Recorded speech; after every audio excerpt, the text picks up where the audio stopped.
fuck, Tim, you're keen. Hey, mate. I'll send out the announcement now. Oh, good to see you, brother.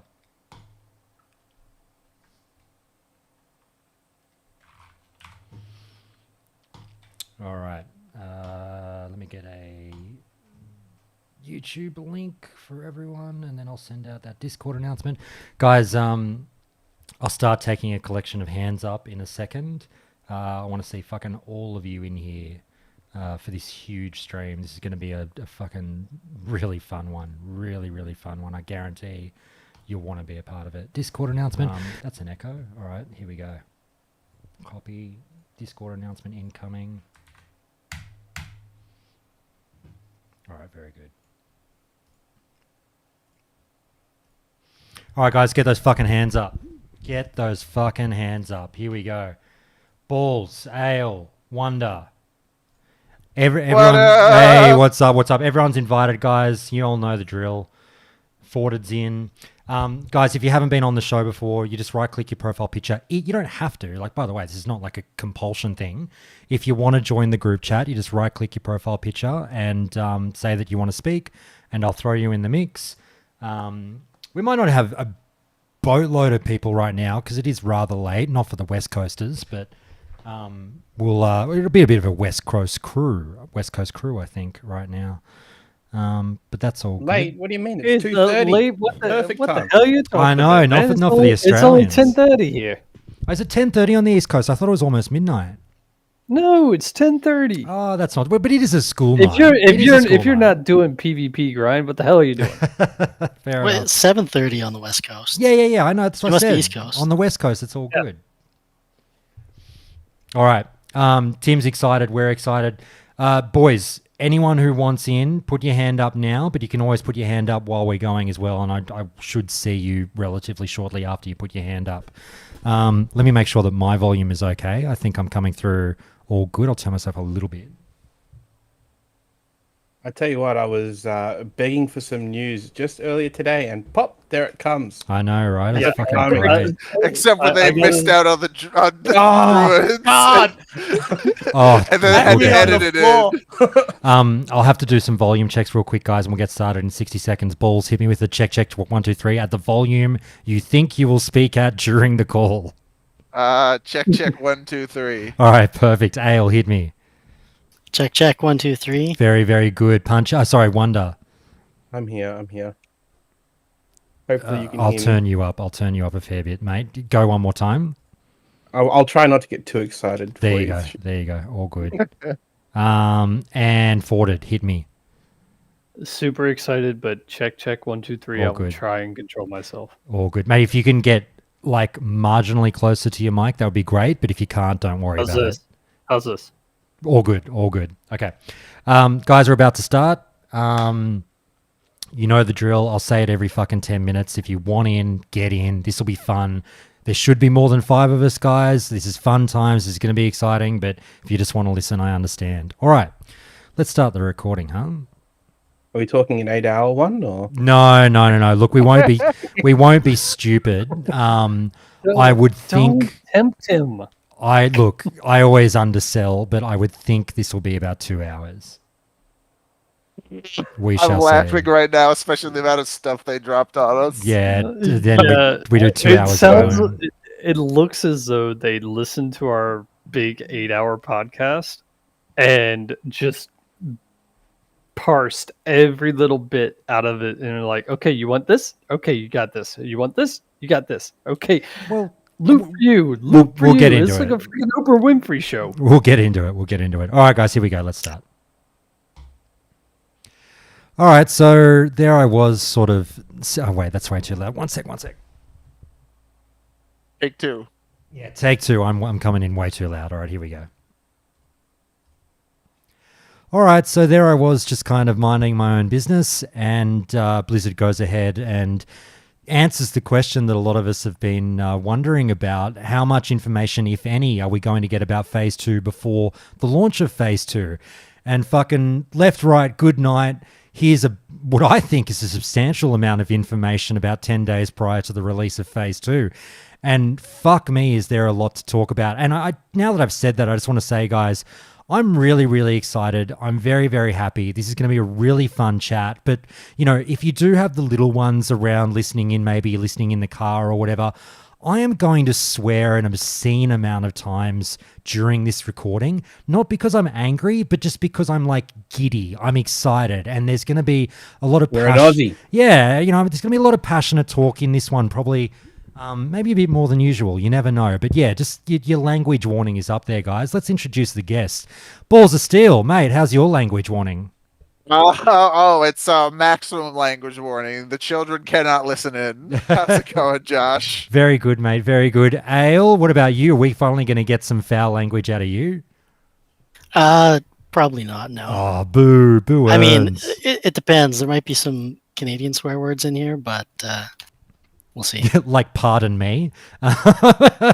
Very good. All right, Forded. Sorry I Forded. How are you, mate? I will try and keep it to my best language, considering my kids upstairs. Oh, everyone's too kind. Wonder, we're going to have to carry it for Australia here. I might be prepared to if I get on a high horse. We'll see. All right. I've got, like I said, I've got some passionate mini monologues coming up. But anyway, guys, we've got a Grand here. We've got Tim listening in. That's fantastic. So, you know, we've got some feedback again going to the ears, but I know that they're very interested in hearing this, given that they literally just dropped the video with the Phase 2 preview. And so for all of you listening at home, if you're not watching along live, the Phase 2 preview was dropped about 45 minutes ago or so. And as Blizzard is wont to do of late, it's like a private, unlisted video on the World of Warcraft channel. You kind of got to go out of your way to find it in a way, but there is a post about it as well on the official website that accompanies it, so you'll find it. But it's a must-watch video, absolutely. If you have not seen it, I would implore you, go away, watch that 30-odd minute preview, then come back and digest this podcast, because it'd be weird doing it the other way around. I've got all the talking points written down, and I'm sure I've missed a few as well. I'm just going to say right now at the top, guys, the GDKP discussion is being parked until the end. I hope you're all comfortable with that. That is a meaty one. That's an interesting one. Let's do all the fun stuff first, and then we'll get into that. So, like I said, let's get into the fun stuff. I'll just go through it chronologically. Well, actually, wait. Before we get through the chronological shit, let's have the discussion overall about this kind of presentation to the community, the manner in which the info is packaged up, how much info we got, the delivery method, the hearing from all the devs, and just your overall impressions. Mike, I'll start with you and I'll go around the table. How do you feel about getting a preview in this manner? I think it was pretty good. It's obvious. I would have loved to have seen maybe for the video. This is like the video specifically. I would have loved to seen the faces of the devs when they were talking on the video, rather than just hearing their voices and then a PowerPoint. Because I love to see when the devs talk about this stuff, seeing the passion on their faces. You just want more Tim and Agrend emojis in the Countdown to Classic Discord.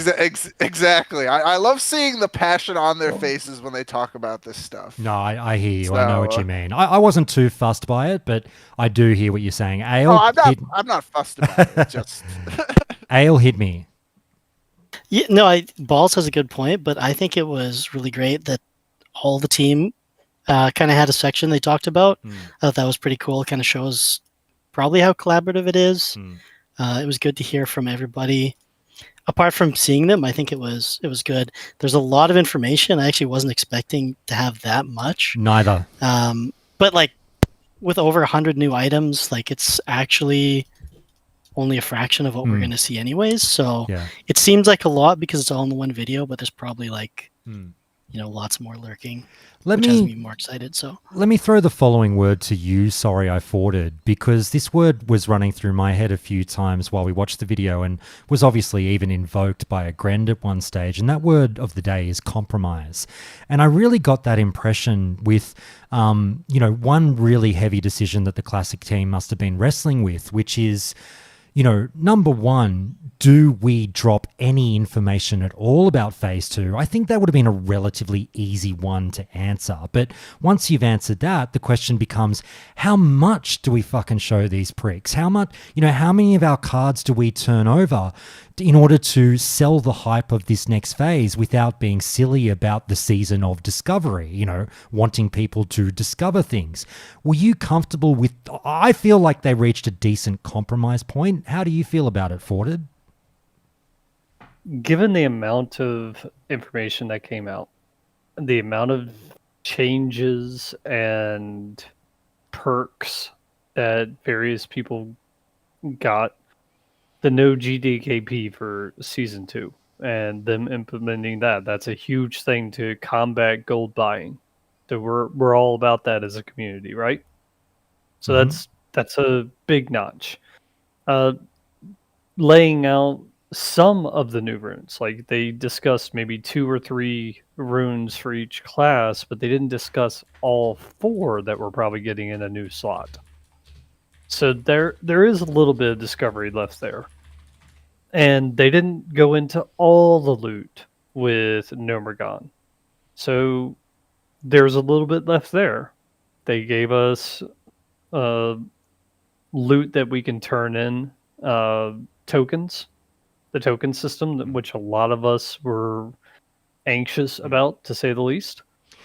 That's big. Yeah. So to me, it's a good amount of stuff. Oh, and they nerfed the PvP event so that you don't get giant raid groups running around doing the PvP. So you feel there's a healthy amount of information without spilling all the beans. Right. A healthy amount of information, but the information that they gave us was what we were looking for and what we were asking for. It wasn't just that they overloaded us with information that we didn't give a shit about. Agreed. Wonder, let me throw it to you, mate. Same question, different answer. How comfy were you with did you enjoy the presentation? Would you want more of that moving forward? Any commentary on that? And how do you feel about the amount of info we got? I feel funny being asked this question because tomorrow I'm going to be marking some student presentations, talking about, how well they work as a group. And in many respects, you're asking me to do the same thing on the Blizzard team here. Yeah, give them a report card. The presentation itself is fine, right? Like, it gives us all the information. Well, not all the information, but it gives us a lot of information. It gets the juices flowing. I mean, I was posting in the Discord, as I said earlier today, going, I feel content starved. Not necessarily just from Blizzard, but everything has felt in Phase 1 that it's just grinded to a slow halt. And getting a bit of information like this really kind of gets you excited. Maybe some will be a little bit more excited than others, depending on what they've gotten or if they like the information or the decisions that the devs have made. But I like that it's just snippets of everything, more so than here is the entire release of what we're going to do. I don't like everything being available. I do like the idea of some pieces of information still to be discovered or experienced.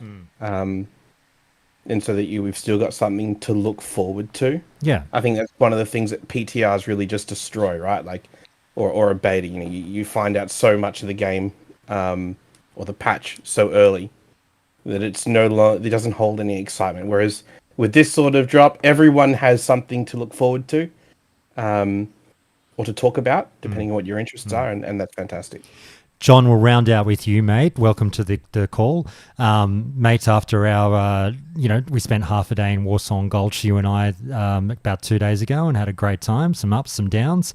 Mate, same question. I'll put a bit of a new spin on it, just in terms of, Wonder raises a really good point there in terms of the tease, if you will. And, I can make the joke about, a bit of foreplay is always fun every now and again. Some would say mandatory. Did you feel like this was just the right amount of, dev foreplay, if you will, in terms of information coming our way and getting us all nice and worked up and ready to go for Phase 2? In the face of some people saying, mate, we should get no information. It's season of discovery. Don't give us a fucking bar of it. I've talked about this earlier on the show, saying like there are two very different angles to tackle this one. And, you know, I sort of came forth and said, look, from the business perspective, I think that this is absolutely going to happen and should happen, albeit being the season of discovery. You know, we'll get titillated a little bit, and we did. So do you agree or disagree with that decision? I think I like the amount of information that's come out. I mean, everyone can get carried away, just like give me it all. Other people just draw that hard line and say no one should know anything. But there's just enough here. It's a bit of a tease, like the epic ring from it's a ring, I think, yeah, from the PvP event. I'm like, oh, cool. Wonder what else they got, you know? I see a mace. Is that a mace? Yeah, it is a mace. So, like, that's cool. Like, and the few of the like, going back to Warsong, the queue changes, like the matchmaking changes that they made there, I think is just a nice middle ground. It'll be interesting to see how they work, but I feel like there was something similar to that ended up happening like the first time around, was they just drew a hard line on pre-mates, basically killed it, and then maybe moved back to something like that. So yeah, I'm pretty happy with the way it's been delivered. It's not too much there. I've got things to look forward to and ready to crack on. If I can just add Josh, yeah, go for it, mate. The other thing I guess that's important is with the way they've released this, they are in control of what information is being disseminated in the population. If they had not released anyone, said phase 2 is coming, wait and see, and then we're all just sitting waiting for a data mine to take place and then speculating off that data mine instead, that doesn't feel as good as if the information comes directly from the devs and they take some ownership of what is coming. Yeah, very good. So I think it's definitely better. It also goes to community engagement. The devs speaking directly, even if it's just in video form, speaking directly to the community rather than just in blue posts and text. That means a lot to some of us. Yep. And that means that they are listening and they give a shit. Absolutely. And we want that sense of community from our game developers. Not just you're a shady overlord in the sky who waves the ban hammer if we get reported. Took the words right out of my mouth. I'll finish up on this one, and then we'll get into the specifics, guys. I just want to say that you're spot on there. Sorry, I forwarded. It is, you know, again, from like a business perspective, it's free brownie points. It's an easy engagement with the community. It's just a slam dunk of here's some info that we know you guys want. You'll all love us for delivering it to you. And like, I think it's one thing just to like do the engagement, but also when you get into, and we'll talk about this next, when you get into what they've actually designed, they're not just hitting it out of the park communication wise. They're fucking throwing a no-hitter as far as I'm concerned design-wise with the game. Like these items, these professions, everything that we're seeing, this raid, every fucking thing that we're seeing. Like I really regret now that I didn't live stream my viewing of the preview video, because I'm not joking that my jaw was on the ground the whole time. And you know, my wife is a big Final Fantasy 14 fan. You guys know this. You know, she watches the Final Fantasy 14 live letters all the time whenever they come up, you know, when they've got a new major patch or a new expansion coming, and you get delivered all the information of what's new. And obviously World of Warcraft does the exact same thing, usually via a BlizzCon or what have you, about, hey, here's the new shit that's coming. Classic gamers have not had that. Like, at all. Obviously, we've been playing old games. We know what's coming. There's been no reveals. It's just like, yeah, whatever. Phase 1, 2, 3, okay. This was our first live letter, in my opinion, and I fucking loved it. I was like just ask Patricia what I was like watching this thing. I was laughing, I was crying, I was smiling. I, you know, had a box of tissues with me for one reason or another while watching this thing. It was fucking amazing. And like, I liked just the PowerPoint slide presentation. I liked, you know, like you said, getting all of the team involved and just everything they showed, just this hint of what's to come. You read the tooltips for all this shit and you're like, this is fucking amazing. This is fucking great. Not one thing did I be like, oh, what the fuck is that? So like, I'm really, really happy. And I think that the no frills, au naturel presentation is clearly, I think they've even mentioned it in the past, it's clearly by design, and I think it's working. And because there was a real pushback. The Classic team has no say in what's presented at BlizzCon, but there has been, in my mind, notable pushback publicly against the overproduced, and the guys, look, it's all fun and games. We get it. The guys, Tim had to do some acting in one of the video. We all have a laugh and it's all fine. But I don't think that things like that land as heavily as something like this, which is literally just people talking over a fucking PowerPoint slide. Cost, 3.5 cents to make.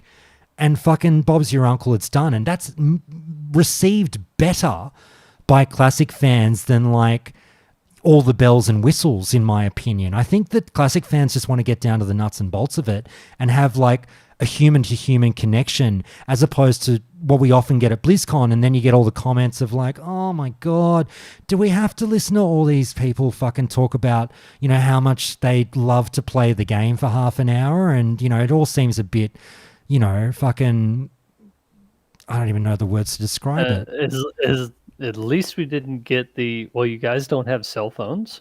Yeah. But anyway, look, kudos to the team for doing it in this way. I just want to say that I was loving it. Let's get into the specifics, guys. I've dicked around long enough. Let's start. We'll just do it in chronological order. So, we'll obviously start with the chat about Gnomeregan. Look, for me, the biggest thing that stood out, everything we got told, well, most of the stuff we got told about Noma for me didn't shake me to my core. We pretty much expected that Noma was going to be, for all intents and purposes, mostly a copy-paste job of BFD, and the bulk of the community is fucking more than fine with that. Loved BFD, do it all again. So when you say things like, we'll do another profession quest line, maybe involving the raid. Cool, great, okay, same thing applies, great. 3-day lockout, 10-man raid, okay, whatever. We've had the discussion about that. Everyone's mostly okay with it, whatever.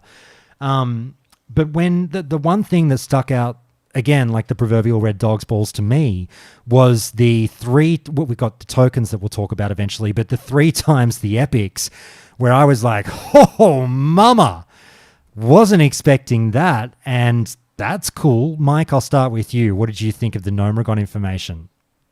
I think it's all great. I love how we just get like the little hints about the bosses, and we got the little picture we got of a boss, and it's now surrounded by a crowd. Oh. And I guess and I assume when we start the boss, there'll be like a wall that puts it behind us, and it'll become like an arena style fight versus this giant mechanical construct. But basically. on that point, Mike, can I get you to piggyback off of what I'm about to say? We've said this relatively recently on the pod. I think I made this point a couple of weeks ago, and I'm just going to double down on it again now. I'm going to come across as the biggest Classic team shill through this call, if I haven't already, over the last 2 months.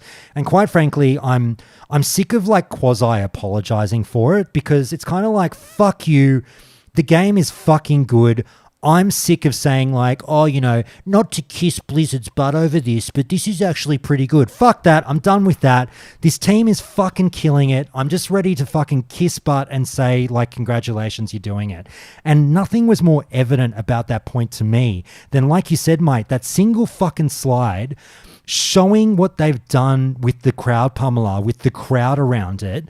And number one, biggest smile in my fucking, ever came across my face when I saw that slide, because I'm like, that's really neat. That's really, really neat. That's such a seemingly small yet large change to make that means something to people and creates atmosphere and immersion and all that shit. But also, it's the big middle finger, in my opinion, and the great fuck you that needed to come in. Oh my God, I'm ranting. Mike, sorry, you'll hear where I'm going with this. I love, and I was saying this to Patricia while I was making lunch, I fucking love that Season of Discovery has become the Classic team's revenge tour. It is absolutely Season of fuck you haters, and I fucking love that. And the reason I say that is every fucking cunt and his dog all over the Reddit, and you all know what I'm talking about, over the last few years has been, these cunts don't lift a finger, they don't do any fucking design work, they've got no developers, they've got no game designers, they're going to put in minimal effort into the next season, this thing is going to be shit, designers, game dev work, mate, they'll just fucking make it throw it on us, it'll be half-baked, and they'll walk away for 2 years. And every ounce of fucking work we've had on this thing has been the polar opposite of that. And it's personified by a little fucking thing like, hey, wouldn't it be cool if we created a gnome crowd, like a semi-gladiatorial arena around the crowd pummeler, just for a bit of atmosphere? You know, could have just made some new mechanics and had the crowd pummeler there and been like, yep, okay, we're done, whatever, minimal effort, we don't have the time, move on to the next thing. But no, let's add a little bit of flavor. I'm just like, I'm cheering these guys on, going like, I want to think of them like tongue-in-cheek flipping everyone off, going, fuck you, get that up you. And I love it. Sorry, Mike, that was a very passionate talk about one slide. And I mean, who knows? Maybe the gnome crowd is a part of the fight. Maybe it's like with the Trial of the Crusader 5-man dungeon thing that they did. I was just where gonna they say maybe the they same throw, thing. since it looks like a leper gnome crowd. Maybe they like throw like banana peels and bombs on the ground that we have to dodge in a certain phase of the fight or something. Maybe. Surely And you're on a a raised platform. You can't just run away because you're just gonna fall off and die to fall damage. And as they hinted, you probably get punched off as well. Right. So imagine that one of the mechanics is a tank has to die because he gets punted off no matter what. So you have to have a backup tank. What, you have to go run down and res him? Yeah, I don't think something like that will happen. But surely the boss kills the crowd, right? He's a crowd pummeler. Oh, of course. Wonder. Ooh. You fucking solved it. I mean, mate, have we got like a TAB or something I can bet on that? That's absolutely going to happen. I hope so. and Or he he gets like a goes buff from to- squashing all the gnomes. Yes, he Yeah. gets the leper gnome buff at 5 different stages. I love it. I love it. Hey, Sally, welcome to the conversation. How you going? Hey, he beat me to it, man. I was gonna say, the boss is definitely gonna choose one of the bleachers on the crowd and kill them, and then for every bleacher you have left at the end, you get bonus rewards on the chest. Oh, wouldn't that be cool? Wouldn't that be cool? That would be, dude, a DPS race for save the lepers. I loved that they included that slide, and I love just again the tease with that, and that's what, one of 6 bosses. So you know what's to come, and we got the tease about the final boss as well, with the different suits and everything having different properties. That'll be fantastic. I've no doubt that they. Ale, I'll throw it to you now, mate. Sorry. I've no doubt that they've learnt so much from BFD, not only in terms of what the classic player base likes in regards to difficulty, but also just, you know, how far they can go with, you know, license, with free license to move, to design, to make new shit. What did you see in this Gnomeregan information that you liked or didn't like, maybe, Ale? I mean, it's very biased, but I do like the lockout system they're putting in for the first two lockouts, which is a 7-day. Obviously, as someone who wants to, you know, level up as fast as I can and get in there and try to be the first to kill the bosses, we were concerned that they were going to take that away. And so adding kind of a compromise, and as Josh said in the video, like, obviously nobody's probably going to be happy with this. I think it is a good compromise. You don't think people will be happy? Well, I don't know. Are you happy with it? Like, I'm someone who's going to level first, so obviously this is good for me. But knowing that you have a week, do you think that's long enough? Let me say this much to slightly twist the angle on this one. I thought it was a phenomenal compromise, and again, that compromise might be the word of the podcast. But Gren said it. You know, this is the compromise. We've kind of tried to appease both parties here, and I think they fucking nailed it. And at the end of the day, a compromise is a situation where both parties should walk away feeling somewhat mixed about it. You won a little and you lost a little. That's a good negotiation, you know what I mean?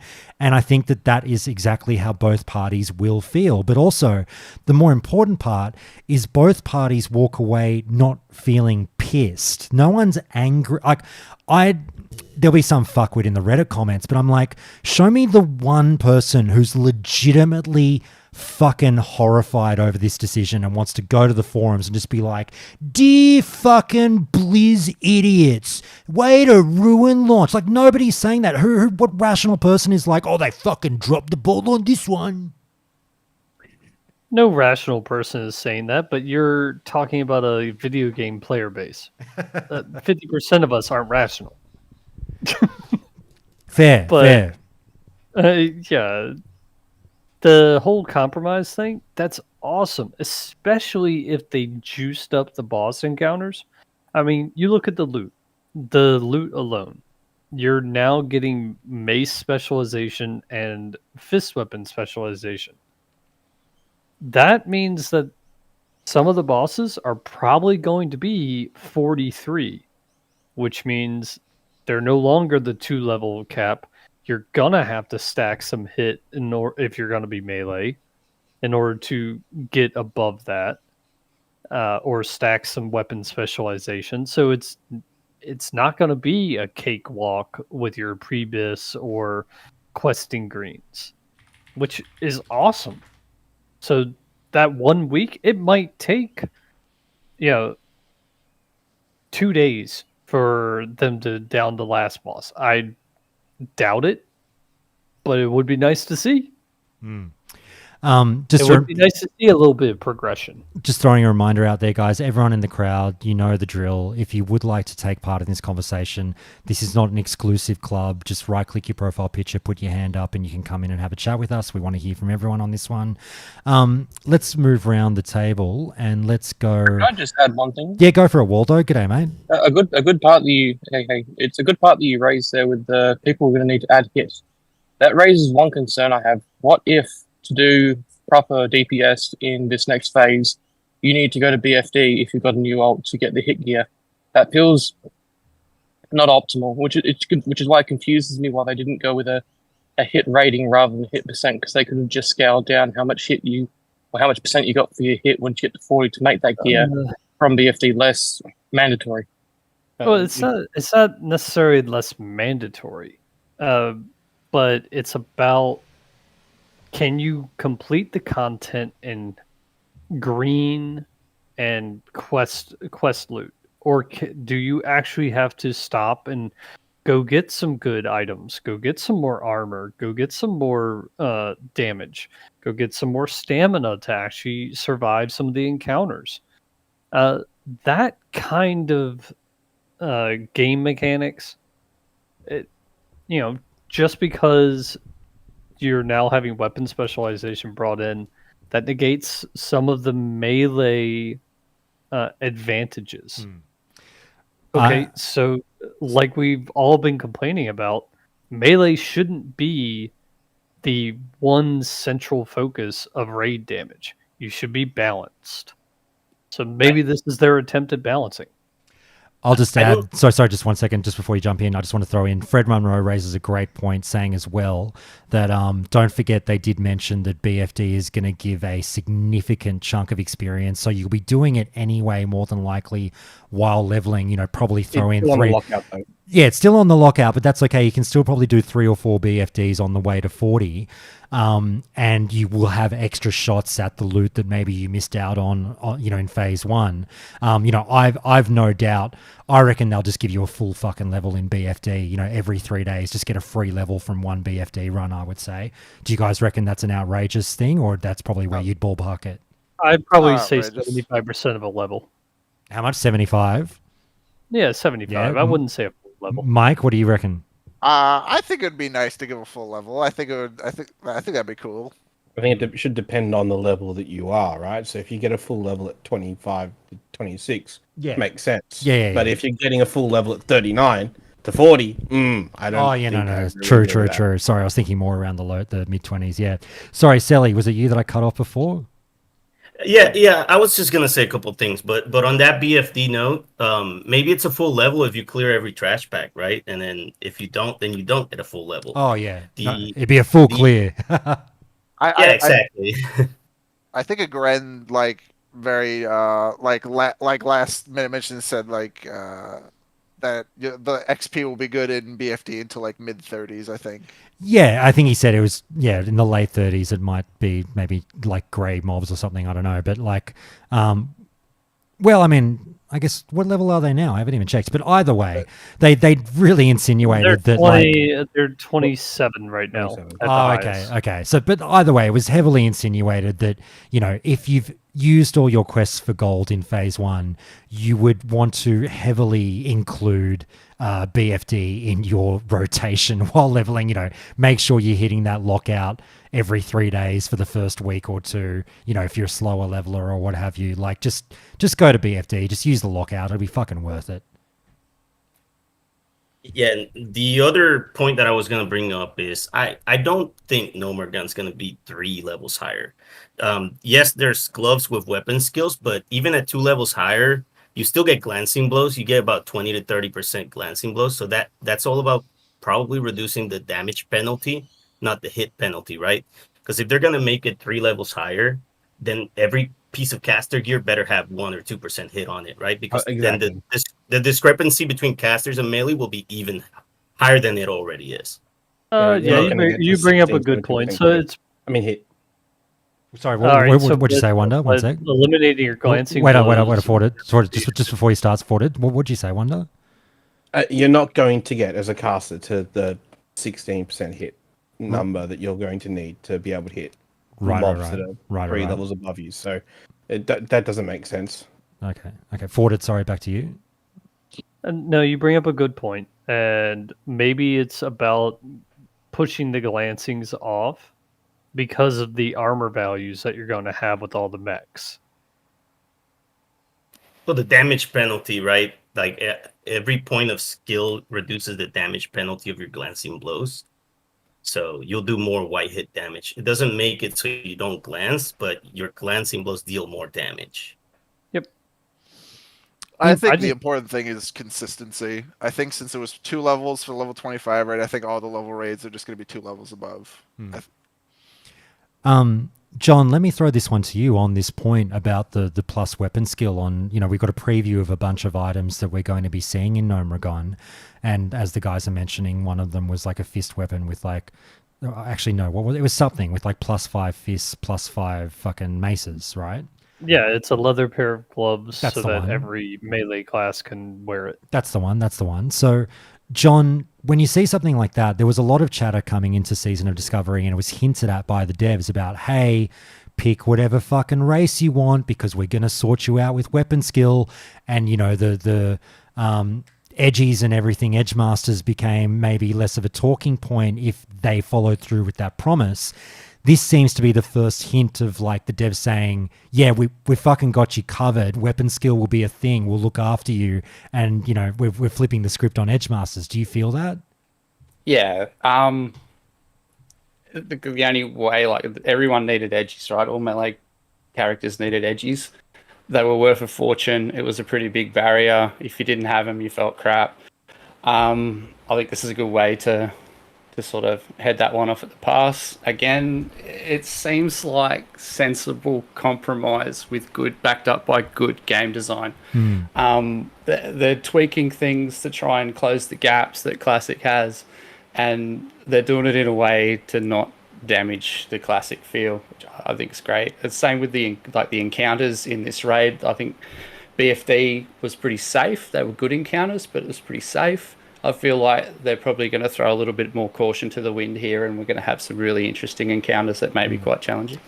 And Blizzard will obviously have the stats on this one, but I've gotten the impression that for the most part, players have kind of rolled the classes they enjoy rather than what's meta in SOD. I hope, I don't know. Fuck, that's a Feelscraft kind of comment. Hey Templar, how are you, man? Hey, how you doing? Good. What brings you along, mate? What can we get you talking about? Well, you actually kind of took it from me, but I was just saying that they did mention, the whole stay away from humans. If you don't want to be a human, you don't have to be if you're going to be a melee. I was just going to say the exact same thing you said, is that they're kind of giving this nod to, hey, you don't have to be a human now. I will say, though, if this is true, I think maces are going to become the go-to weapons for as you're gearing up for a rogue, at least. Empyrean Demolisher is all I'm thinking about, dude. I'm having wet dreams right now about the Cosmic Mace, baby. Yeah. Dude, Iron Foe. Yeah, like getting that mace specialization along with human, and then also those gloves, man, you're never going to miss. Dude, I rock that mace till Nax in original vanilla, dude. I was just going to say before we not move on, but sort of kick on. Sally, was there anything you wanted to say back about that point about the spell hit? No, I really hope they don't do the 3 levels. That's all, because casters are gonna get shafted really hard, unless they give everyone nail steer on every gear slot. You know. All right. Fair enough. Guys, let's talk a bit more about the items that we saw. We've mentioned the weapon skill one. Is there anything else in that slide or couple of slides that really leapt off the page to you guys? First in, best dressed. Go for it, guys. I'm seeing a bit of stam, Josh. Yeah. Which is good, you know. Like I'm seeing some caster items with a little bit of stamina. I really like automatic crowd pummeler. A mate of mine used to just farm those all the time. I mean, pretty much all druids can relate to that. And yeah, the gearing looks like it'll be fun and good. Also, gotta get my fucking hands on that domesticated attack chicken. Oh my! I was gonna Hey, say that. if you dude. don't have that, you're not playing the game. Yeah, just quit. No. Just quit if you don't have it after phase 2. It's over. I love that it has a huge cooldown. Yeah. It's all about the trogs for me. Trog Transfigurator. Finally. Yeah, what's I was sort of cocking my head while looking at that one. Like, are we going pure cosmetic, right? Like just a bit of a fuck around? Yeah. There's been plenty of items like that before in WoW where it's just pure cosmetic. Like There's one in Wrath. BFD. There's one in BFD. The Warlock egg. That gives you a little pet. Oh yeah, but it doesn't transform your character or anything. There was one in Wrath that turns you into like the dwarf-like models from Old Noir. It's just purely cosmetic. I can't wait until someone discovers the new hitbox shenanigans with the fucking, what is it with the Trog model? Trog. Yeah. Wait, the domesticated chicken is gonna be basically just NG chicken for everyone, right? That's what I'm getting from it. Effectively, yeah. Rip engineering. Like the trinket, the tank trinket. I think that's a really interesting balance of giving you all that armor but reducing your movement speed by 60%. Yeah. I love the paladin and the paladin book for teaches you enhanced blessings. We'll get there. Hold on to that thought for a second, Mike. Just back to that on-use effect for the Wordle's hardened core. As you say, it says increases armor by 1,000, but movement speed is reduced by 60%. This effect cannot be removed and lasts for 10 seconds on a 30-minute cooldown. Really, really interesting one there, where I was like, I was mixed, and then I was like, hang on, like, I think we can find a use for this. Like, realistically, unless it's a boss that requires a lot of movement, this is a phenomenal tanking trinket, right? Because you're just going to stand in place, sit there and play tank and spank and enjoy your 1,000 armor. Yeah, I think this is the kind of item that me and Ubiquitous was talking about for like rogue tanks. If like a boss hits pretty hard, but like if we get unlucky, like if we know a boss is about to increase their damage and we have a lot of dodge, but if we get unlucky, this is like the mitigate your luck. Where if we take that one big hit, it's not going to kill us now because we now have 1,000 extra armor. This screams rogue tank, like fucking screams it, and I don't just mean like rogue tank prio.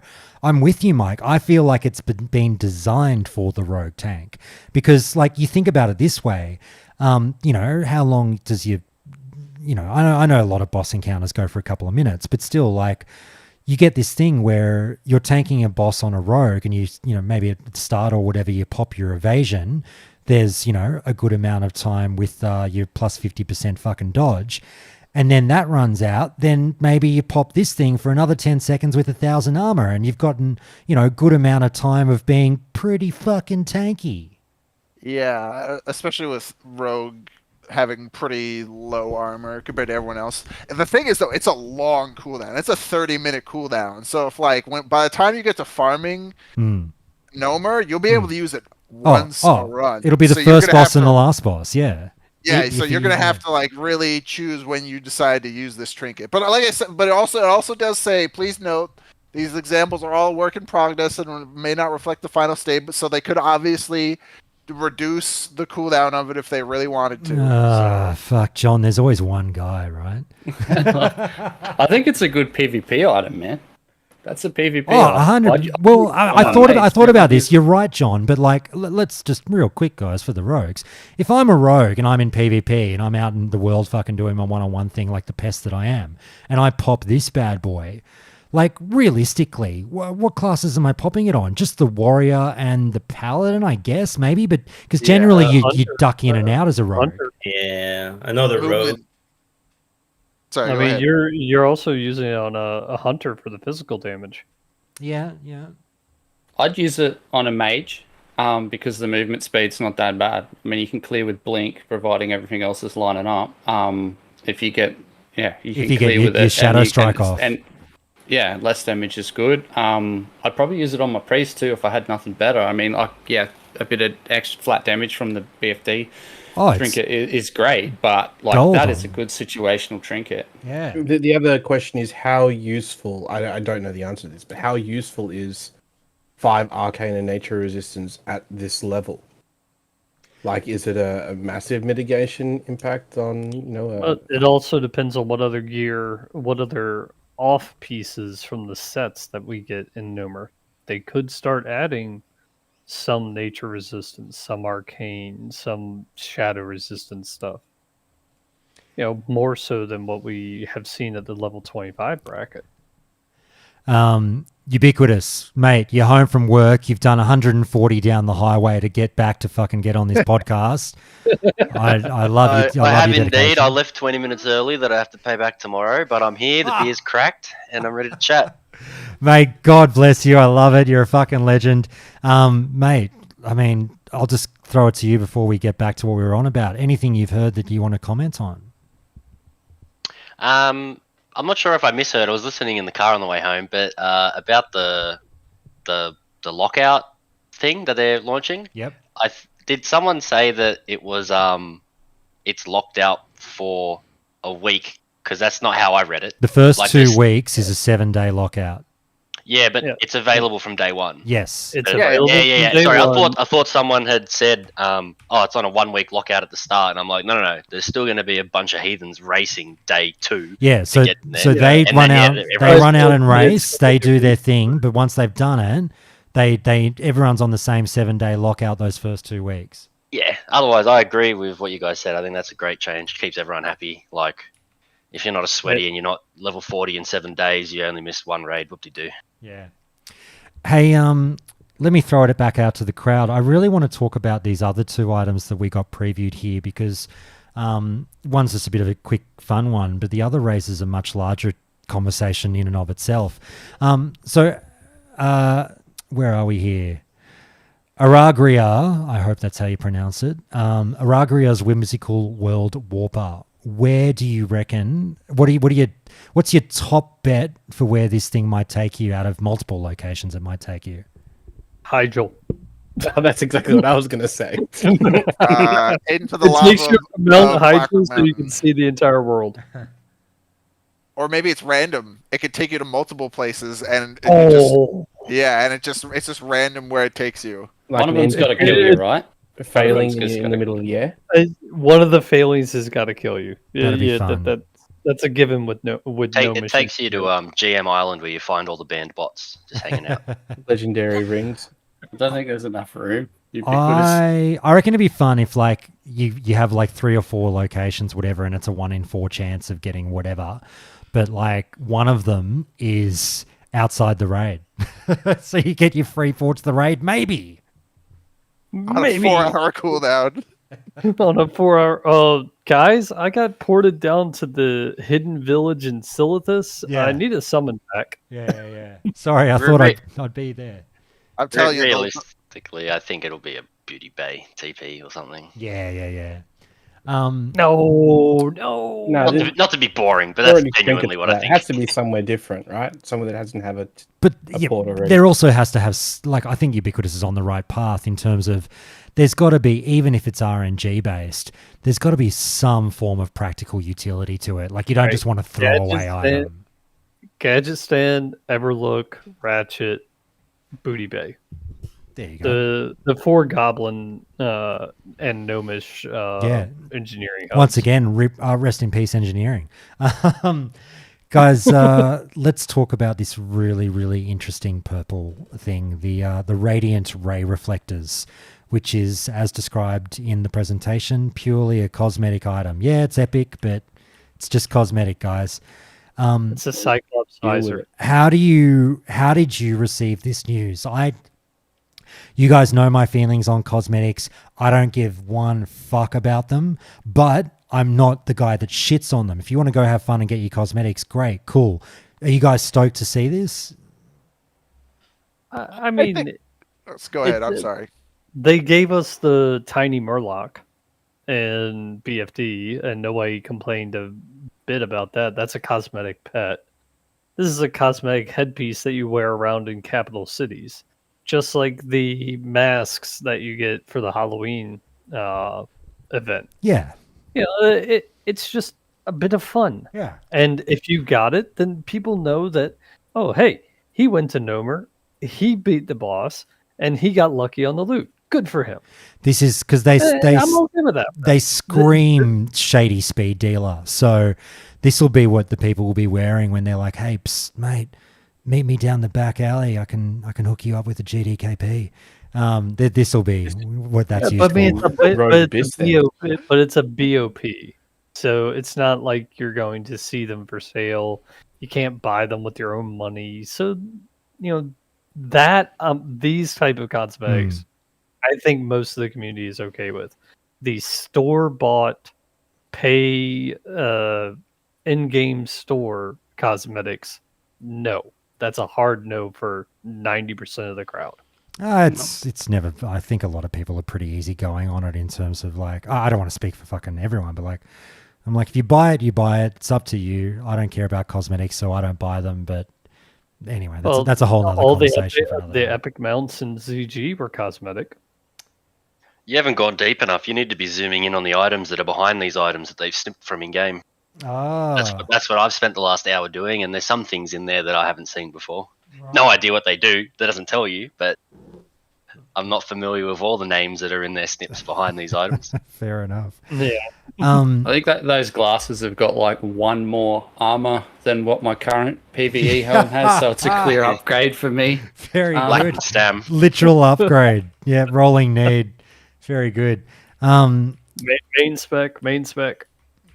Guys, next thing to talk about is, again, I don't think this was earth-shattering news. This shouldn't have really surprised anyone, but we're getting new item sets, which is great. I don't even really know what to talk about here. I mean, no one's shocked by this news, right? Yeah, go for it. What I like about it is the tokens. Oh, of course. Yeah, the token part of it, of course. Yeah. The tokens, speaking from a tanking perspective, I love the tank set because they gave you both attack power and defense. They gave you main stats for DPS and tanking. So they didn't homogenize the loot into a spec. They kept it ambiguous. So that makes it much more appealing for people to actually go out and get the set and roll on it, as opposed to just waiting for off pieces and try and mishmash a set together. Let me throw this one round, guys.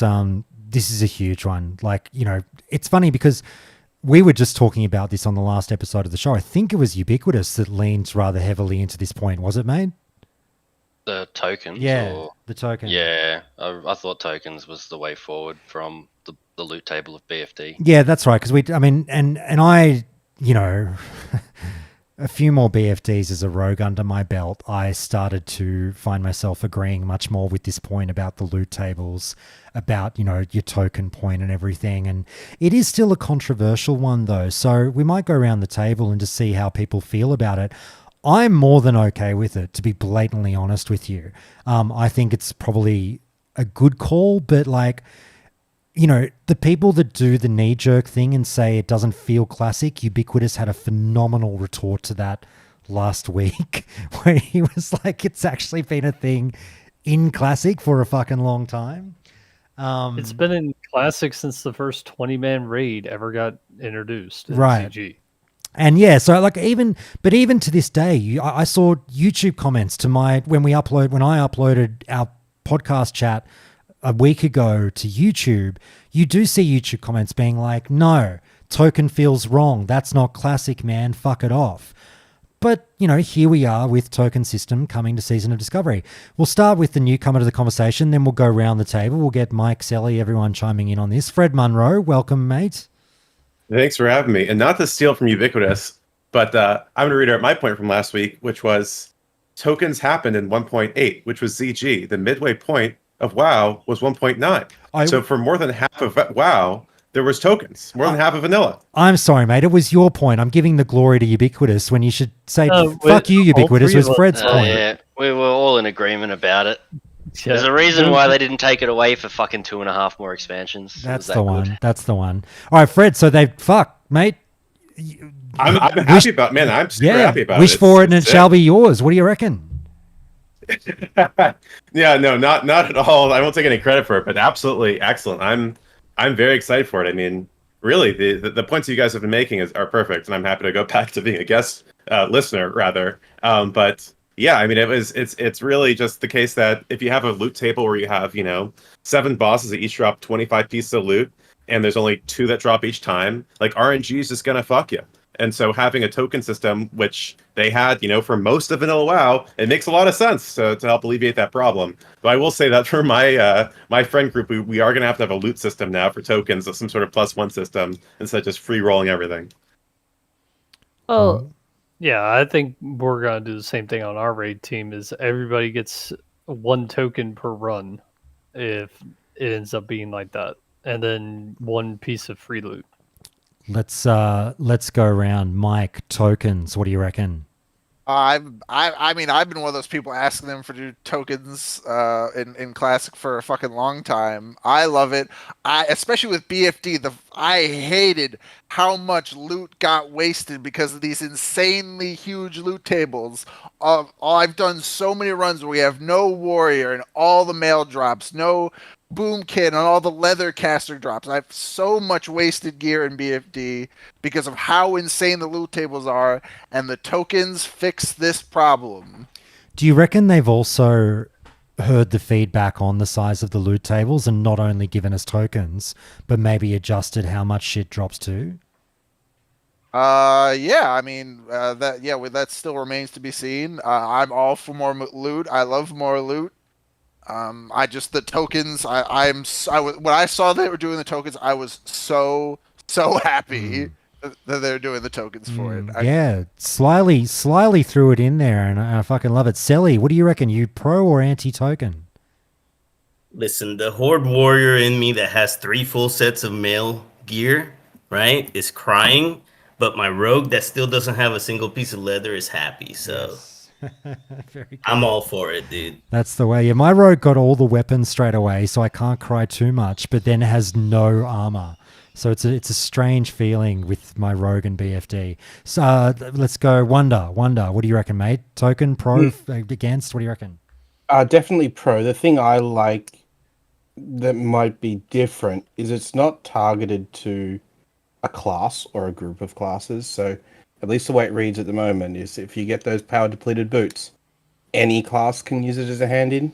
And that, to me, feels a little bit better than going, oh, we didn't get this version of the boot drop, so I'll have to wait till the next boss or next week. Or whatever. Yeah, that feels awesome, especially in a 10-man when you can't take one of every class every single time.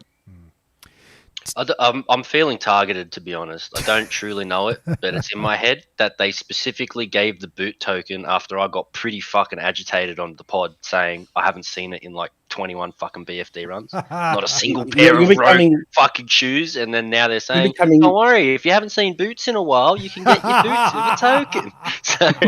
So that goes back to my earlier point. Like, it sounds like they just listened to our epic pod and said, "Oh, you want something? Here you go. You want something? Here you go." No, I'm always incredibly I don't even know the word I'm looking for. I'm incredibly tongue in cheek whenever I joke on the show about, anything in game changing, as a result of the conversations we have on this stupid fucking podcast. Obviously, I do not believe that has anything to do with the development of the game, but it is always fun to have a laugh about. I like that coincidence because those boots really had me fucking angry for a while. My opinion on the tokens is that I think it's good. I think the table would have been fine in BFD with just this change alone. Because it removes like half the loot table bloat.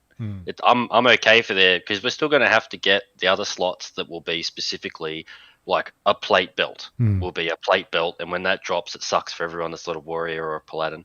My little niche thing to it is that my favorite iteration of the token is the Nax in vanilla token, where I go kill a boss, I get a token, and the guy that you hand it into goes, you've actually got to give me some fucking leather to make this thing. You can't just give me a token and I magically craft this super magnificent item for you. That tiny little difference for me, I actually really appreciate. I don't like it in Wrath where you just get a token and you go to some bloke behind some bar and he's like, oh yeah, here you go, here's some mad pants, dude. And you're like, that makes sense. AQ was could have given me the pants without the token. Yeah. Wonder, that's just a little tidbit I have about Wonder, you're into that suggestion? Yeah, 100%. I like making everything else in the world become impactful. So if it's leather pieces being added, like for example, though, Wonder, like how good would it be if you go to the token vendor and he's like, mate, fucking oath, I'll give you something for that if you give me 5 waylaid supplies boxes as well. Perfect. Problem more reasons to have those things, man. I think it's a travesty that they're trying to get rid of them. Or people are complaining about. Mate, I'm with you. I know what you're saying. I know. Sorry, you were going to say something else there, Wonder, and I cut you off. The only other things that I guess I would pick up on is, it does read that the other pieces are still dropping, so it's not like we're going to only be relying on the tokens to get the gear, which I kind of like. And I hope that the hazard plate set makes you look like the crowd pummeler. I want to see all the Paladins warriors running around looking like that. All good. Let's go, Mike. I was going to say, I think just from the tooltip of like where it says the boots, I think we're going to have to, I don't think it's going to be too much, but I think we are going to have to give a vendor some items along with the token to get this gear, because it says for the boots that it's a power depleted boots. And then the set is like, hyper conductive, electromantic. Maybe we have to give some engineering items in with these tokens. Did you just say we're going to have to give head? Really? And then we're going to have to give some engineering items with these tokens to get these tier pieces. I think, or I don't know, maybe some specific items that drop in the raid as well. It'd be nice if you bring in gold power cores, electro switches, like the mithril switches and everything from engineering, and stuff like that as well. Like you bring in pieces that are actually crafted by other professions, not just raw supplies.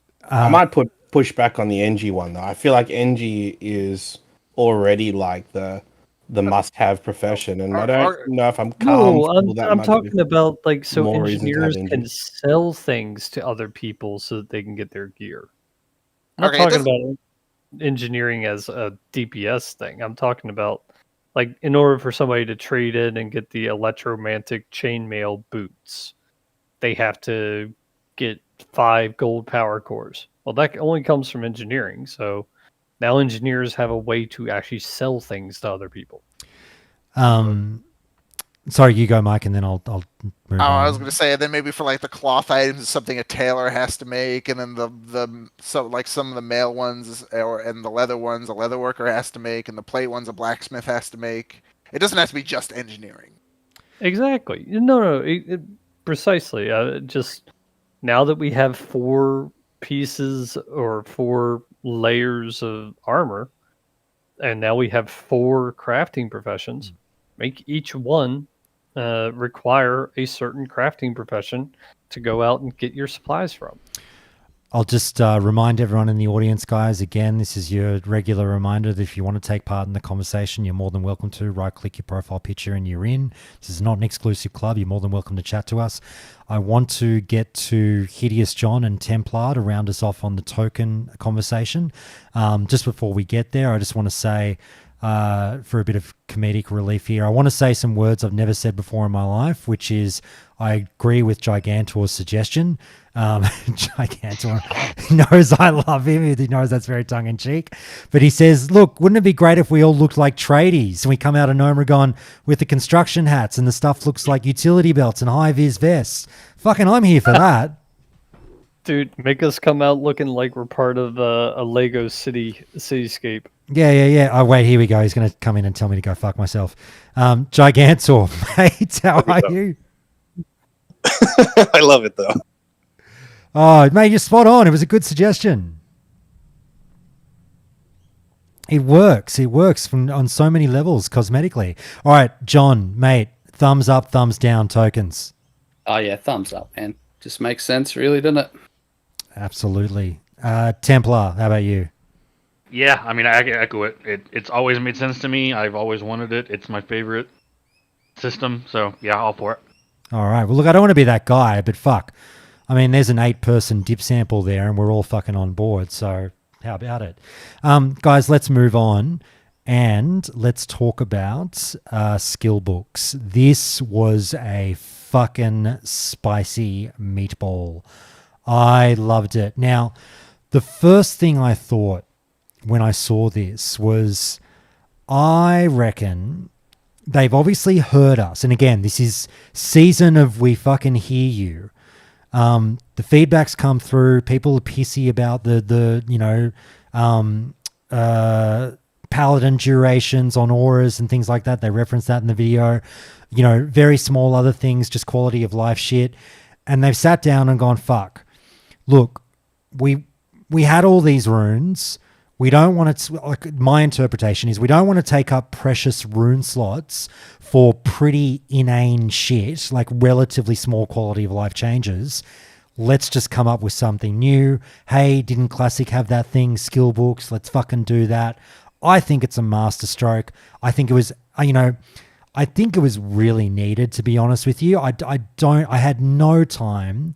And I don't want to be told that I don't like Classic and all this bullshit. I had no time for people making the argument that, like, fucking Paladin auras should be 5 minutes. That's Classic. If you don't like it, go to retail. Just shut the fuck up. And look, someone on this call... No, because they get the 15-minute buff at 60. So shut up.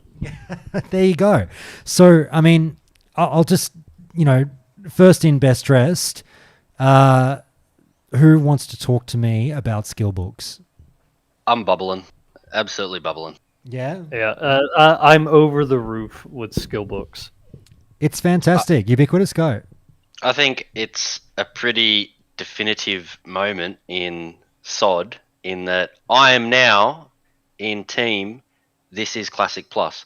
Because quality of life changes. Oh, well, welcome to the fucking party, pal. Quality of life changes is actually like 80% of what is, quote, like, or question mark, like, wrong with vanilla as per today's standards are. If you put in 100 more of these changes, the game would be a lot different, but probably significantly better. Like, from day one, Shaman said, fuck me, let me move all my sticks at once. That's all I wanted, and they didn't give it to us in the beginning. We'll never know if they intended to always give us these, or was this an addition after SOD started? We won't know. But yeah, I feel like this is now a massive step in a whole nother direction. Like, we've gotten runes, and that was cool. Yeah. And you can get class tunings, that's fucking cool. But just these changes where it's like, here you go. Your class won't be such a fucking burden to play anymore, but it's literally not much better. Like, you're doing exactly what you're doing, but not at such an annoyance to yourself. I feel like it's a massive deal. Now you don't have to spend 4 global cooldowns as a shaman. Yeah, well, there's going to be... I'm sure there'll be a book to say, you know what? Maybe 4 pallies just shouldn't buff 40 people every 5 fucking minutes. Seems pretty common sense. And like the fact that they've opened up this can of worms is just a good thing. I don't know how anyone can look at any of these and go, no, I want my shaman to press shift 1, 2, 3, 4 every fucking trash pull. I want him to do that. Like, fuck that, bro. Just let my boy drop his sticks on the floor and we keep killing shit. Like, that's more fun for everybody. Well, could you imagine something like a mage table being thrown in the mix as well? It's gonna. Yeah. Preposterous to some. Logical to most. I like watching Hunk wait for 3 minutes to buff the whole fucking raid and drink. Yeah, I like flying to Zoram 10 minutes early to make 500 water. I love it. It's what I play mage for, mate. A book that allows priests to decrease their power word fortitude cost. So it's not 400 fucking mana. I must laugh, and you know, I think it was 2 episodes ago where I was very loudly and very profanely saying something along the lines of, if you don't think Season of Discovery is Classic Plus, I don't know what fucking drugs you're smoking. And I'm glad that you finally came around, Ubiquitous. Just on that really quick tangent, I mean, guys, and by all means, you all know fucking, you don't have to agree with me on this show, but out of interest, given what we've seen in the Phase 2 preview, is there anyone who didn't really feel that SOD was Classic Plus that still feels that way? My only pushback is I think that the talent tree system, for it to be like fully on board, needed to be overhauled a little. Well, the runes with the combination of the old talent system didn't sell you? No. Well, I mean, I guess it remains to be seen what the rest of the runes are going to be. But a spell or two doesn't necessarily fix a whole class's underlying issue. Unless you're going to make them stupidly OP, which might happen. Well, but I kind of feel like I'd rather see the talent tree get fixed and then have less runes along the way. That's just, I guess, my... Boomy's basically got fixed with 1 rune. Did we? I don't think so. We're basically resto druids that are doing damage, right? Balance druids kick ass in PvP. Oh, fucking tell me about it. Don't start. I'm still I don't want to hear anything from Balance Druids about, oh, we didn't get a damage rune. Yeah, fuck you. Well, and maybe being okay at PvP, to my mind, doesn't necessarily fix not getting invited to PvE. No. Well, we'll get there. All right, guys, look, on the skill books, it's very, very important to discuss. Probably the most interesting one that we got the preview of was the Rogue one. Now, this is something that's going to be near and dear to Mike Ubiquitous and I. We go. Yeah, well, sorry, and to Sally as well. We had a very, very spirited chat about rogue tanking a few weeks ago, and I am a rogue tank, and Ubiquitous plays a bit of rogue tank, and Mike absolutely plays rogue tank, and we were throwing suggestions against the wall and seeing what would stick, and we saw this preview of a little ability called Redirect.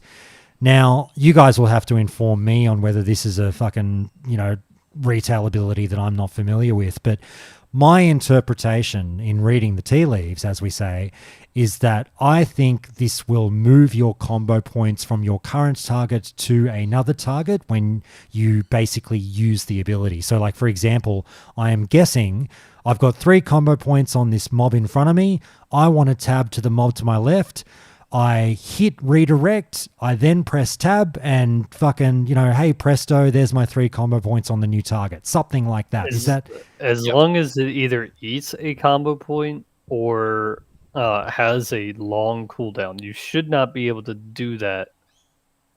It's the Kata version. Well, from Kata, we got it and it had a 1 minute cooldown. Okay, 1 minute, that's fine. That's perfect. I think that's dog shit. Quite frankly, I Yeah, would prefer a system where Likewise, you're very wrong. That Now is you're dog shit. worried about the PvP ramifications. My whole thing would be I'm worried about the and PvP. I'm with you. But my whole thing would be just make it work inside an instance if you can do that. I don't know how the fucking tech works, but like. Just make it work inside an instance where, like, you know, when I'm tanking, I can do this shit. I don't want to fucking cooldown. I don't want fucking, you know, once every minute. Like, there's no point to it if it's once every minute. Literally no point. Add it to the pound of flesh rune that hey, this reduces the cooldown of your redirect skill. I'm okay with that. Then add it to your tank rune. But I agree. But don't make it a flat reduction. Well, it does actually beg the question. Look, I agree. It's maybe concerning for PvP, and I don't want to be the, you know, like I always joke. I don't want to go all S-fanned on you guys and be like, fucking don't touch rogues. It's also concerning for PvE damage wise. Rogues are already near the top. Now you're giving them an opportunity to just stack up combo points on a trash mob prior to a pull, and then dump all their combo points on True. We need to know more about how it works. It probably won't work that way. It doesn't sound like it would work that way. It won't work that all. way because it's your existing combo points. If that mob dies, I lose those points. You don't. Right, you just keep the mob alive. Keep the mob alive at 10%. But if anyone's doing that shit, they just get laughed out of the room. Like, they're already doing it. That's already happening. That's already happening with rage. Yeah, rage but it's like there's always going to be some cheese tech. If you want to get rank 4 in the world on a specific boss fight, there's going to be something like that doesn't affect 99.99% of rogues. So all it has to do is become the meta for people to want to do it. Believe me, we had a meta where you would farm digrats and take one digrat to a boss and build up combo points on it by cheap shotting it and shit. And I can tell you, no one fucking did it because you would be batshit insane to do that. You can still do that now. You can go get a digrat from the Dwarves and Barons, and you can get a combo point starter on it so that you can have one combo point before you go and fight a boss. Like, who gives a fuck about digrat tech? And this would be just as cheesy. Like, no one's...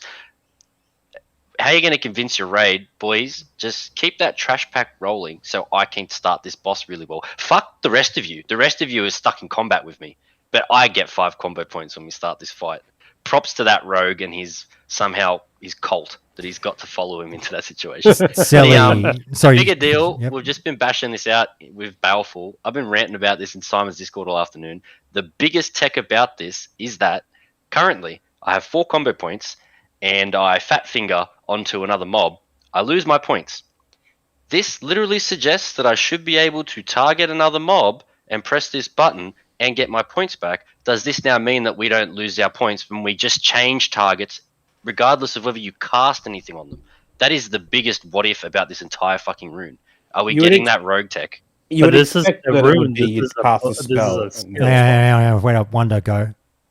I was going to say, you would expect that it would be you press the button and then target a new mob and then apply. All right, Forder, what were you saying?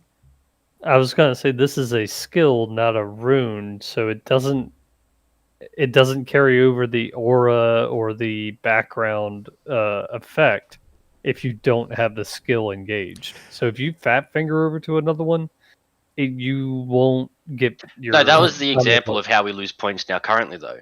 Yeah. Will this work in that I press it, and now whichever I target next, it will change to? Or do I get to target them? Because they're not what am I supposed to... click the specific target I want after pressing this ability, do I target them and then say, put the points on this guy, Chief? I don't want to. I don't want to get too bogged down. I don't want to get too. Whoa. I don't want to get bogged down on this one. If we go half an hour on rogues, everyone will tune out. So I'll just say the following and then we'll wind it up. Sally, I want to throw it to you and just get some quick thoughts from you. And then we'll move on. Guys, I'll just say that, like, my dream for this would be, you know, Ubiquitous trying to figure out. The thing is, we don't know enough. We've got to wait and see with this one. My personal dream for it would be, I would like it to be an ability that I hit in advance of tab It's real dream. I would love it to be off the GCD. I hit redirect OGCD, hit tab, and my points just move to that target. I'd love that. That would be great. Short 10-second cooldown on redirect, fucking whatever. That's my dream for it. That's all I want to say, but we need to see more about how it works. If it works in PvP, I don't know if that breaks the game or not. Maybe, maybe not. That might be a conversation for another day. Selly, let's get your quick thoughts on this redirect thing, and then we'll move on. Yeah, I mean, similar to you, I had two ideas on how it could work, right? The first one is kind of an idea similar to yours. Off the GCD, whenever you press it, whatever combo points you have on your current target, it makes an imprint of it. Not a cooldown. You have a buff that's just there until you use it, and then you switch targets. You use it again, puts the combo points up on the target. That's it. Kind of like whenever you want to use it, right? And then it goes on a 1 minute cooldown. The other idea would be you press it when you switch targets, and then whatever unspent combo points you had on the previous targets just gets put on the current target, and then that one should have like a shorter cooldown. But we don't know yet. I think they're also going to give us a skill book for hunters to learn Min Pet as a non-channeled skill. Do you think that falls under quality of life, though? It really does, because no hunter ever casts Min Pet on their pet in raid or party if they can help it. Yeah, fair enough, I guess. This way it works it into the rotation. Fair enough. It is quality of life. I see what you're saying. Look, all I want is a mage, whatever the hell, where I don't have to keep buying the 7 silver decryptors. Just let me decrypt. I'm smart. I'm a mage. You're not smart. I don't know You're about that one. I hate the stupid going back to a regent vendor for 7 silver and buying 15 different scrolls. It's annoying. All right, guys, let's start talking about the runes that we saw. Now, we didn't get many of them, but... Or a lack thereof of one class in particular. When one class in particular definitely got left wanting. But let's talk about what we saw. Oh, God. All right, let's start. Again, chronological order. Does anyone have anything to say about the Paladins? We saw Sheath of Light and Guarded by the Light. Does anyone play Paladin or want to talk about these? Extremely boring. I mean, they're healing runes, and almost no paladin wants to really be healing right now or doing spell damage. Well, the Holy Paladins were complaining. It's not just for Holy Paladins either. Like, PvP Ret is going to be insane with everything that we're getting. Like, if you add all of their stuff together, like Sheath of Light... That's still not a lot of spell power out there. No, but what I'm saying is adding all of their stuff together, right? In considering that we don't know what other runes we're getting, I'm still thinking Exorcism's coming. Or Art of War, I'm sorry. We're getting Art of War, 100%. So if you're adding Art of War to Sheath of Light now you're suddenly getting these crazy combos where this could be huge for multiple that specs depends of if Paladin. they don't put Art of War and Sheath of Light on the same rune slot. But you see what I'm saying, though, right? Well, just like they did with Hunters, Lone Wolf and Marksman are on the same slot. If you wanted to go Lone Wolf, you would want Marksman on a different slot. Okay, well, let's play with that scenario then. But Guarded by the Light is going to be different than the Sheath of Light one, right? So I don't know. They put two tanking runes on. Well, no, I'm saying Sheath of Light right now says engrave your belt, and Guarded by the Light says engrave your boots. Right. So either one of those works really well with Ret. So what I'm saying is we don't really know yet, but what I like that these aren't just, here you go, this is going to fit this just a spec. They're actually giving runes that could affect multiple things. Which I guess. If I could interject, if we're going in order, Josh, they did put the druid runes I up just there, saw. I was going to correct. They did the druids dirty initially, but they've now put them up. If we're done with paladins, sorry, say it again, mate. Wonder's requested doing them last because he needs to mull over these changes. Okay, no, that's fair. He needs some time to digest them. Look, guys, I've got nothing to say about those paladin runes. Anyone else on those before we move on? No? Okay. Eat shit, paladins. I'm so sorry. We need a Tariak here. Okay, let's I'll move. take it, dude. I love him. Yeah, so are you happy with it? Okay. Oh, can I say something? Yeah, about I'll take them all day, man. I'll take those runes all day. Fair enough. Mike, go for it. I wanted to say I talked to Alenia about this, who is a paladin stan, and but she's not playing a paladin right now. She loves the guided by the light rune. She was like, I read that to her, and she was like, oh, her like I could hear like the visible like light glow up in her face, and she was like very tempted to start playing a holy paladin again, just hearing that rune. Ooh, very good. Not even just holy paladin. I like the mana regen just for ret tank. That's really good. All right. Anything else on this before we move on? Nope. Okay. Let's go to hunters. These two scare the shit out of me. It's, Oh my God. I love how much of a meme nerfing hunters has become, because now we can look at these runes and just be like, oh God. Who wants to talk about it? Strike, 3-second instant cast. Ooh. With a chance to reset the cooldown. I'm calling it melee hunter. They're gonna slap with flanking strike added on a beastmaster, a hunter. Well, it would fix the problem with flanking strike, right? The uptime on the buff that buffs the damage, right? Essentially, yes. Yeah, I've never stacked 3 stacks, man. Like I don't know anyone who has gotten more than like once per raid. I've gotten 2 stacks, and that's the maximum. I'll just say one thing and everyone can yell at me, fucking all I do is talk PvP and everyone's fucking sick of me just bitching about everything in PvP. But I stare at melee specialists and I just want to say that, like, if you get on a hunter in melee now, if they've got beast mastery, obviously, like, their pet, even post-nerf, still hits so hard. You can kill the hunter. It's a DPS race between you and the pet. But the pet hits so hard and the hunter does virtually no damage and you still barely win that one-on-one by the skin of your teeth.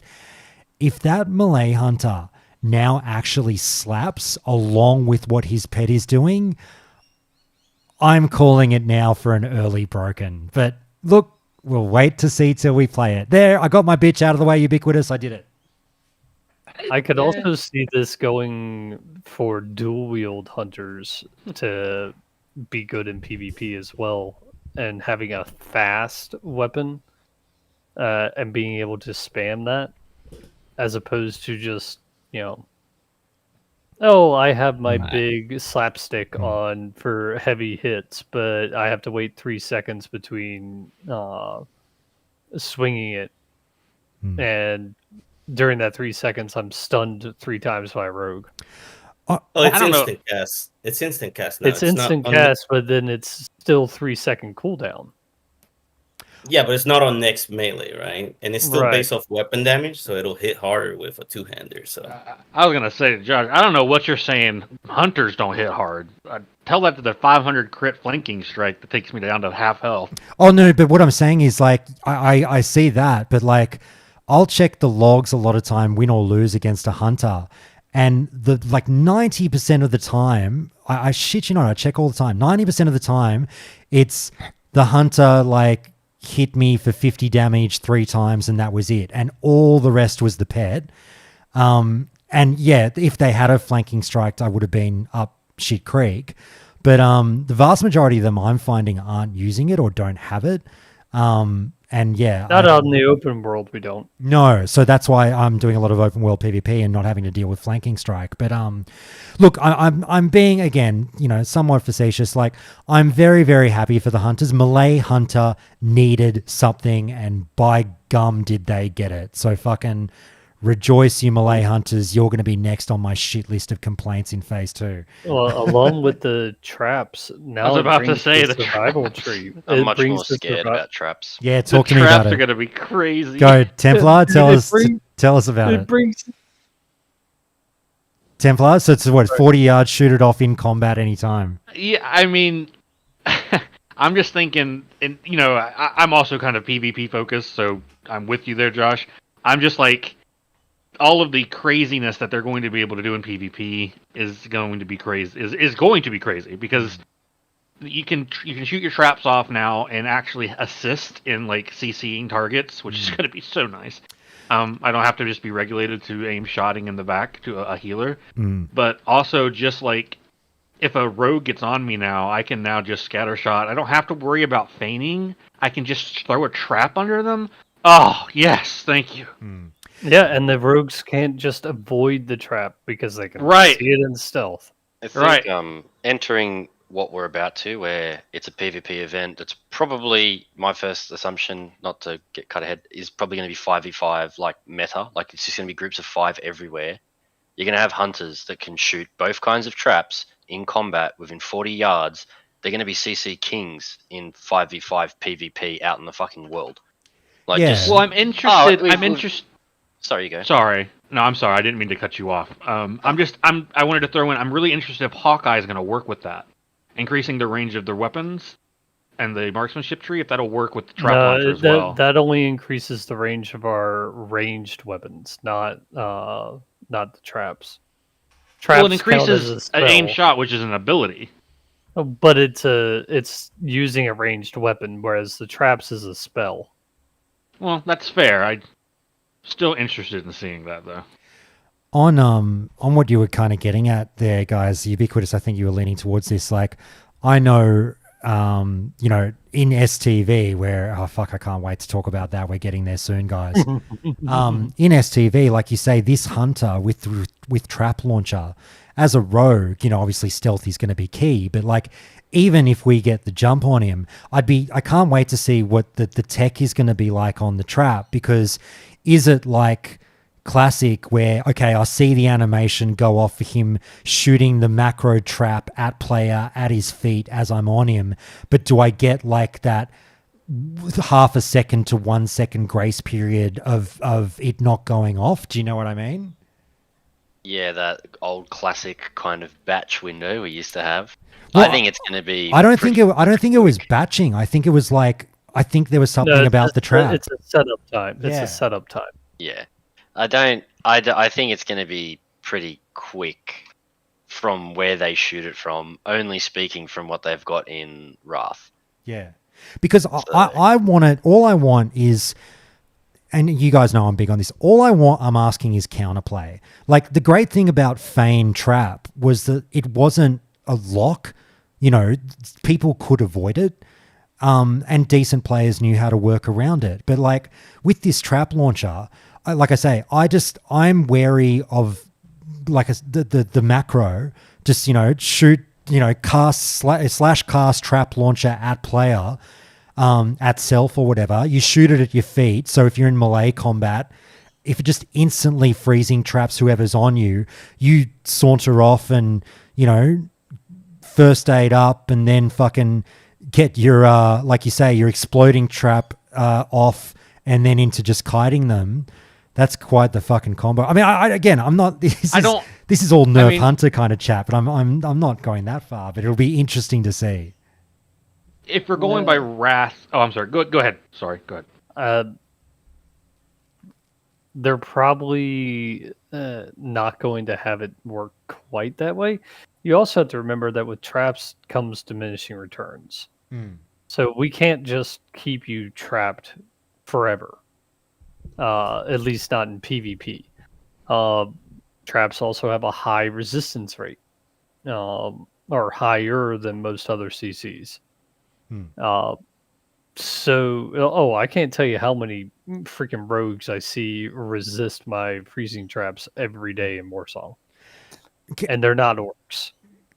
So it pains me to say that they get resisted. I get it. Can I say, I should say, like, if I were a hunter, I'd be so fucking stoked with these runes. Like, really stoked. But it also goes to PvE. Being able to trap a mob. Like, if you're a melee hunter, you're running both of these.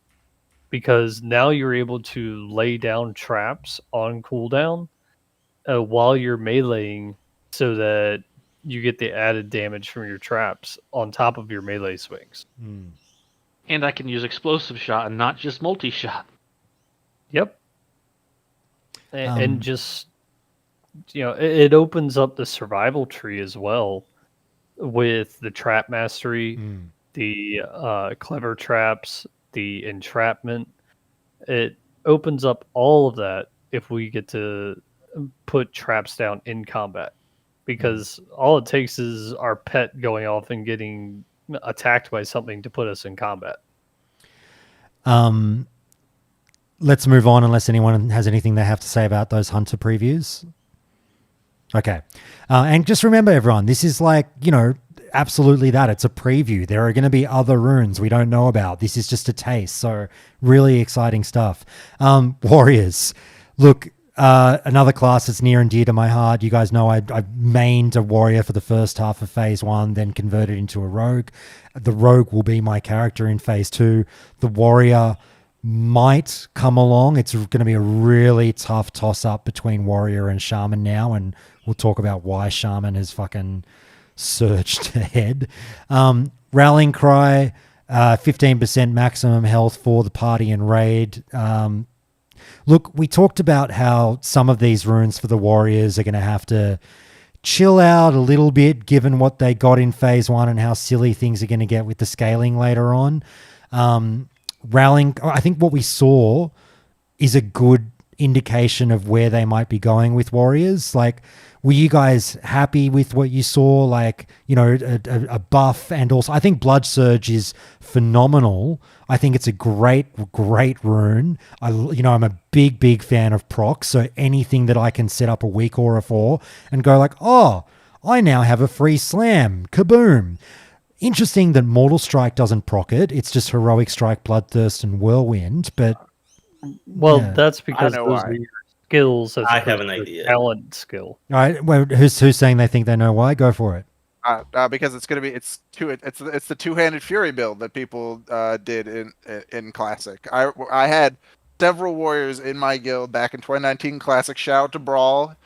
If he somehow ever listens to this, I doubt he does. But he was the king of the two-handed fury slam. Two-hand slam, yeah. Yeah.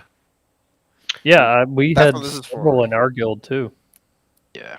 It's just an extra, like you said, depending on what other rune they get, this is just opening up another way of them being able to DPS in not the bread and butter current stance. Well, it's the kind of thing, if we're going full classic, and, it's the opposite to Tropic Thunder. It's not you never go full classic. You always go full classic if you can. But if we're leaning into this and we're going make the two-hand slam meme a fucking reality, surely we're going to see things like the Smite Priest and shit for a laugh.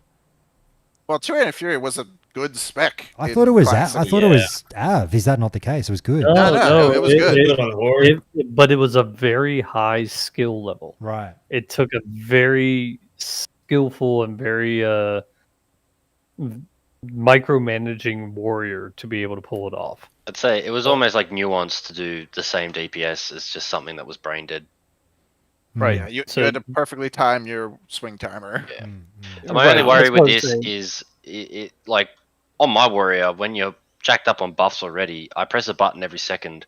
I just hope it doesn't fall flat where it's like, slam sucks. Like I just literally don't want to press it because there's better buttons to press potentially at level 40. That's my only concern for this rune as a warrior DPS. I'm looking at this in the synergy with Quick Strike, right? Because if you read Quick Strike, this ability benefits from and triggers all effects associated with Heroic Strike. And this procs 30% chance from Heroic Strike, which means that it should proc 30% of the time every time you spam Quick Strike, right? Which is, you can spam that pretty much every GCD if you want to. So you can kind of force those slams very often. And that's why I think they're not giving it Mortal Strike, right? Because you pretty much have Quick Strike as arms pretty much all the time. So yeah, and you also have Whirlwind, and you also have Whirlwind on that list as well, which is part of your DPS rotation. Your starting rotation. Yeah, interesting. Quick Strike proccing it gives me a lot more hope for it. Then I hadn't made that connect with it, like Quick Strike sharing Heroic Strike. Fucking. So that makes it a lot more interesting. That's a big brain call. I love it. And Rallying Cry is awesome, especially if you have enrage mechanics or AoE damage mechanics that are going off, like Kelrus. I'll give you an example. If you granted everybody 15% more health for 10 seconds on Kelrus at the beginning of progression, a lot more raids would have finished him because they got him down to like 3 or 4%. 1%. You sure it's not a typo? You know, It that says kind of thing. it says that it increases maximum health. I thought all my passives are percentage maximum damage. They should just continue down that route. I need more. I need 4 percentage damage done modifiers on my warrior. Your warrior can go sit at the back of the bus now. All right, guys, thumbs up or thumbs down to the warrior runes. What are we thinking? Thumbs up. Can I just ask? Yeah, a go, question? I'm not a warrior player. But I kind of would have expected the runes to lean a little bit more PvP friendly. Well, I mean, to be fair, the health rallying cry, it's not like it's got no use in PvP, right? Well, yeah, I'm just depending on the cooldown. Depending on the cooldown at AB, imagine defending a flag, and this has a 1-minute cooldown. It's gonna be like 10 minutes, like in retail. Or even a 10-minute cooldown. All right, you have a large contingent coming in to your node, and you've only got 5 defenders. You have a warrior. Okay, when we all get to 50% health, bust your rallying cry. And then that buys you enough time to get your reinforcements there. That's huge in PvP. Blood Surge seems pretty handy for PvP as well, John. I mean, it's just it's like no rage. Got to keep that rage up, man. Keep whacking. But yeah, rallying cry is fucking huge, man. Like it can stop a kill in its tracks. You pop it, the heal gets off, boom, it's a reset pretty much. It's so hard to push people down when there's healers involved. I'm just a bit sad there's no shattering throw there because paladins need that big long fucking weapon to cuck them when they we don't know what else is coming. Yeah, to be fair, there's more coming. Oh yeah. There's at least 2 more runes per slot, if not 3 more runes per slot. I just asked the question, right? Because whenever you try and justify why another class needs to be buffed, I mean, you made this point in the last podcast, Joseph. It's not that every other class is necessarily OP. It's just warrior felt really bad in PvP. I think to go to what you're saying there, I see a lot of warriors just failing to initiate in Warsong, especially, and most PvP that I've done has always been off the back of a big warrior just charging in and initiating. Got the blinkers on, see nothing but their target, and just fucking zoom, in they go. But it was been a bit of a shame to see that disappear. I think Rallying Cry, depending on its cooldown, will bring some of that back. It'll give a little bit of confidence back to the big angry boys, and I'm happy with that. Very good, very good. Boys will... Sorry, finish up. Go for it.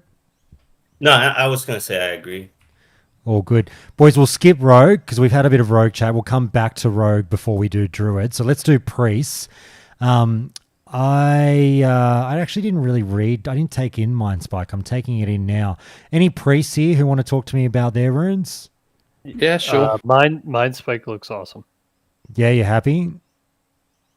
I like the stacking up to 3 times for Mind Blast. Like, I really like that. John, what do you think about that stacking? Yeah, it's been a pretty solid ability for a while now in the later iterations of the game. It gives you something to cast instead of just flaying, I guess, and looks like it does decent damage. And a big mind blast to the face is terrifying. Like just the sound of it as well as like big damage is fantastic. I think that one's great. Paints Up's always just a good include. It's a really good button to press in pretty much any high damage situation. Is it weird for me to say I presume Mind Spike is going to be instant cast?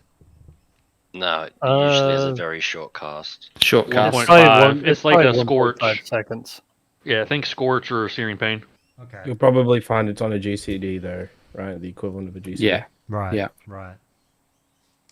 I love pain suppression doesn't reduce the threat generated anymore. That's pretty big. Yep. And the dispel mechanics and whatnot, that's big in PvP.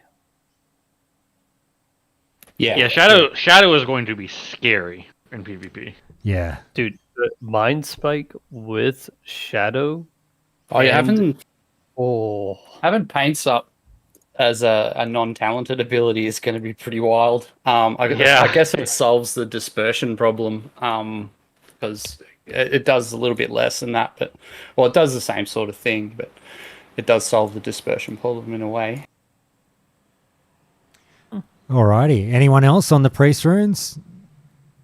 It's not confirmed here because it's not on here, but somebody mentioned Shadow Fiend one day, and I love the idea of the Shadow Priest turning into almost like a pet class where he just sends all of these Eldritch abominations at people and dot them down. Mind Spike's also Shadow Frost, so it could, just spitballing here, could have a slow effect, which adds to the utility of a Shadow Priest. Oh, that's a good call. That's a good catch. Judah, another one of our local shadow, a local priest aficionados, I should say. Mate, happy? Yeah, I heard someone say priest on the internet, so I honed in, came here. So you came running. Yeah, so thumbs up or thumbs down? I mean, it's only 2 runes, right? But they're both awesome. I am also curious about with Mind Spike. I think it's usually a 1.5 second cast, as they were saying. It doesn't say that here, so I'm curious if it's 1.5 or instant. And the other big question is the screenshot they have there. Is that the damage at 25 or at 40? Because I hope that's the level 25 damage, not the level 40, because it's pretty low. That's the base damage, so that's probably 25. I hope so. Sorry if I came across with the shit there. Playing Warsong and PvP. No, it's all good, mate. It's all good. Anything else to say about this, Judah, before we move on? No, it's like I was expecting to get Mind Spike eventually. I didn't know which phase. I mean, it's still like the big thing of like I was kind of joking in my guild with the meme of like the hand drowning, reaching up, and someone slaps it. Like, is it a high five instead of helping them? Of like, we need mana help. How about Mind Spike? So we'll see what the other runes are. I assume some of them are going to be you mana fuckers. help. You little fuckers are going to be absolute cunts. Shadow Fiend. Oh my god. But hey, that's Shadow Priest. I like to mention that every rune ability, as far as I've come across for mana, is cheap as fuck. So the priests that are saying, like we're mana fucked, Mind Spike it's probably like underwhelming at a glance, but then you go, what if that costs 12 mana, bro? No, fuck it. They're probably going to be chuffed as fuck if that thing costs 12 mana to cast. No, fuck it. Spam it. Beat Star Surge. Make it cost 1 mana. It doesn't suggest anywhere there that it's the Mind Spike that I was familiar with when I think it came out in Kata, where it purges dots and everything, or maybe that was Mop. So if you can press this and it doesn't purge your dots, it's actually an insane ability, especially if it's cheap on the mana cost. That was Mind Spike's big dilemma, was that it was at the expense if you had no dots on your target to get a juicy Mind Blast. So if it keeps dots on the target, I think it'll be pretty fun gameplay for Shadow Priest. All right. It will be, for sure. Guys, let's move to the Warlocks. The first rune I am like unsure about. I'm sort of like a bit quizzical. Who's the Warlock fan who wants to talk to me about these runes? So Invocation, it's boring. I think even with this, people will still allow their dots to fall off completely before refreshing them. It does give you a little bit of value to that extent, right? Like refreshing early, because it gives you that tick. But I don't know if anyone's going to play around this. Now, Warlock tanks, on the other hand, Dance of the Wicked is actually huge because it fixes 2 problems that I was foreseeing in the future, right? And it gives value to other runes, which I like, right, personally. So getting dodge from your spell crit whenever you crit is pretty nice. Hold on 1 second. Right. But also gaining mana means that you don't have to life tap anywhere near as much. as well whenever you crit, which also leads to more threat in the long run, right? It'll also give value to Demonic Tactics, which is the rune that gives you 10% spell crit to you and your pet that nobody uses because it shares a slot with Master Channeler, which if the bosses hit hard, or even if they don't, if you want to push maximum DPS and threat, I think Dance of the Wicked is going to be like a must-have because of that mana regen. The only thing I haven't seen yet is I am begging for some armor and stamina scaling to the pet because I want to Soul Link tank in the end. I know that for PvP that'd be busted. I don't care about pet damage for Warlocks, but Hunters have all scaling. I'm just begging for armor and stamina. Please do that, Blizzard. Please. You already got Metamorphosis. Shut. Let me piggyback off of the invocation commentary because look, I don't play Warlock. You know, anyone can shoot me down for what I'm about to say, but you know, Sally, you'll come at me if I get anything wrong here. But the vibe I got from you is kind of matching what I was feeling. And look, there's going to be a lot of Blizzard ass kissing in this podcast, but you know, if I can take the 2 minutes now to sort of scratch my head and go, what the fuck were they thinking with this one? I don't get it because I'm like, what's the advantage of invocation? How is this a powerful rune for me? Because it's like, oh, okay, if I cast this thing as a dot has less than 6 seconds, it'll give me just a tick as like a bonus, I guess. But I'm kind of thinking like, well, hang on. I respect what they're trying to do. They're trying to create interactive gameplay with the Warlock, make some tactics here, which is good. That's a good thing. That the foundation is there. I agree with that. The problem is the actual effect or the benefit you're pulling off. Whilst I'm being tactical and going, oh, okay, I'll refresh my corruption now on the target at 5 seconds because it'll hit it for 1 tick and I get to refresh my corruption. But I'm kind of like, doesn't that cuck my mana conservation? Don't I want to game plan my mana and like let the dot fully expire? Then the interaction comes with, oh, my dot just expired. Now I'll slap it with another one. How good am I at fucking spinning plates? And my mana is good because I'm being a smart little dot user and all that shit.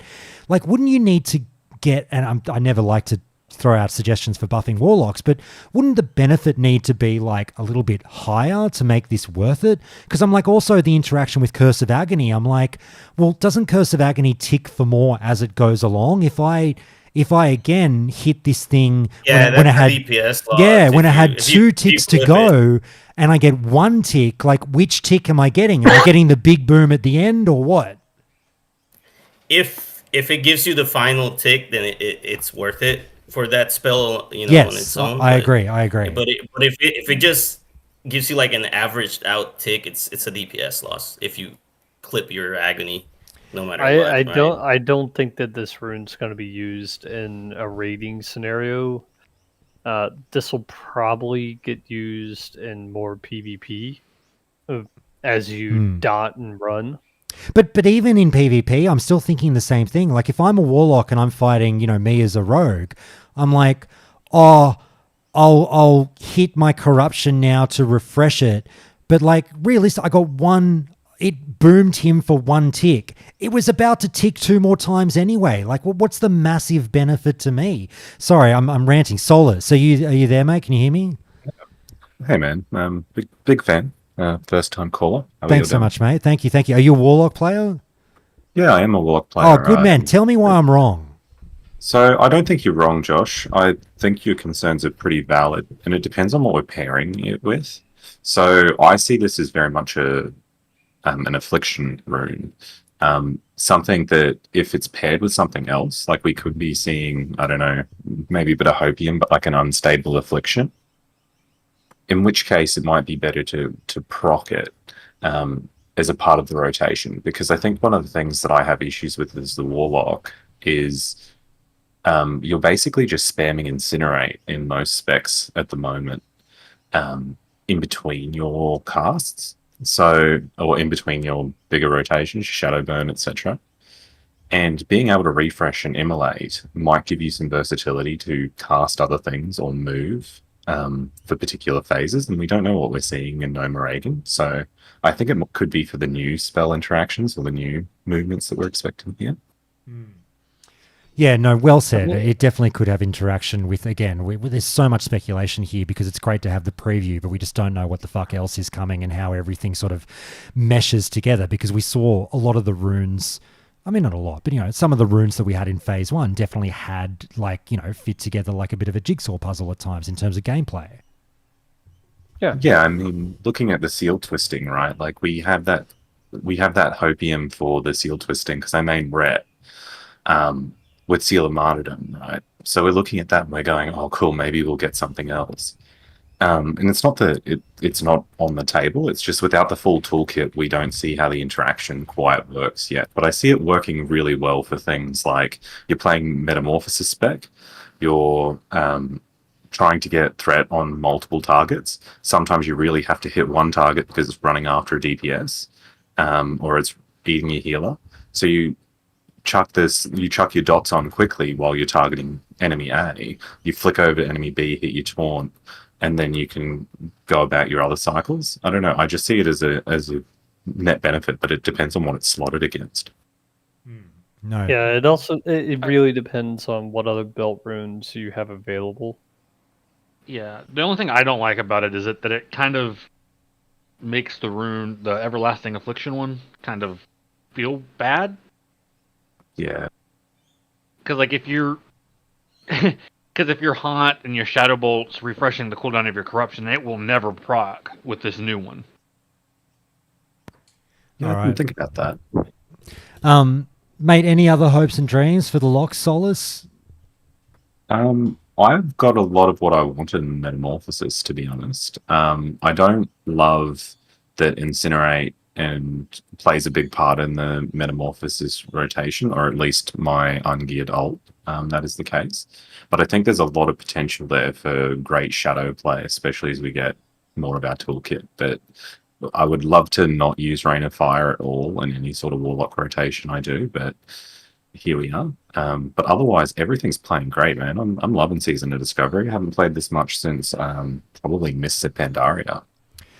Mate, that's the way, and I dare say you're not alone, because it feels like the amount of weight that they're throwing behind SOD, particularly everything that they've done for Phase 2 now, and we might talk about this more later on, but like, fuck, people are clearly playing the game. This thing is popular. That's why they're giving it a lot of love and affection.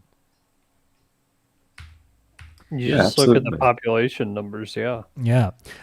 So look, yeah, Dance of the Wicked is a bit of fun. We'll see if that works well for. I'm not sure that that's the thing that's going to make Warlock tanking fun, but as we say, let's wait and see what comes, because you devs here listening, the Warlock tank needs a bit of FUN injected into it. Let's move on. Mages. Oh my god, did we have a discussion about fucking mages in the Countdown to Classic Discord today? Ubiquitous, you're to blame for all that.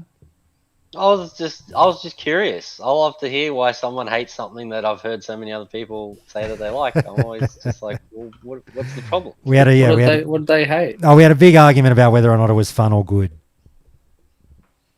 Mage play or mage healing? Just mages in general inside. Yeah, was it Maldo? Wacklo? No, it's Wacklo. Wacklo's been on the show a bunch of times in the past. He's a big mage fan. He just replied to me, so maybe he's going to listen. Oh, maybe he's listening. Well, either way, Wacklo, Ubiquitous, you're both to blame. No, it was good. It was good conversation. It was good to see. But look, Mage Runes, Missile Barrage, Chronostatic Preservation. Fucking say that 3 times fast. I don't care about mages, so I shouldn't be talking about this. Who are the mage fans here? I think Missile Barrage is great. It always feels good to press that button when it's procced, like press Arcane Missiles when that's procced. That's a high dopamine press right there. Yeah, like it's free and it collapses heaps of damage. It just feels great. It'll definitely iron out the arcane rotation.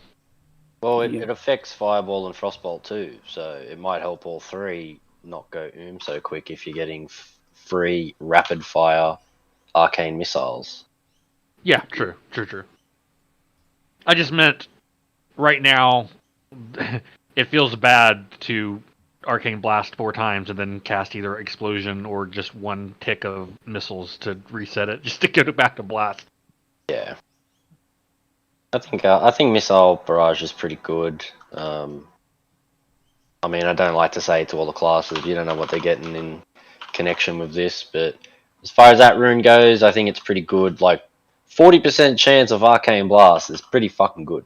Like, you're almost definitely going to get one prior to 3 or 4 stacks, and then it's just up to you as to whether you want to cast it at 3 or 4. And then that Arcane Missiles being free in terms of mana cost would immediately make Mage Arcane in BFD right now suck half as much.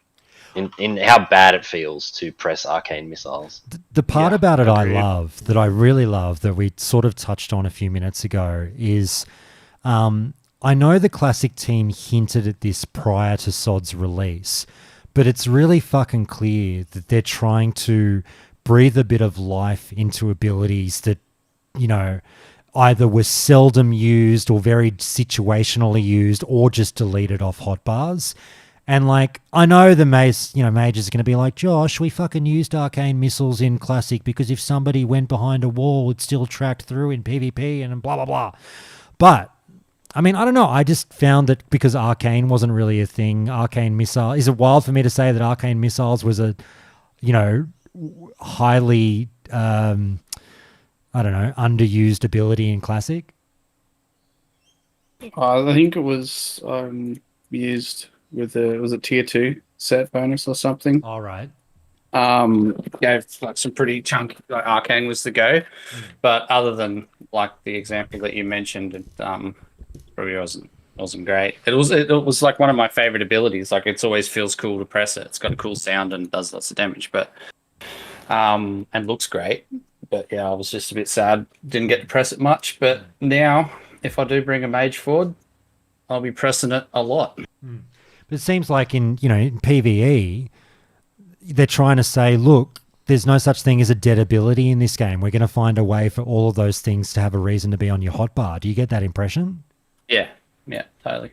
I think it's just cleaned that up a little bit. Yeah. For giving you a reason to press it, you get that proc, and you're going to be like, I'll be hanging out for it like a junkie, man. Be like, it's giving me fucking proc, so I can press me button, right? So, like, it's great. I love a good proc, and I love arcane missiles, and it's just tidied that ability up really nicely.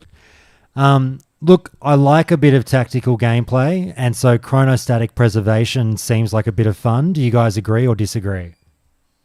It looks fun. Big agree. Yeah, it looks fun. Yeah, was that Templar? Sorry.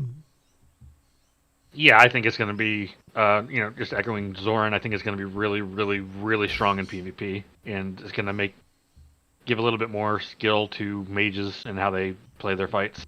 Very good, Ubiquitous. I was going to say, from my absolute numpty experience of Mage, where it's like my third character, so it gets third prio on attention. It from a DPS, and I haven't healed. It seems like it's good. It's just the last part of the paragraph has me spun, and I have no idea whether that means it has unlimited potential and how crazy it's going to be. You could shatter with it. No, it's a healing ability, right? Yeah. So, this spell is considered Arcane Fire and Frost for interactions with other spells, talents, and effects. So that's where I don't know if it means like, you'll have a Shatter Spect healing mage or some shit or what, but I'm very, very ignorant to mage healing. But just that last part makes it seem exciting. Yeah. Fair enough. Boys, are we ready to... let's just say real quick. John, thumbs up, thumbs down overall mage preview. Thumbs up, man. It's rekindled my interest with my mage, which has been my pretty much 20-year main. It's been nice. Very good. Stray, but very good. I feel good coming back. Too easy. Boys, let's move on. Shaman, fuck me dead. I mean, just fucking be still my raging erection. These guys look good, and the fucking devs have given them exactly what I was praying for, which was Maelstrom Weapon. I've been saying those words over and over again, going, fucking Tim, if you do Maelstrom Weapon, I'm fucking whoa, baby, will I be playing a shaman? And look, it was really tough. I'm all in on rogue as my main, but I was like, what am I going to pick as my ult? I'm only taking 2 classes through phase 2. What's it going to be? My God, I think this was the vote for Shaman. I love Maelstrom Weapon. Fred's in, Punchy's in. The Shaman are very excited. Fred, I make crude jokes about erections and whatnot, but am I way off base? No, I mean, this is definitely, if you were looking for a two-handed shaman, especially, this is what you're after. Zing! I mean, I think for Maelstrom Weapon, we'll have to see whether there's mental quickness, which is what converts your attack power, your melee attack power, into spell power. Without that, it might be a little underwhelming because your lightning bolts aren't going to be doing much. But I mean, that's going to come later for sure, even if it doesn't come in this phase. And with Maelstrom Weapon locked in, it's still going to be great, and it's still free. I mean, you've attacked 5 times. Doesn't matter how much damage it does if it's a fucking free spell. It's still great. And you get 2-handed mastery on your chest rune now. Right, so that interacts with dual wield specialization, which is to be expected. Because there's no reason to use both those at the same time. So we got to expect that there's also going to be something that will take the Lava Lash spot as well for a 2-hander. Who knows what that'll be, but there's for sure that coming, even though it wasn't leaked. So I'm super excited, but I think it'll be super fun, and maybe I'll get a chance to get out of the tanking role. I mean, that said, they do have their work cut out for them. They're doing 62% of the damage of a Fury Aura right now. That means you could give them a straight up 50% buff, like literally just plus 50% damage on them. Even my Darkwind Fairy, which will salvate over, is plus 10%, and they would still be doing less damage than Warriors. So there is a hill, a fucking mountain to climb. But who knows? I'm hopeful, and it seems like they're going the right way with Maelstrom Weapon. That's just that. Forget about whether it's good or not. Just in terms of like fun, it's a super fun ability. It's very interactive, so I really like it for that reason. Very good, very good. Hang on, Punchy, hit me on the mobile. I'm sort of up in arms about the Maelstrom thing. Like as a and classic enhanced player, and that also still plays Wrath with Maelstrom. I feel like it is more geared towards the dual wield side of things, which is how it's going to proc, and if there's an ICD or if it's depending on the proc per minute sort of side of it. But as Fred's already put in the Shaman chat, there's going to be like the meatball twisting or meatball weaving, as it's been coined in the Shaman discords, where because of the way that it works with the haste stacking, it nullifies the auto swing cancellation of your casts. So you technically at 1 stack of Maelstrom, you'll be able to weave in a lava burst in between your auto attack. So just that side of it's going to be a big how they're going to balance that out for say PvP side of things is going to be something to look into and to watch with keen eyes. Yeah, it's one of those things where, again, old PvP brains, Josh, I'm more than likely going to want nothing to do with the enhanced Shaman in PvE. I've still got PTSD from that Wrath rotation, but PvP, fucking give me hours upon hours of that with Maelstrom Weapon. Yeah, but that side of things, it's a lot of totem usage rather than just mashing buttons. That you could just get lucky on your Storm Strike, or as you're running in to get a Wind Fury proc, and then get crits. But hey, Fred, a lot of good PvP shamans are using one-handers and shields and totems usage. Yeah, Fred. You guys, Punchy alluded to the conversation in the Countdown to Classic Discord Shaman channel earlier today. Look, it seemed to come in pretty thick and fast after the announcement. Already you guys were breaking into the theory crafting, but a lot of chat about haste, a lot of chat about, stacking on top of each other and whatnot, and interaction with Flurry. I know you did talk about it a little bit just then, but can you tell us a bit more about that conversation today amongst you Shaman?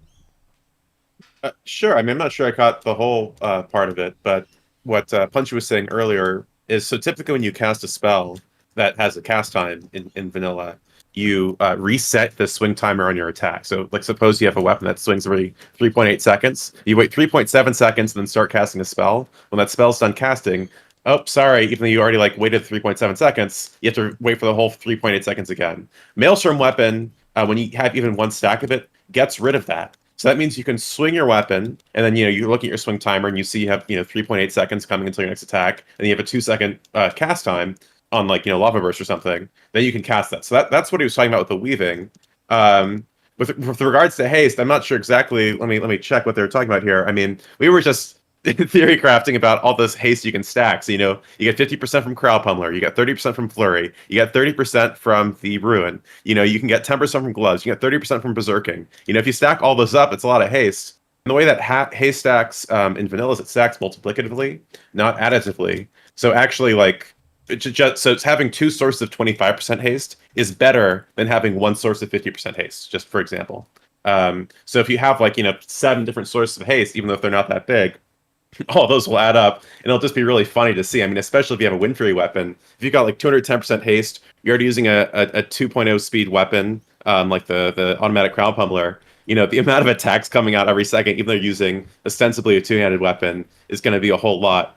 So it'll be funny to see.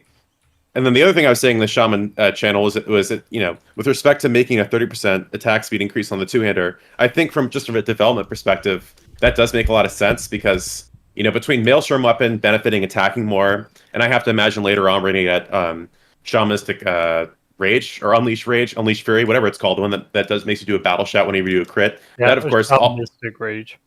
Well, Shamanistic Rage is the mono regeneration. Maybe that's called Unleashed Fury, or is that Shamanistic Fury? Unleash Rage.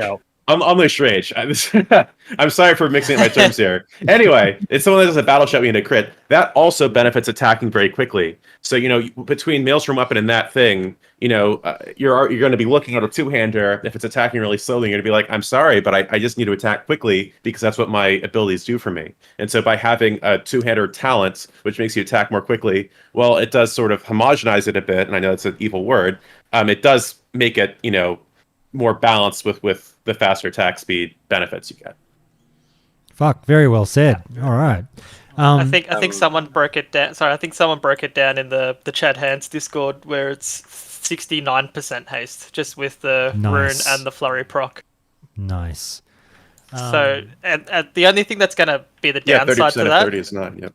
Yeah. So the only downside they're going to be to that is if they have a internal cooldown on Wind Fury. Otherwise, if it's going to work like classic Wind Fury, every hit, 2 second speed with 150% haste. That's if you're min-maxing everything. Every hit has a potential chance of Wind Fury is going to be pretty nuts. Just imagine on a no taunt boss, you decide to hit that and you get 6 procs back to back to back.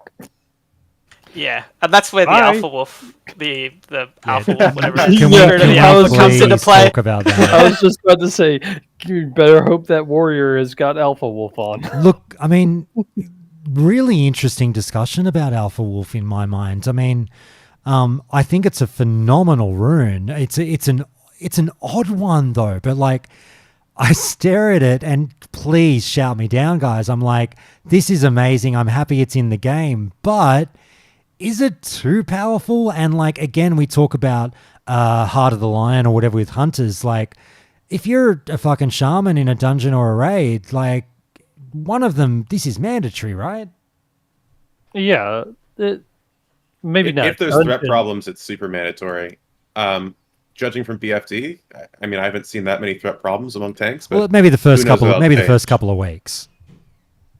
Yeah, look, if there's ever a threat problem with the tank, it's mandatory. Period. No questions asked. I mean, at the end of the day, if as we saw in Classic, and of course it's a little bit different when it's a 10-man instead of a 40-man, but if you have 5 DPS who can't max out their DPS because they're waiting in line behind the tank and they can't risk pulling aggro, that is so much DPS loss on the table that this ability is mandatory. No questions asked. Well, I'll tell you what, as a rogue tank, it fucking lets me not worry about the bloody enhanced shaman with double rock biter. That's what I was going to bring up. Lets people that want a DPS be actually able to DPS rather than having to tank the boss or just sit there auto attacking and not pressing any abilities. Look, I raided raid last week. I was rogue tanking, and we can again talk about fucking skill issue and all that shit or gear or whatever, but my gear is okay. I did have an enhanced shaman with double rock biter. losing threat every fucking 3 seconds, like on bosses, like every 3 seconds. Just I think I taunted 10 times on Gellerhast or something. The other thing that we have to think about is that we're not guaranteed taunt mechanics in any raid. We got them in BFD. We didn't have them in ZG for some of the bosses. We didn't have them in MC on Ragnaros. We didn't have them on Neff or Veilstress. So there are instances in Classic where you need to buff your tank threat. Period. End of story. Just so that you don't get the odd Wind Fury proc that procs Iron Foe that then procs Wind Fury again, and your DPS gets turned to and breathed on, and everybody dies. So Can I say something? Yeah. This is the Horde version of Blessing of Salvation, right? Thank you. I was just gonna say the exact same thing. Suck ass for all the people that went Alliance for fucking Salvation this time when they warned you not to. Suck these Horde nuts. Thank you, Mike. I'm gonna go get a beer. This is the like. But basically, it's a quality of life thing at the same time because the shaman only has to buff one person, unlike the paladins who have to sit there and buff however many people are in their raid. The only problem with this is that it takes up a rune slot, as opposed to having an ability just put in like a skill book. I mean, but it's boots though. Like I've got a feeling that boots is just going to be quality of life things. Well, but you need boots. You only need one shaman. Could be a resto for all. I mean, Yeah, Hunters got trap launcher on their boots. That's not quality of life. That's pure quality of life. That's pretty quality of life to me. Well, that's not just quality of life. That's added DPS to us as well. Yeah, but you need boots in general If you think to about throw it, this the could rune also on. be added Ubiquitous is DPS still because waiting. we can DPS more. Sorry, say it again, mate. Templar, sorry, just say that again one more time. No, I was gonna say technically this could be added DPS because you can DPS more. Shaman, it depends on your tank. I haven't run across too many raids that are tank capped. Rexel, let me throw it to you, mate. Welcome into the mix. Hey, mate. I just wanted to add a bit of a meme around this rune. I know how much you love it. But if you have some healer talking shit, you can pop this on your healer and tank aggro immediately goes to your healer. Grief. The ultimate griefing tool. Oh my god, that makes me so glad I'm not. Or that one warrior that just continuously tries to take threat off you, give him 45% increased threat, then there's no chance. The world buff griefing. Yeah, exactly right. Oh, someone talk shit, pop this on them, end of them. Bye buff. Talk shit, get hit. Yeah, exactly right. Talk shit, get hit. No, that's when you cast it while your taunt's on cooldown. You just say, "Oh, sorry, taunt was on cooldown." Yeah, exactly right. It's The not my other fault great you thing were you at the have- top of the threat meter.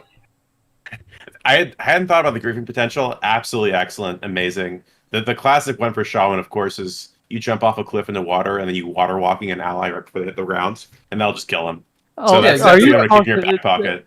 Man, I have nightmares of the water boss in AQ20 from shamans doing that shit. Stop. I actually killed my buddy in hardcore in Marden doing that on accident. On accident? How many quotes are around that, by the way? Wait a minute, I was going to say there better be some quotation marks there, bud. The funniest thing with water walking is people trying to do the lake skip in SSC when everyone was doing like the speedrun setups and stuff like that, and just watching people fail after fail after fail to try and jump on top of the water while they're facing their cameras down, and then immediately taking damage and not being able to get out of the fish. All right. Sorry, go, mate. You guys are giving shamans a bad name here. Come on. No, we wouldn't do that. Ubiquitous, mate. You carry on. I want to go a little bit further down the garden path that you fucking created with this salvation thing. on an actual, rather than just taking the piss out of the other faction, with this Spirit of the Alpha, it's got me wondering, like any rational classic player, I'm going to look at this and overanalyze the shit out of it from what they're trying to do. Could it be that this is a way where tanks, because in Classic, tanks held threat by practically doing 80% of the DPS of Fury Warriors by being a Fury Prot? Will this see us that tanks just tank because they have to match the new power spikes that the rest of us are going to get with all our cool DPS runes? Is this going to be an easy way to just buff the main tank with this, so that instead of him having to do 4k DPS because the warriors are going to start doing 5, they get this now and they just do 2k DPS like a tank should? That's the only that's the more serious take I have when I look at that at a glance, is maybe that's a means to tanks actually tank rather than all the healers just heal me and I'm a fucking DPS, pretty much, is what Fury tanking was. Yeah, it's an interesting question because, like, we've already seen the tanking meta sort of become like, you know, I know it's only level 25 in the next phase. I know it's only going to be level 40 or whatever, but the tanking meta has already been everyone saying, throw away all this fucking mitigation gear, particularly if you're a warrior. It's like all this plus defense gear drops and everything on the male stuff, but everyone's like, mate, throw that aside. Everyone just put your DPS gear on and treat your tanking role like you're a DPS player. And like, I wonder if they want to avoid that and actually have tanks be tanks and not just be DPS players who don't give a fuck. Yeah, people say it's lame, but the only person that really gets off on that is the Fury tank, and I say that from someone that Fury tanked. It's very fun to just press all the same buttons as the other guys, but I don't even have to care about where the boss is really, because I get to decide where he is. I don't have to react to anything. I'm the pilot. So yeah, I think it's right that tanks tank and they're not just the DPS that wears a different hat. Yeah. Hey, sorry, Rexel, I had to put you on mute, mate. Just you might have to throw push to talk on. Just let me know when you've done that, and then we'll be able to throw you back in the mix. Boys, anything else on this? I think we probably said everything. Anyone else got something to say? I got one question for Fred. With Maelstrom Weapon, are we about to enter an era of healer shamans having to melee the boss constantly to proc this potentially?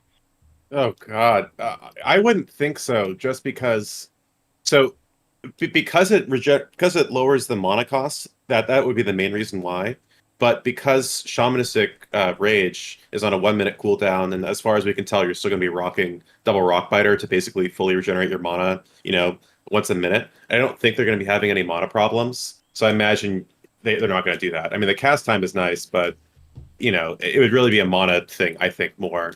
Because, I mean, otherwise, they're in a lot of trouble, right? If you actually need to be meleeing to get lower cast time, just to have enough heal output to keep up with the damage that's going down in raid, there's a much bigger problem going on with shaman healers, I think. So it'd be about the mana, and they already regenerate enough mana from Shaman's Rage that I think not. That's my optimistic take, but they're not going to have to do that.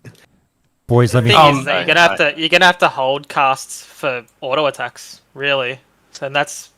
coming into obviously higher damage, incoming damage raids, and that sort of side of it. I don't think it's going to be a thing. Yeah, I hope for my Resto Shaman brothers that it's not. I just saw that and I'm like, they've put the heals in there for a reason. What are they fucking cooking here? I think it's as more a so Resto PvP. Shaman. There goes a glass taxi. Sorry, keep going. As a Resto Shaman, I would actually love to play melee and weave in chain lightnings while healing. Well, this will allow it for sure. I mean, for sure. Because I've been playing Mistweaver Monk on retail, and most of its healing is through damage. So being able to stand in melee range, deal damage, and then also, if the chance occurs, you throw out a chain heal or whatever you need to. But I'm looking at it more from adding DPS to my rotation. Let me throw a new caller in the mix. Tavarotti, can you hear me? Yeah. You can call me Tav. Tav, thanks for joining, mate. So I wanted to add a little bit to the conversation about threat generation and tanking. Yeah. Because I know that this little podcast tends to have a horde bias sometimes. Fair enough. So I'm a paladin main, and if you look at the Righteous Fury rune itself, it grants an 80% additional threat from Righteous Fury itself, the Hand of Reckoning rune. So I'm thinking that this is the general design path that the devs are kind of wanting to go down, to at least give tanks like a way to actually generate threat that isn't just from raw DPS. Boys, anyone on that? Sounds fair. Is this something where, the guys, as you say, with the horde bias, the guys were sort of celebrating, Ubiquitous is doing a touchdown dance there, Tav, about, hey, this is the horde salvation. Like, any fucking, beef with this thing being in there, like, and the horde sort of doing a celebration over this one? Oh no, absolutely not. I mean, even in the chat, I even said like I'm happy that Horde are getting that. Like, it's a super cool and unique way to have introduced Salve for Horde, and I'm happy that Horde gets some of the balance. I mean, over on Alliance, we're super happy to have our Wind Fury bots. So very good, very good. It's very Horde-esque. Like, we buff a target to be more intimidating for the boss, rather than buffing all our raid members to be less intimidating to the boss.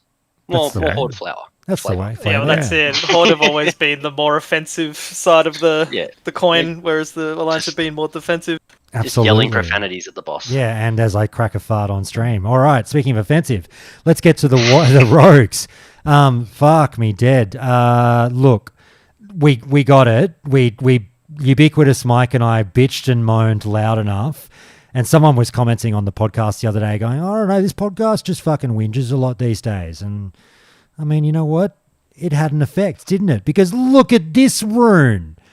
Huh? Get a load of this. Shuriken toss. We did it, boys. We did it. We have an AoE ability as a rogue now. And I mean, also it's like, I guess technically like a DPS rogue could use this too. Like, we'll have some like meaningful AoE in a dungeon now. We won't just be the one guy with the mages using the blizzards and the living flames and the fucking warlocks with the hellfires and everything. We'll actually have an ability where the tank decides to pull more than 3 mobs, we could actually hit more than one target. Closest to the pin rules here, boys. How much energy, and will there be a cooldown? I'll let you make this go first. I'm gonna go with 45 energy and no cooldown. I think it's gonna be 40. I think it'll have a minimum range. Yeah, fair enough. All right. I agree with that. So minimum wage, 40 Templar? energy, and it's going to be instant cast, kind of like Saber Slash or any other combo builder. Yeah, yep. So 40 energy, no cooldown for you, Mike. I want it to be instant. If it's doing 2.5% of your attack power, it's not a crazy amount of damage. So I could see it being like 20 energy. Because it's.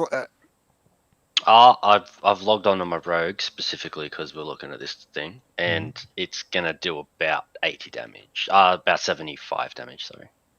Is it 25% or 2.5? 25% of your 25. AP. Oh, it's 25%. Oh, okay, so that's actually fair. Sorry, that's a fair bit more damage. Yeah, and that's at level 25. So at level 40, it's probably going to scale up a little. This is going to scale. It's going to be pretty strong at level 60 in like full raid gear. Yeah, do about 100 damage or something, right? Currently, I'd say it'll do about 75, which isn't truly that underwhelming when you throw in. What's your AP now? Like 250? 300 unbuffed. Oh, well, fuck me. Yeah, so once by we're level buffed 40, up, that'll be everything. what, 500 odd? So maybe 125 damage, like right now at level 25. All right, I'll say 35 energy and a 5-second cooldown. Yeah, I'm on kind of like, I weirdly reckon it'll be like 40 energy with like a 6 to 8 second cooldown. I don't know. I don't know how it'll work with scaling, but like if it was to do 25% of my AP, it's almost doing a Sinister Strike to every fucking target. Yeah, that's why I think it's going to be 40, and I wouldn't even put it past them to then also add in an AoE spender as well. that would be on par with like Eviscerate. Yeah, I mean we don't know all the runes, so I mean we very well could get an AoE spender. And we But I mean don't this know is what. enough. We also don't know what nerfs are coming. The reason I think it'll have a cooldown, a short cooldown, is I don't think they want rogue tanking to just be walk into pack and press this ability 3 times and you're fine. I don't know. Maybe I'm wrong. No cooldown, 100 energy. Why does Shaman get to do that? Well, they only press it once though with the sick. Yeah, it's fair. Press it once and they've literally got threat on everything. That is fair. Look, the tooltip reads to me in terms of range and shit and how it works. This reads to me, tell me if I'm weird, not as a circle ability, not as a cone ability, but just as a targeted ability. You hit the target, and if anything happens to be within a certain minimum range of that target, up to 4 extra targets also get hit. Is that your reading or not? That's how I read it, yeah. I think it'll have decent range because like it's a shuriken, so it's like, you know, you can throw those pretty freaking far. They're not. So it's not some heavy object you're trying to throw. I think it'll have a decent range. Yeah. But I'm saying I don't think it'll have a cone. It might have decent range, but like you toss it, and then I think it's going to be like a bounce. Yeah, and then it bounces yeah. depending on the I distance that the mobs are from each other. Yeah, I think that makes sense. Yeah. So Now, I don't are you think just like curious of how far the mobs have to be from each other for them to like bounce, or do you think it'll just bounce regardless of like? No, I think it'll be like it range? only bounces to mobs within like 3 to 5 yards of it or something. Gotcha. But okay. like I think because you want to create some form of like skill-based gameplay, even though this doesn't seem very skillful. Like the Shaman skilled gameplay is, I'm going to get my little cone here and wrap everything up in it. If the rogue basically, if this was like a 30-yard ability and hits everything within 10 yards of the mob that you fucking hit, well, there's no brain play there. It's just dumb spam, whatever. Like, as opposed to, I'll wait to hit this thing until the mobs are like basically standing on top of each other so that I know that my shuriken chains to everything. I don't know. We'll see. Maybe there'll be some form of tactical gameplay there. I'm happy with it. Are you guys happy with it? You guys threw around a lot of suggestions on this one. Shuriken toss, like something like this was something we threw out there, right? Yeah, I believe it was this, and we were talking about the one that shoots out and then comes back. But I think this one's nice. I like this. Mechanically, I think it's completely sound. How fun I find it, completely, it depends on what you've said, how they implement it. Is it a cone? Is it like Cone of Cold, for example? But they've just limited it to 5 total targets, pretty much. Is it going to be like that, or is it just going to be cast it at that person, and even if there's mobs in front of it, to the side of it, within 5 yards, so they all just get sprayed, like a shotgun blast kind of. Those would both be fun. I don't really see how they could fuck it up, but we'll wait until we play with it. It does the job. It fills the hole that we wanted. Yeah, definitely wait and see when we press the button. Look, Master of Subtlety, we'll quickly go through this one. I love this. I think it's fantastic. I don't think it's game-breaking. I think it's just fun. It's powerful. It falls in line with the other runes that we've seen. I'm really intrigued, again, from the rogue tanking aspect of like, we talked earlier on the show about, it's a shame that we might not really get to run ahead and stealth and ambush much as a rogue tank because of the pace of a dungeon and whatnot. But like Shadow Strike is right there. So theoretically, Master of Subtlety combined with Shadow Strike, but then I know you lose Saber Slash, which is kind of like you wouldn't do that as a rogue tank. So it's a bit weird. But like if you were being a wonky build, you could tank and use your stealth and do fun shit with like a rune like this, don't you think? Yeah, there's potential there. It gives you a bit more opener DPS. I'm just worried, if it's on the same slot as Shuriken Toss, you'd just change it before bosses if you could be asked, if it matters. They're on separate ones. Shuriken Toss is the belt, the Master Subtleties are the boots. Yeah, in the top there. Yeah, it's just good opener threat, but I'm gonna guess that there might be another one for tanking on boots over Master of Sub. Yeah, I was understand. Oh, sorry, go ahead. I cut you off. I think Master of Sub leans heavily into PvP, but also it might actually make Sub PvE viable depending on fight length. But, yeah. As someone who plans on trying all the rogue specs, I'm very keen on this one. Yeah, as a PvE Andy, this makes Vanish a DPS cooldown. Yep. And for a tank, it gives you like you could like equip a dagger in your main hand and start with an ambush to get a big burst of threat, then go back to your sword or whatever you want to use. I mean, Mike, you and Ubiquitous was screaming for Vanish to become a part of the tanking, rotation as well. I mean, maybe there is a world here that opens that up on that side of things too. Yeah, I mean, technically a DPS cooldown increases your damage, increases your threat, which does make it meaningful to press as a rogue tank. Yeah. So, because that technically increases your threat. So, I mean, the only problem is Vanish is a threat, like complete threat drop, right? So, like, if I vanish, like, because I'm thinking of the cool ways to do it. Like, if I start up on a mob, I'm in a pack, and now, like, I opened from stealth. I got 6 seconds worth of this, but then I vanish mid pack, like killing the pack, and then keep going for another 6 seconds of damage. That'd be cool, but for the threat drop. that's fair. Yeah, I was like, I've had a complete brain fart that it's a threat drop. So it maybe would just be maybe something to chew on there, devs. Look, all I'm saying is fucking, you two sitting there in the crowd in the corner, your mission, if you choose to accept it, and I promise I'll stop talking about rogue tanks now, but your mission, if you choose to accept it, is to make stealth a part of rogue tanking. That's your fucking phase 3 job, maybe. I don't know. But it'd be very thematic and very cool. Maybe it's already there and we just don't know how to fucking play the game. Anyway, look, anything else on this, anyone? I'm just glad that the two that we've seen, neither of them were Cloak of Shadows. Oh, fucking no, that's going to be one of the fun ones to discover. Yeah, I'm sure it'll be a thing at some point. I just want to delay it as long as possible.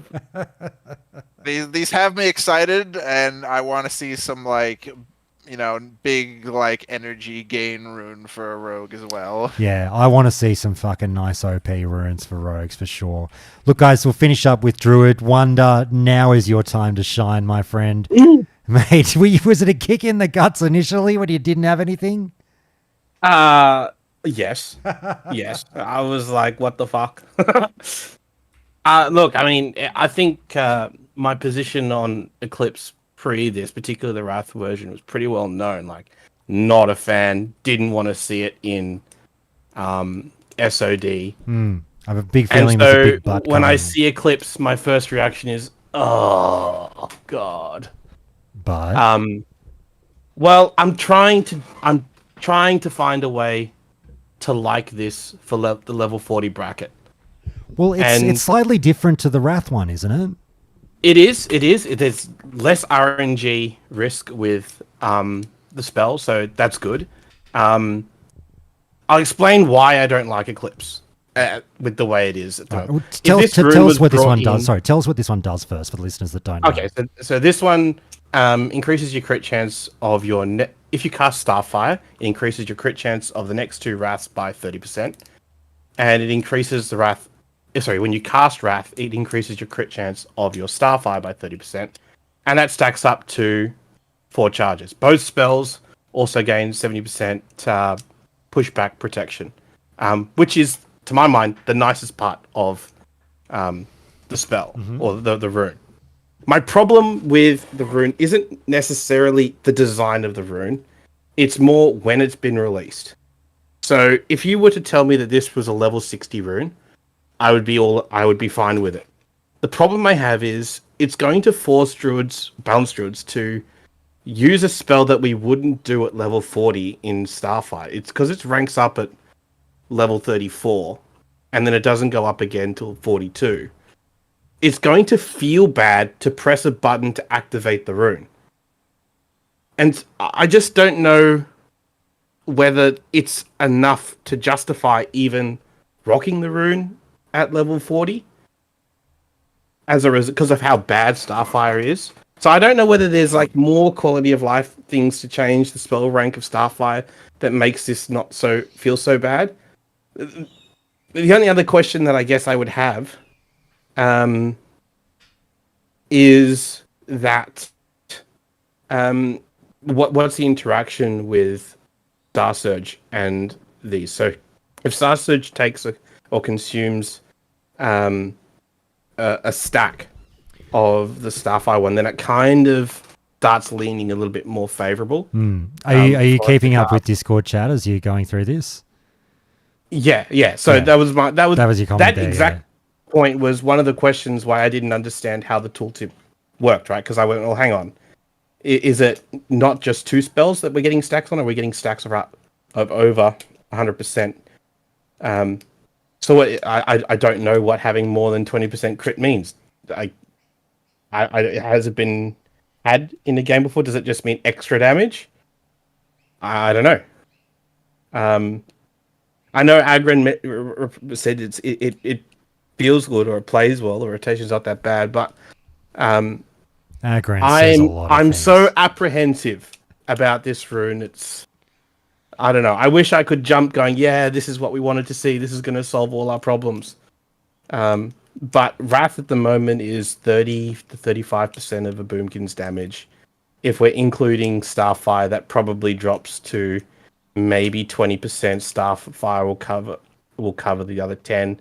Both of those getting a 30% damage, crit chance. Okay, not that bad, but taking a Boomkin and making them great at the end of the game, I just don't see how this is going to do it.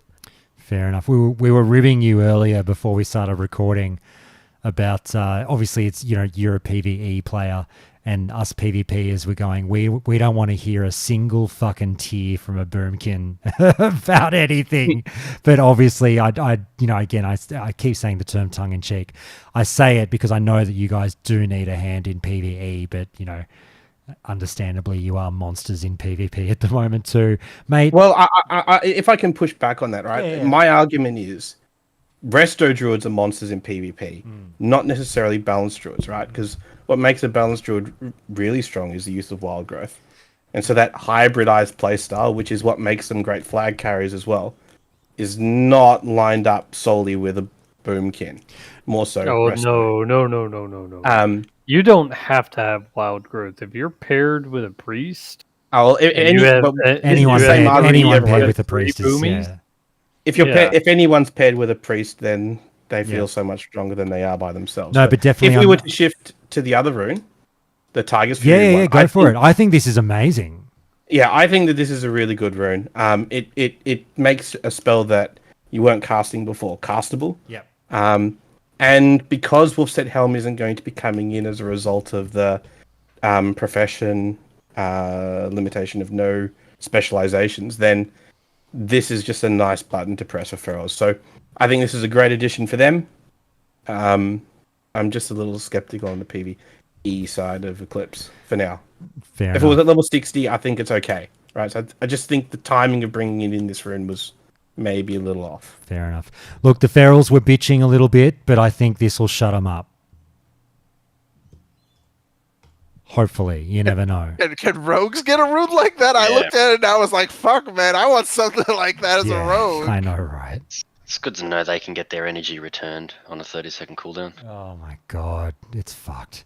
Anywho, look, let's move. If that's everything for Druids, guys, I think we're ready to move on, yeah? Can I comment on that rune Absolutely. real quick? So, I don't... Maybe I'm reading it wrong, but I don't see how it just isn't a really good benefit, because if you're already wrathing, it's going to pump your Starfire. You do one Starfire, doesn't that give you a 30% crit when you go back to Wrath after that? So you kind of are just rocking like 30% bonus crit on either ability, isn't it? Well, yeah, but depending on the way you want to maximize it, you're not really ever going to take advantage of the 4 charges, right? Because casting 4 Starfires is going to feel really bad when Starfire doesn't do that much damage because of its spell rank. So at level 60, yeah, great. This is probably going to be good. Now, I just don't think it's going to compete. I could be wrong. All right, guys, let's move on. Hey, Mike, remember at the top of the podcast when I go, oh, yeah, 2 hours for this one? Yeah. And you immediately laughed in my face And here we are at 2 hours 40 and we've done the first 2 topics. Yeah, we're just at the good part. Yeah, we're just at the good part now. Look, guys, I'll try and be somewhat mindful of time. We'll see how we go. Look, I want to talk about Blood Moon. I want to talk about this amazing new PvP event in Stranglethorn Vale. I'm calling it that before I've played 1 second of it. Again, like, this was the moment where I was like, if you fucking pricks could have seen my face as they started going through the information on this. I mean, comical doesn't even do it justice. I was just licking my lips going, it's, you know, and I don't know if this would, Tim, I'm not sure if this is what you were referring to when I think a couple of months ago you were like, oh, mate, you know, there's something you're really going to like, Josh. I don't know if this was that, but I fucking like this. I'll tell you what, I like it a lot. This is like I died and went to World of Warcraft heaven. Free for all for half an hour every 3 hours in Stranglethorn Vale. Fucking hide your kids, hide your wife. I cannot fucking wait. Look, we'll dive into the details and everything, but guys, just overall impressions, first in, best dressed. We'll all have a say here. Do you think this is good, bad, a nightmare waiting to happen, or fucking amazing? To hit me. I think it's really cool. What it immediately hit me with this is that the focus on small, like, 5-man gameplay. I don't know if people remember from back in original vanilla, but the precursors to Arena was, I can't remember if it was like Tichondrius or one server. They basically had a community created 5-man like world PvP event where you'd have roving 5-man groups. So to me, this immediately kind of called back to that, where it's like, if the optimal size is like smaller 5-mans with just like chaos, right? The fact that you can fight your own faction, that seems wild as well. Like, I think there's certain people who are going to really love that. I don't know how they're going to keep that from being like exploitable. That's the first thing that came to my mind on that side as well. But I think the chaotic nature of basically like STV, there used to be some safety if you had friends around, but now your only friends are your group mates, right? So that makes it like pretty wild and pretty unique. Let me say on that though. So I just want to get one point in. Crime. Oh, it's going to happen. Guilty on guilty crimes are absolutely going to happen. But my thing with this is my guild leader. The party aspect is interesting, and this might be.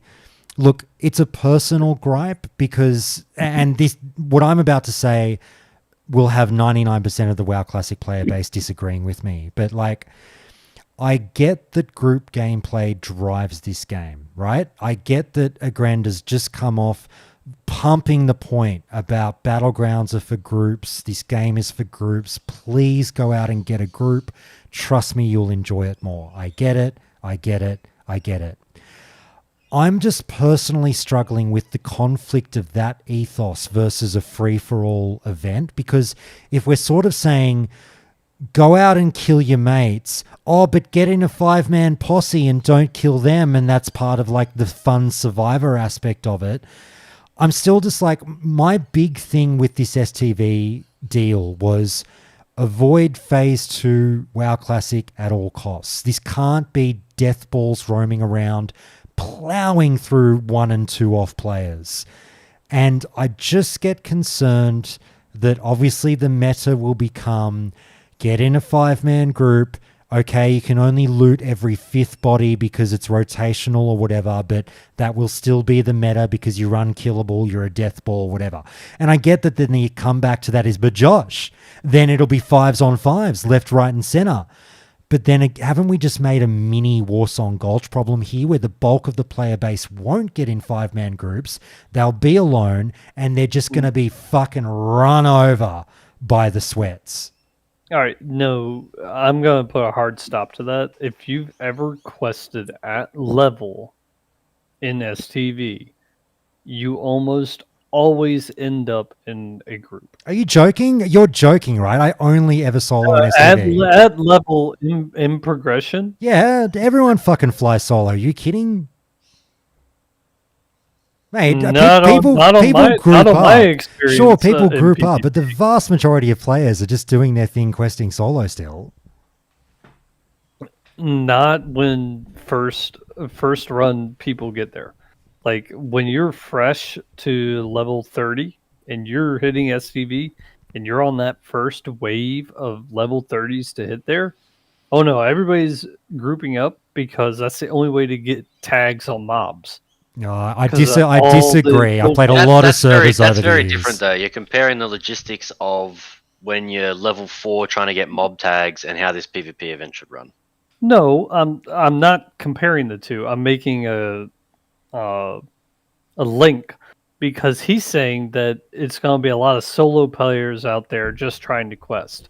Well, no, if you're in the first wave or even second wave, now that we're on Megapop servers, those waves of players are going to want to group up for quests as well to get those quests done as quickly and efficiently as possible without having to wait around where, oh, I'm just trying to tag these Panthers and I just can't get a tag because everybody else is hitting them before I can. But how does that tie to the fact of surviving PvP? I think that's where Josh is countering this. You never grouped up to do quests because you were scared of the other faction. You did it because, hey, instead of both of us wasting half an hour. But now you're already grouped. Yeah, but that's like I don't think that's where Josh was going with this. I don't want to speak for him. No, you're bang on. What I'm getting at, Ford, is I'm sort of, while I'll give you a half concession that sure.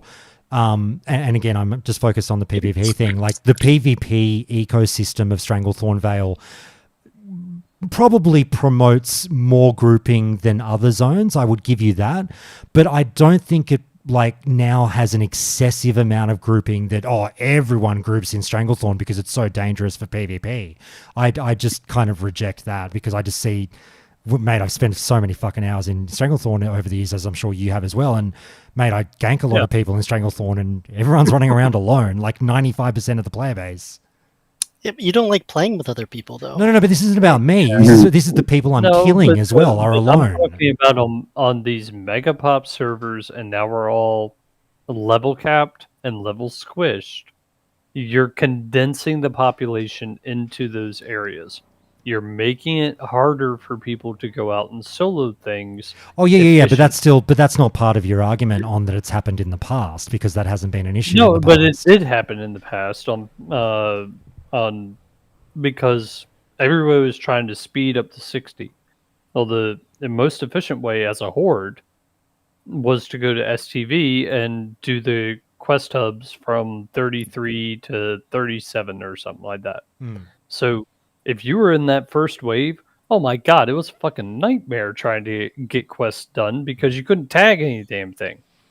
All I'll say, mate, is I've PvP'd so much in STV, so much, and I've done it on a rogue as well, and like I haven't noticed an unusually larger amount of groups that I avoid in STV.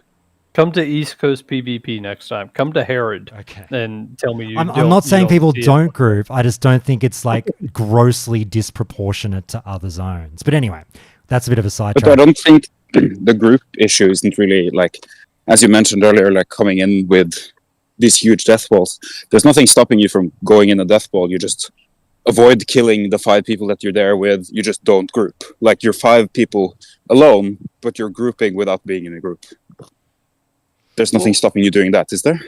But then you won't be able to loot if you're not the first one to get the tag on the. No, but you can split tags if you're on Discord anyway. It's like, I'm number 1, you're number 2, you're number 3, blah blah blah. I guess you could do that. Did I I'm just saying that like being in a 5-man versus not being in a 5-man, it's probably not going to change anything in this specific event. No, I think he was talking about the 5-man death balls running around hitting the 1Zs and 2Zs and 3Z groups. Yeah, so and I'm saying that there's nothing stopping you from being in a 5-man, just avoiding the grouping. But then we've transported the war song argument to Stranglethorn now. There's nothing stopping you pre-mating. Well, no, exactly. But the main difference in my mind is that Stranglethorn is such a massively bigger zone than Warsong. So it's easier to avoid. All I'm saying is this, like, whether you like it or not, and I accept that I am in the fucking minority on this one, I'm just telling you these posts are coming and this gripe is coming. Whether you like it or not,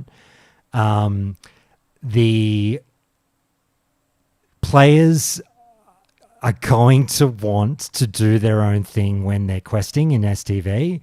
They're not going to want to feel forced to group up a la a pre-made, and a lot of those arguments will just transplant over STV. I fucking guarantee But it. did they not solve that problem? We agree with you on that part.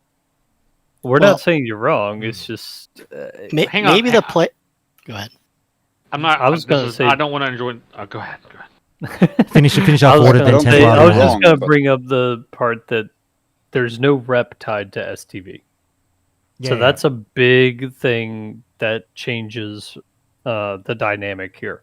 The only people that are going to want to go to STV during the times of these events are people that specifically want the items. But they that's still get. effectively a rep. It's still a grind. I mean, whether you call it a rep grind or an item grind or whatever, it's still a grind. It's still a reason to be there. But the people they put that in there. The people that don't want to be a part of this can opt out of the event. They don't have to be a part of it. Right. Yeah. Whereas True. Ashenvale, because they tied it to a PvP rep grind, and that had layers of items, it's much more enticing for players to do that, as opposed to some of the rewards in STV, like the mace. The 2.3 speed mace is on par with what you get out of Gnomer in the loot table, from what they showed us. Is on par with the with the one-handed mace from there. Right. So it's different ways to get effectively the same gear. Exactly. So if you don't have a focus on PvP, you're probably not going to go to STV by choice. I think So- one cool thing you could do in order to avoid the grouping is like, what if you had some sort of, if you're not attacking people of your own faction within 60 seconds, you get some sort of curse or something. It's already implemented. They have an opt out for people that don't want to be in the event. Like the No, people I'm that Josh, just saying to avoid this like 5-man problem or the 5-man death wall. Like if you're within X amount of yards of people of your own faction and you're not actively trying to kill them, you get some sort of curse that makes you like lose control of your character, like blood madness or something. Al, I'll throw it to you in a second, Templar. I just want to address what you're saying. And you're right to bring it up. I hear what you're saying about you can opt out. This isn't going to ruin anyone's day if they don't want it to. That's not actually, like, I get that, and that is a good feature, but that's not what I'm talking about. I'm talking about, what about the people that want to opt in but don't want to play in groups? Again, exactly. Then they should roll rogue. Exactly like Warsong Gulch. Sorry. I have something to say, but Ale, finally, you say what you were trying to say. Yeah, ultimately, they've opted into a massively multiplayer online game. And This is a shit. This is shit. I hate this argument. No, hey, let me finish. Don't interrupt. Hang on a second. Right? And ultimately, like Agran said, they have to make decisions that not everybody's going to like, and they have to choose whether it's for, small individual, like one player or two players or group, right? And the decision they made with this was for smaller groups. So it's not going to please everybody. They can't please everybody. This is what they went with for this one. Maybe a future one will be even lesser. So the people who are complaining, like, you're in an MMO, group up. Or if you're with one or two people, go find a couple other people and, after they, beat down a group, jump in on there, like, just at least it just bothers me that people like complain so much about things like this you instead and of, a grand. I have to playing come. it for what it I is. have to clap At back least at you, it's Ale. not Let me 40 clap back. Let me clap back. You and a grand are on the same page on this one. And a grand, please, by the way, mate, we're not going to eat you alive.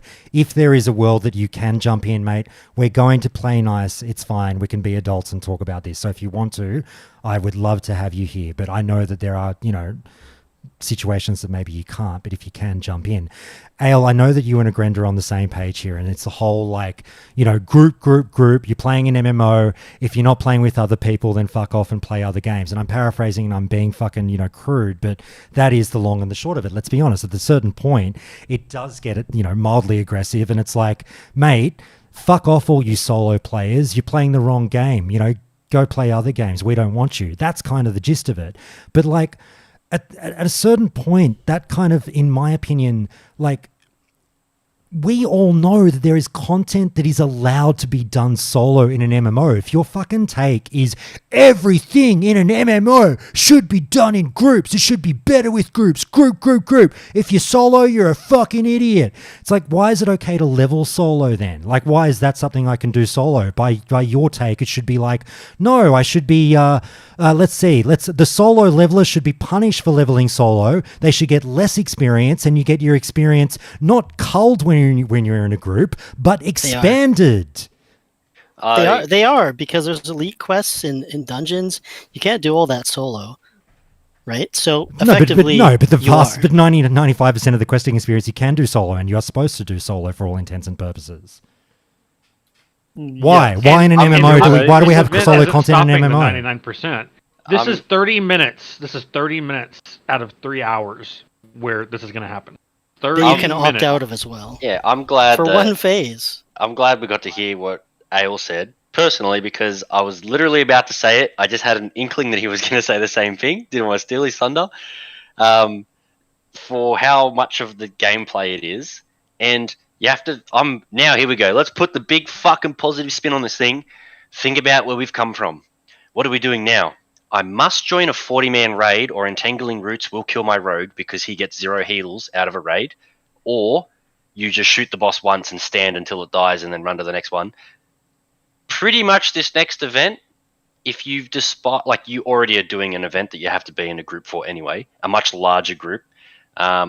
This next event, a 5-man is now at the brink of so fucking casual. Almost anyone should just go looking for group, and you end up in a group with 3 fucking warriors and 2 rogues, and you go, well, boys, let's hope we don't run into 5 hunters, eh? And just wing it and go kill some people. There'll be the sweaties where they're like, no, we're specifically looking for this because it's our little 5-man sweat comp, and that's what we're gonna do. I'll invite Josh and 3 other rogues, and we will sap 4 of them, kill their healer in front of them, and then all disappear and just laugh at them in stealth. That'll be fun. It's like 5-man is such a low barrier to entry of having to put up with other humans. And then when you put the view of what event we've come from, Ashen Vale had its perks and its cons, but this event, I mean, on paper we haven't got there yet, seems like it's going to be more fun every time it's played by tenfold than what Ashen Vale was. Yeah. So I'm kind of I'm just in that, look at what we had, look what we're getting, optimism fucking boat at the moment. Don't get me wrong, I love it, and I hate that we've started out on my one negative point, but I think this is amazing. I think this is fucking fantastic. The devs have smashed it. As I said, my only point was, I hope this is not a repeat of phase 2, because there's one little technical side of it that could lead to that. Could. We've got to play it. We've got to see. You never know. But if there's something that could lead to the March of the Death Ball, that's a concern. And outside of that, I think it's amazing. I very, very strongly reject a lot of the things. I know the counters you're bringing up, Ale, and again, you guys are in simpatico on this one. On mate, not every class can 1v1. Well, that's on the fucking devs to make every class be able to 1v1. I've always fucking hated this argument. I'm sorry, I'm getting very upset about mate, warriors aren't supposed to 1v1 anyone. What are they supposed to do? Well, you shouldn't have a class that can't, I've said this before on the podcast recently. You shouldn't have a class in a game that can't 1v1 in your PvP game. That's a design issue. I think we can look at lessons learnt from Ashen Vale, or at least just my fucking opinion from some of the things that we've spoken about on the pod. There could be a world where, for this 30 minutes, the whole fucking server shows up. It's absolutely ridiculous chaos, but outside of the event, you can still creep towards the same things that the event give you at a marginal payout. So, for example, let's just say, I don't really know what the currency system is going to be, but let's just say every kill gives you 5 blood in the event, and you're there with your party loot. Whether everyone can loot, one person can loot, we'll figure that out. Let's just say outside of the event, every person you kill will give you 1 blood or whatever the fuck the currency is going to be in the event. Then Josh can kill people 1v1 for 2.5 hours between events, then stand invisible on the side of the road while there's 5-man parties running past. And then once the event's over again, he can go back to killing levelers. Because, I mean, we kill the fuck out of each other in STV anyway. It really wouldn't change that much. Like, it's already notoriously a PvP gank zone. I feel like looking back at Ashenvale, it wouldn't be all that bad to actually be able to work towards whatever this grind is, the rep faction, whatever, outside of the event at a super taxed rate to in the event, so that if some derelict wants to sit in STV for 18 hours a day to partake in 6 events but grind in between, so be it. Yeah, I think that's a perfectly fine Let avenue. me throw it over. So Wonder, then Ale, then I'll throw it over to Triumphy. I won't bog it down in, like I said, I'm not going to go too far down the garden path of my like one gripe. I want to talk about the positives too. Wonder, go for it. I was going to say, does anyone find it interesting that you can opt out of the PvP event, but you're still a victim to the PvP rules, in the sense that the Alliance, if you're a Horde player, the Alliance death balls are still going to be coming for you. Or if you're an Alliance player, the Horde ones are still going to be coming for you. So I don't exactly know what the real benefit of opting out of the event is. Yeah, because you're still kind of part of 50% of it. Yeah. I assumed you got kicked off the layer or some shit, to be honest. When I read that, I was like, oh, well, you must get booted to like a PvE layer for the next 30 minutes, pretty much. Other than the fact that it's still PvP zone. Like, you just get sent away to somewhere else. Yeah, I would assume the people that opt out will not be targetable or can't be attacked or something like that by the people that are in the event. You basically turn into an NPC. Yeah, that'd be lame. I'd rather him go to a different layer. I don't want to see PvE tagged people in my event. In the article itself, it mentions the fact that you're still going to be victim to PvP, right? So you're not going to be an NPC. Not from the people though. It's mentioned that you could be victim to regular PvP. Yeah. But what's the difference in a 5-man regular PvPing you from the opposite faction and doing it as regular PvP or Blood Moon PvP? There is no difference if it's the opposite faction. Well, that's what I'm saying. We don't really know. There's a lot of guessing here of what we're assuming is going to be or what it could be like. We don't actually have any idea on what this is going to. What does opting out do? What does it do to the player that's opting out? You've made me read it 5 times over, and you're right. It's literally like, pretty much, I think, now that I've read it that many times, it sounds like just Horde won't be able to kill me anymore, but there's still going to be 4,000 Alliance in 5 Yeah, and I think that's a really important part of it is don't go into a false sense of security that I can opt out and now it's just normal old STV that I'm used to. It's fucking not, because it's a like PvP like goal area with rewards that will be a fucking hotbed of activity. Like it's STV on drugs. Yeah, you've sold me. It sounds like, oh fuck, the event's starting in 2 minutes. Fucking sandstorm's coming. Get inside. You go change zones to go level somewhere else because you know that he's going to get camped for the next half an hour. No. Yeah, I mean, shoot, go run a freaking SM or something. Oh wait, no, sorry, solo player. Let me throw it back. Sorry, you finish off Punchy, then Snacks, then I'll go Ale. I was gonna say, did everyone forget about what Phase 2 Classic was like? That's what I mean saying. That shit was the fucking tits. Saying. Anyway, toxic Snacks. boat parties forever, man. You know what I mean? Like you had people holding Blackrock Mountain for hours on end, blocking people from even getting into the raid. Like that was a thing. And like people are going to complain over. Like no offense, Josh, if you're going to complain over a half an hour event of people being ganked, Phase 2 was Wild West compared. Oh yeah. No. By the way, boys, give it to me. But like, remember that half an hour is happening every 3 hours as well. It's not an insignificant chunk of time through the day. Yeah, but this was every hour, all hour. Yeah. No, I get it. You know what I mean? Like you fly into Kargath and there's a whole Alliance raid sitting there waiting for you. You're half there and then you can't get out because there's. You're gonna have Snacks go. Summoning parties like extracting people out of Nam. Pretty much. Let me just stop for a second, boys. 25 gold for a summon to get out of the sandstorm. Let me just throw it back, boys. Let me just throw it back to Ale. Forward. Hang on, Ale, mate. Sorry, I cut you off before. Now let me just preface this. Ale, I got all hot under the collar as I fucking yelled at you in a grand, even though I fucking love you like a son. I want you to give it back to me in return. Now tell me everything you wanted to say in reply, and please don't be polite. Well, I mean, I just I don't. It was annoying how you came in and said you liked it, and then you basically gave all this ammunition to solo players. That I find that was annoying. But regardless, I think the whole death ball issue is going to be really overblown, and the reason for that is it's not a 5v5. It's a 5 versus everyone else. So say, you're on your down under server and Bunnings Warehouse, their 5 best guys or whatever are just going crazy. Well, you can talk in general chat. You can, hey, these guys are controlling the bridge. We need people up there to take them out. You can go in with 10 guys, wipe them out. There's going to be a lot of, I don't know if anyone here's played like Commander Magic, but I feel like there's going to be a lot of a social aspect to this, and I don't think there is going to be huge death balls just going crazy. Like, I think it's going to be super chaotic. There's going to be, faction on faction violence.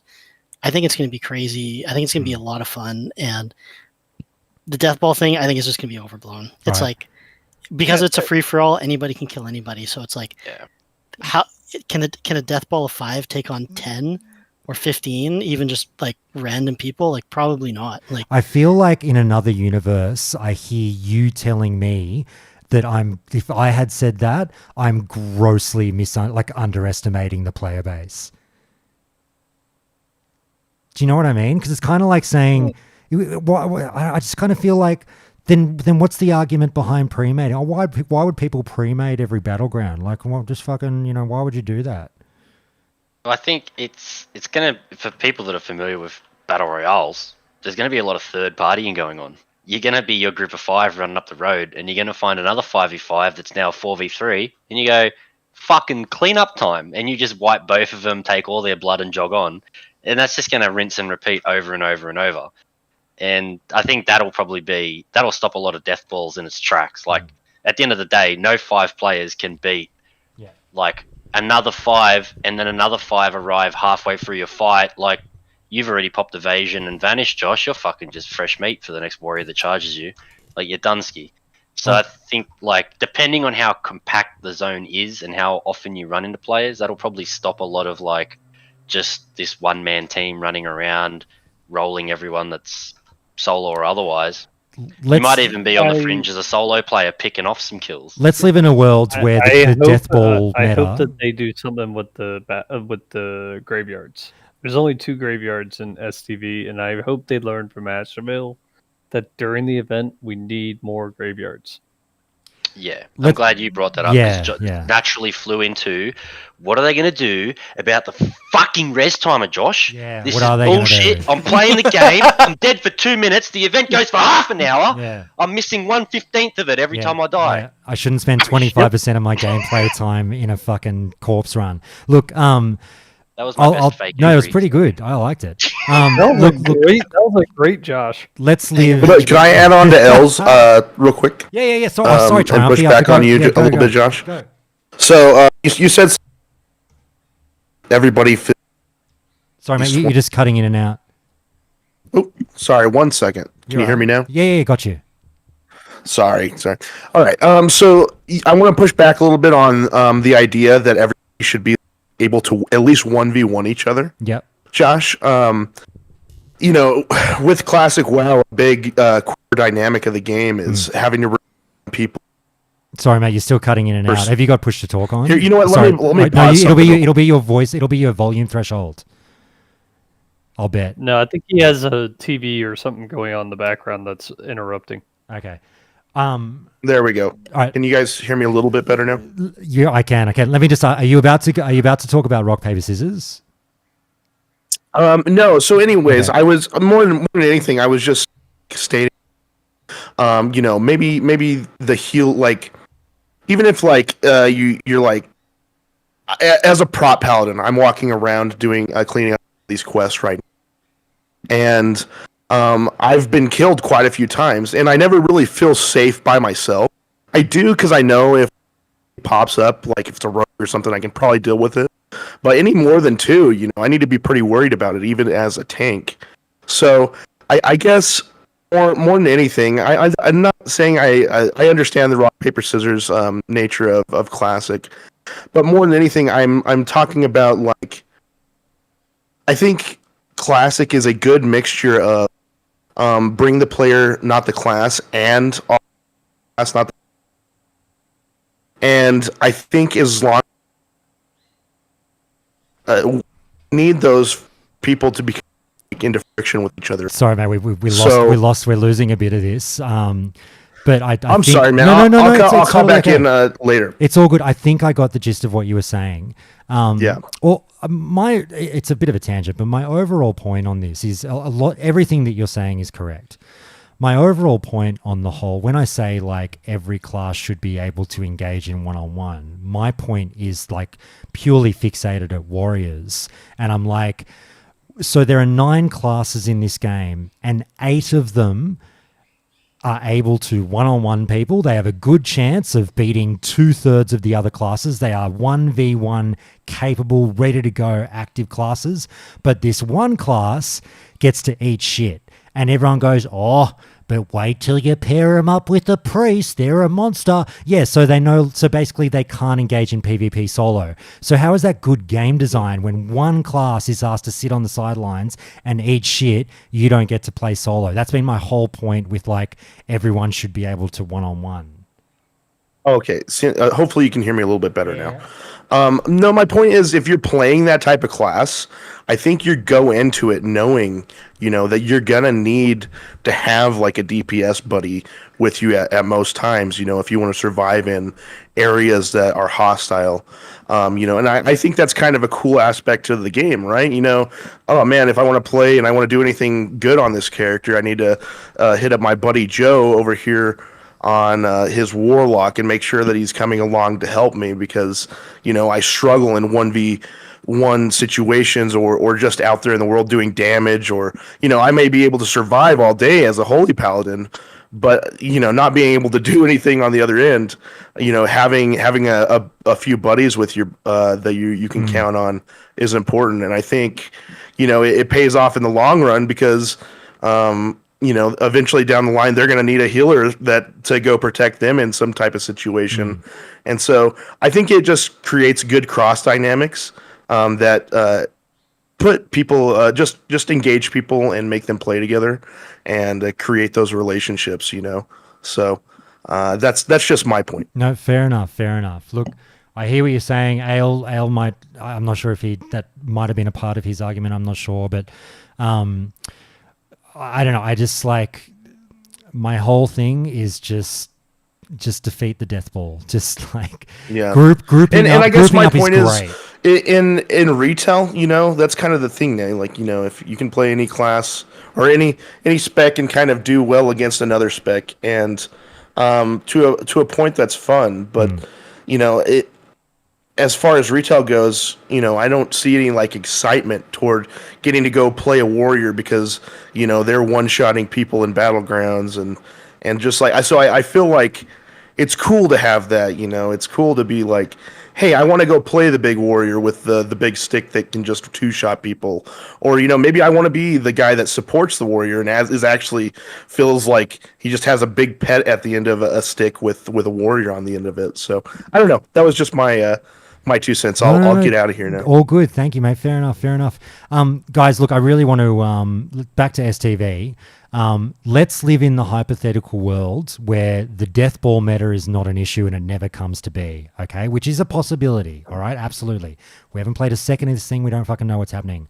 Ale's fair to call me he didn't call me a fuckwit, but I'll call me a fuckwit for starting out on a negative tangent on one small thing that I noticed in the subtext there. Let's pretend that subtext isn't going to come to fruition. I want to talk about how good this thing seems to be on paper because what I said initially, I still stand by. I think this is a fantastically designed event. The structure of the house seems really fucking cool. So, I called this out on Twitter a week ago. I presume we're going to have a blood for the blood god thing. We do. Kill people, get fucking blood off them, cash it in for rewards. I think that's something that we've been waiting for a long, long time. Regardless of, the amount of emergent gameplay this is going to create is going to be really, really interesting to see. Who else thinks that this is a win? Josh be damned on fucking, caveats and exceptions and whatnot. Who's thumbs up or thumbs down? I don't know. You tell me for STV. Massive Josh thumbs up is a from me. fuckwit.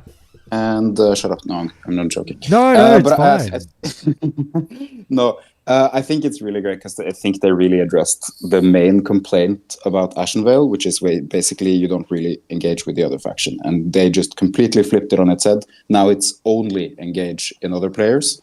And that's the main focus of the entire event. So I think maybe they have overcorrected, but I think at least it's like a really, really good step.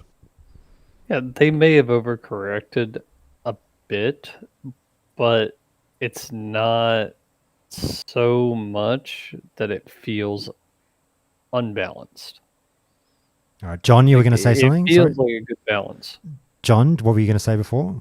Yeah, it's like it's gonna be fun, man. Like regardless of your group size or whatever, like I want to be in that group that like people see and go, oh, these guys know what they're doing, and they sort of try and move away or try not to engage you. I want to get that notoriety. This is the perfect event for it. Depending, like that's hard to know with how many people are going to be there with layers and stuff. The other thing is just the simplicity of it. You kill people, you get a currency, and you buy items with it, and that's just like it's what I was talking to you about, like wanting a bit of an independent from PvE gear track. It looks like that's going to be there with some of the rewards that have been teased. They look good. And yeah, I just think the whole event has been a pretty big win. And to rebut you a little bit, I reckon a good 3-man will probably get around a shitty 5-man, like no worries at all, with a bit of Discord communication and stuff. Fair enough. I think we're also presuming that these 5-mans are going to be fighting each other as opposed to avoiding each other. Yeah. Which it's going to be a lot of cat and mouse, man. Of. Yeah, there's going to be some cat and mouse, but I definitely see more 5-mans fighting each other. Just because of how big the zone is, it could take you 15 to 20 minutes to traverse the zone if you're just looking to pick off 3-man and unders as a 5-man. Even on a level 40 mount, it takes forever to go through the zone. Which is, again, why the graveyards are so important, and if something isn't done, I'm going to go mental, but anyway. Right, so if you're looking to currency grind, we'll call it currency grind rather than rep grind. You're looking to currency grind effectively. You're not going to avoid people, because the more you avoid and you're just picking and choosing your fights, I mean, you might go 5 minutes before finding another person or group of people in a questing zone that you can see from the road, because you're not going to be running through the mob infested zones taking on the mobs when you're looking for PvP. So if you're just looking for PvP during that time, you're going to be sticking to the roads and trails. Balls of Steel. I agree. Balls of Steel. We haven't heard from you for a while. You still with us, mate? Yeah, still here. Mate, what do you think of it all? I think it'll be a lot of fun for people that want to do stuff like this. I think personally, I'm just for as like a PvE Andy now at this point. How is this gonna work? Is this like if everyone in STV is now just like everyone is just flagged as an enemy to each other, and like unless you're grouped.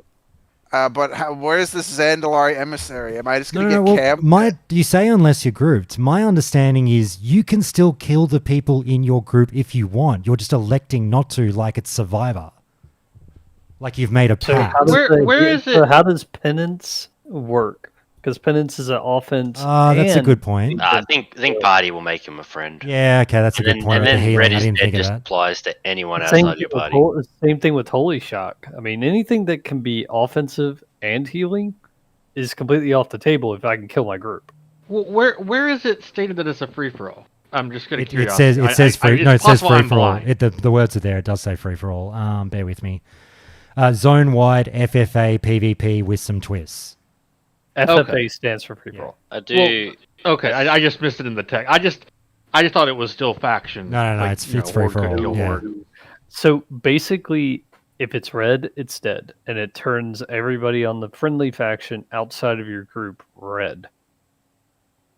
So what could you reckon? I presume you can't party up with the other faction. No, you still chance. can't party up with the other faction because you can't talk to the other faction, and you can't invite on the we other won't, faction. we won't get that. There's definitely a few glaring issues. I think AO might have alluded to it. Like, you might just find that me and all my guildies go to some pirate ship near Booty Bay and just trade kills the whole time. It's near a graveyard. Whether that comes to fruition or is a reality, I'm going with the oblivious positivity of just like, that's not what I'm going to do the first few events anyway. I'm just going to go have a fun time with it. But I think personally, I mean, I took the piss out of you earlier, but really, uptime in the event is going to be pretty critical. If it's a static 3 hours, if they're actually saying that nothing outside the event affects its frequency, and it's going to be 3 hours on the dot. Another part of it is it going to be like Warsong Gulch? Is it 12, 3, 6, 9, and That's it what just they've stays said. that way? That's what they've then said, we get isn't it? daylight savings time, and it fucks half the country. Blah blah blah blah. On that, like down that avenue, like I really don't want to be dead. Like I'm talking graveyards everywhere. I'm back at my body in 20 seconds because if the other party that just killed you is still in your corpse, you're not exactly just going to res and try and fight them on half HP anyway. Are they going to camp you? Is there diminishing returns on ganking a particular 5-man? This is probably what you'll go over in our full-blown PvP pod that I expect to happen. Because even this chat isn't enough. It won't be enough. But yeah, no, I'm with you. If and I've said this before, if you're turning this thing into COD, you know, resurrection needs to be addressed. Yeah, so that's where I'd like to see him take it. Just like a blanket opinion on it, I'm just glad that this is right up that avenue that I've whinged about the whole time of SOD of just fucking go for the home run, baby. Yeah. This could be horrible. This could be so bad. But at least they're trying something This could be amazing. You turn it into spirit healers for like Warsong and AB, where if you die every 30 seconds, they res you full health, full mana at the graveyard. So if your team does get steamrolled, you can't get camped unless you're getting camped at the graveyard. Then in that case, well, that fucking sucks. How about this? Here's a suggestion everyone will hate. Zone-wide BG. I think you just said this, did you? Zone-wide BGS reses every 30 seconds. Yeah, that's exactly what I just, what you just got said. at. So this way, if your team does get steamrolled, then they all res back at a graveyard together rather than having to make their trek back to their bodies and then on separate res timers, and then you risk getting camped by the same 5-man. Yeah, who's but what if there's 400 people at that graveyard resing, and then you get to enter this whole you can't kill each other for a minute, but I'm there going, that's a minute of my 30 minutes, bro. I want to fight people. Like it's just a merry-go-round of criticism. Yeah. No, it'll be interesting. Look, I never thought we'd see the fucking term free for all like in this capacity, and I think it's amazing. I'm glad they've swung for the fence, and you know, fucking, you got to swing big to hit big. You know what I mean? And I applaud the fucking nuts on the team for doing this because I think it's really cool. It's really like inventive. I'm really, really excited. I really am. I truly am. Like this speaks to me as a PvP player. We shall see what the pros and cons are once it starts up. So I think I just I think we just need to see what works. One last thought on the res thing that y'all brought up. What if you died by PvP, you don't get a res timer, you still have to run back to your body from graveyards. But when you get to your body and you res with full health and mana. It's entirely applicable. I mean, but are you still doing the regular, like the no new graveyards, the regular walk back to your body? No, you still get new graveyards during the event. But if you die to PvP damage, like you don't die from a NPC, If you die to PvP damage, you are eligible to res with full health and mana. Right. Fair enough. Pube Sniffer. Yeah, I very much so recall screaming for more free for all prior to the release as well, and I fucking got it. So I am happy. I don't want to make it seem like I'm not happy. I don't want the devs to be like this ungrateful cunt. You fucking wanted this, we give it to you, and then you complain about it. I'm very, very happy. I'm wary at the same time. So we shall see how it all plays out. Wonder, were you going to say something earlier? Oh, I just make the point that they're trying things, right? So we just need to figure out the devs need to figure out what works and what doesn't work. No, and it's hard to just come up with an idea and go, "Oh, this is definitely going to work," and then it turns out to be complete dog shit, right? And trying things should always be encouraged. And the devs are like listening to people wanting something more, and that's what we're fucking getting. So like, Tim Agrend, I can't understate this enough. I am applauding this. Don't get too caught up in me being a cunt going like, I don't want to die to 5-man groups, blah, blah, blah. That's just me. Like I always say on the show, my complaints are always small in the grand scheme of things. It's just me being a fuckwit. But, anyway. And I think Agrand's comment there is if they're going to iterate as we go, if we have a little problem that we're noticing, we just have to let them know, and say, this is what we're experiencing. Look how quickly Ashen Vale got picked Wonder. Got changed to Wonder. Exactly. So let's not be too scared about it this early stage. Yeah, absolutely. All right. Ale, you're right. I shouldn't be a doomer straight off the bat, should I? Absolutely not. Absolutely not. Ale's angry at me. I've upset him. I'm sorry, mate. Look, let's go on to. I think that's everything for the Blood Moon. Let's move on to. Oh, and also there's going to be like a Fel Reaver type mob patrolling the zone, which is great. I mean, there's so much to talk about that event. Yeah, it's do they truly mean Fel Reaver, or it's just going to one-shot you, or like, can you fight it? Can you fight it? Yeah. New mounts, that's cool. Matchmaking, baby. Oh yeah, here we go. Okay, let's talk about matchmaking now. Ubiquitous, kick us off. I think I read the paragraph. I mulled over it for half an hour. I think it could be the death of the pre-made, and then whether that means that they just reverse it because they feel bad for the 14 Arcoses in EU that care about pre-mating, that they flip it and then make the other 80% suffer again, will remain to be seen. But I think this change means that 7 out of 10 pre-mades won't exist anymore.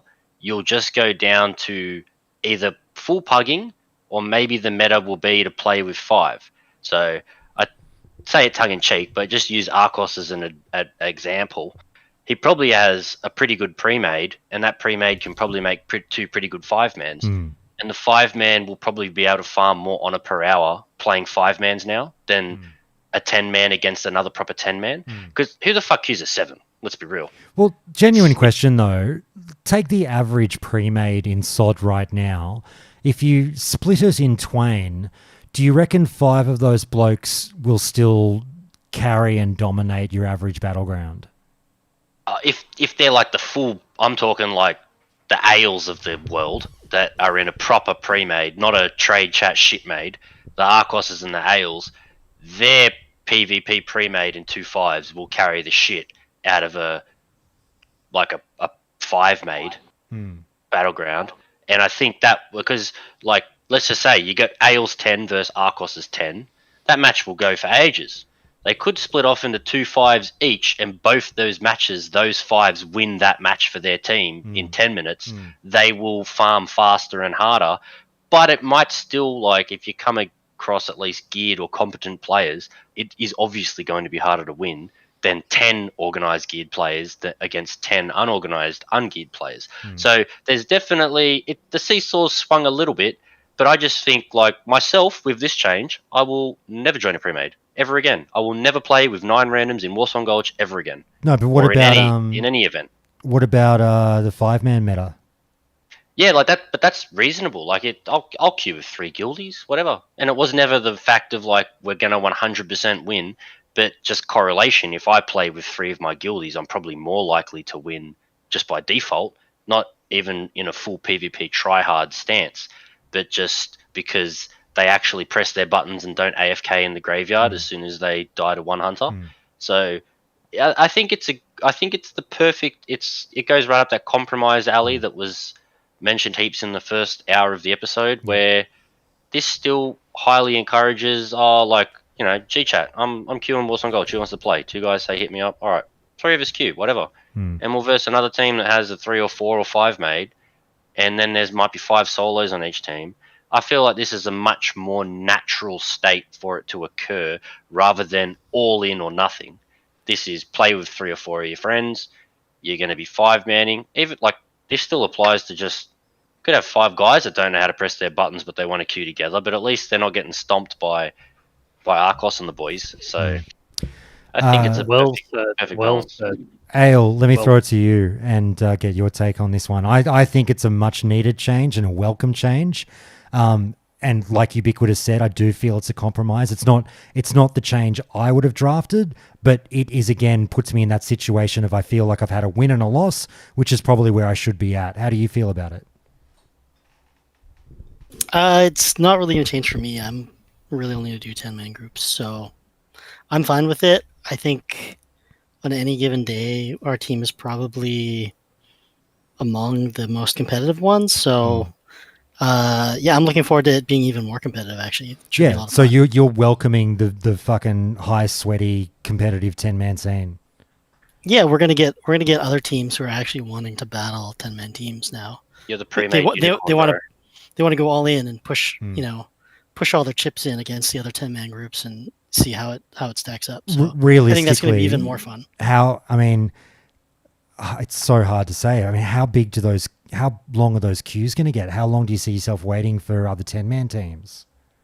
Well, part of the changes, which was really good as well, is that if the queue goes for too long, I don't think they gave an exact time, that it would put you into the other queue as well. Yeah, no, that's right. You're right. It'll group them up, so it's like, I don't know, like maybe 5 or 10 minutes. Yeah. Then it'll fill you with,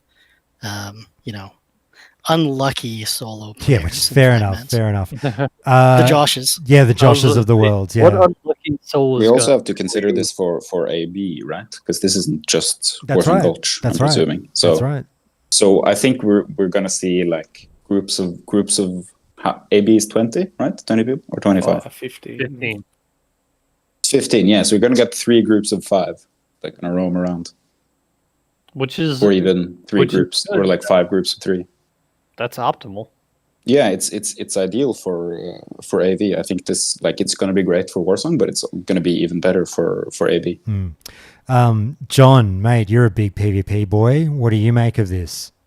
It's exactly the change that I was hoping for. I think you remember I was a pretty big fan of like not killing, because a lot of people just like, man, just kill the pre-made solo only, fucking go and BGs by myself.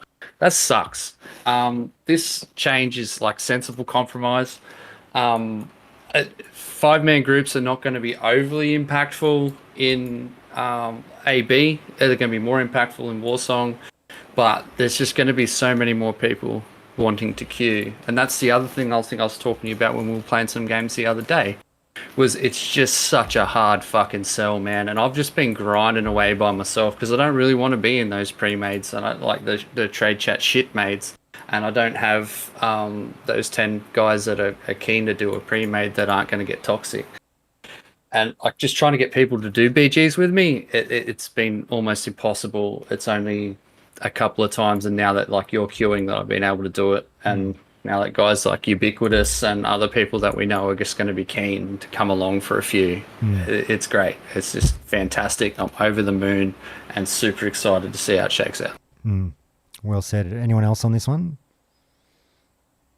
I just want to say, as somebody who was really hoping that RBGs had been added to SOD, this is kind of like the next best thing for me, so I'm all for it. I'm kind of there with Ale, where I want to have my 10 stack up against your 10, and I want to kick you in the mouth. You know, like that's what I want, to see who's better. That's what I get out of the BGs more than just going in there and just farming honor. That's boring. All right. Anyone else before I move on? I don't think there's we've kind of done all the chat about this topic in the lead up to the change, and then now that the change is actually here, we're all like, good, great, fantastic. Took a while, but we're here. It's welcome. So I don't really know if there's too much more to dive deeply into. It's all said. Anyone else before we move on? All right, let's do it. Guys, next topic would be the raid release schedule. Ale talked about this very, very briefly. Just 5 minutes on this one, guys, if we can. Again, I think it's a great compromise. Ale, you're in a super sweaty guild. You'd be a good one to hit up for.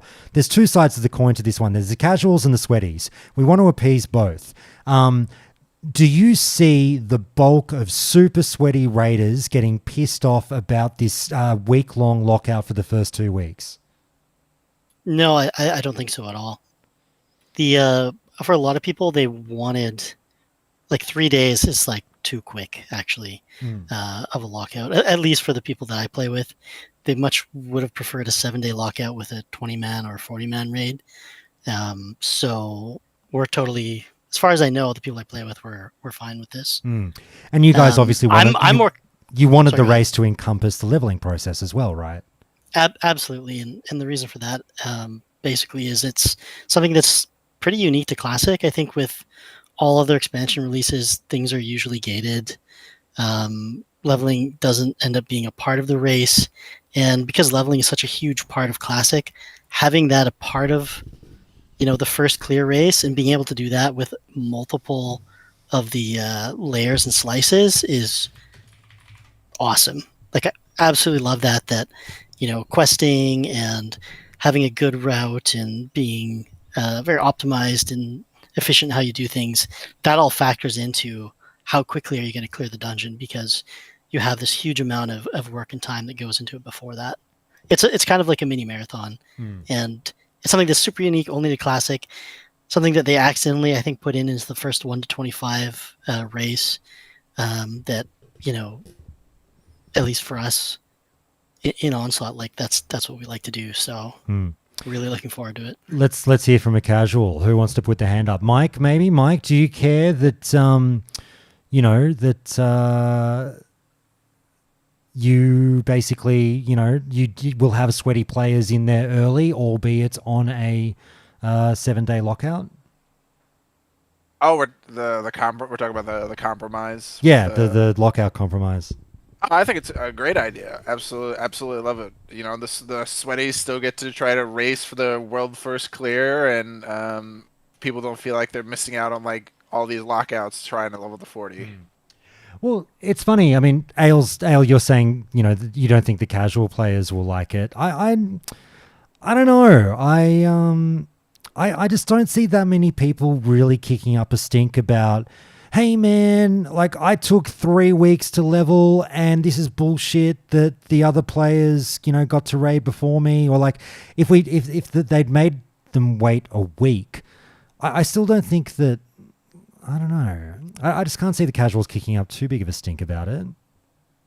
Can I put it as maybe a slightly go different Wonder. spin on it? I would advocate that the lockout should be 3.5 days as a permanent feature. Do tell.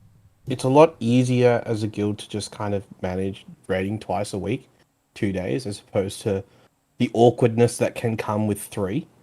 I get where 3 has come from in the past. If there's some technical difficulties like that, okay, so be it. But it would kind of be, to my mind, an optimal allowance. And as another fellow sweat who will push as hard as I can if I am able to, I think at times you need to be protected, or the devs need to protect you from yourself. So if you have the opportunity to kill yourself to get an advantage or get some extra loot compared to everybody else, then a lot of people are going to take advantage of that. Whether they should or shouldn't remains to be seen, right? So I think the compromise is, if you can even really call it that much of a compromise, I don't think it's that big of a deal. The sweats get their fix. They don't get that much of an advantage. in the long run, I think it's fine. Yeah, I was on the Grendonale side of this argument. It is interesting. We agree and disagree on a number of different issues, but I was with them on this one where I was just like, I don't care. Like, let the race encompass the leveling process. You know, if you didn't change anything and it was just like business as usual, open up the phase, the raid is available from the first second, and whoever gets there first, and then it's on a regular 3-day lockout. Like, I just would not have cared. I don't feel like my experience is drastically changed by that. Like, yeah, the people I'm going to be world PvPing got, like, you know, the really serious ones got a 2-week head start on me, but like, fucking so what? Like, I don't care. Like, I like being an underdog. It's whatever. I don't know. Just, it doesn't bother me, but I understand why people were crying out for it, and yeah, I just think that the guys nailed it with the compromise. But I've got a funny feeling we're all pretty much going to say the same thing. Does anyone have anything new to add to the mix here?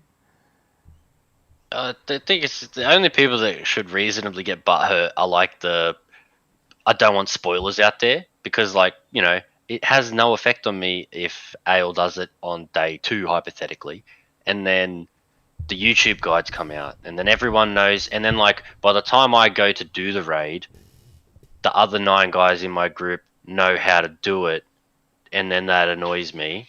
It's like, I'm not saying it does, but hypothetically, like, that's the only crowd that I could possibly see upset by this, because in every other metric, like, it's kind of nice that it's not like by day 2 only twice as many people are 40 as day 1. The curve on that is huge. Like, the amount of level 40s we're going to have at day 5 is much more than 500% of day 1, if you get what I mean. So the fact that it is that lockout, like, I think I got to 25 in 2.5 days or something, but I was on holidays at the time. Now I'd be optimistic to get to 40 by the next whole weekend. I'm going into this, and for me, not that it really matters if you get more geared than me or not, I'm here going, well, they only got 1 lockout over me. Instead of phase 1, they would have gotten 2 over me if I had taken a week to level. So I think it's the perfect, like the rest of the shit that they've put in. It's just that nice middle ground where you go, oh, well, like, there's always going to be that little bit of a crowd. I think they've minimized the amount of butthurt crowd feasibly possible with this change. Guys, we'll move on to the next topic. I don't want to linger too much on this one. I think we've probably said everything we need to say. Can I ask, Ubiquitous, can you do me a big solid, mate? I've just got to walk away for 1 minute. Can I bring up the next topic and you lead the charge on professions, which I think we only need to talk about for 5 minutes? Guys, I just want to know whether there was anything sexy or spicy that you saw in those slides about the professions. Look, interesting tidbit that we're not getting to expertises, if that's, expertise, whatever, with engineering, capped at 225, lots of new items coming in, new enchants, which I think new enchanting items like consumables, like, is really interesting. Were you guys happy, sad, whatever about these profession changes? Ubiquitous, what did you think? And I'll just be back in 1 minute, mate. I thought they were pretty good. I like that they've brought in something for alchemy and enchanting.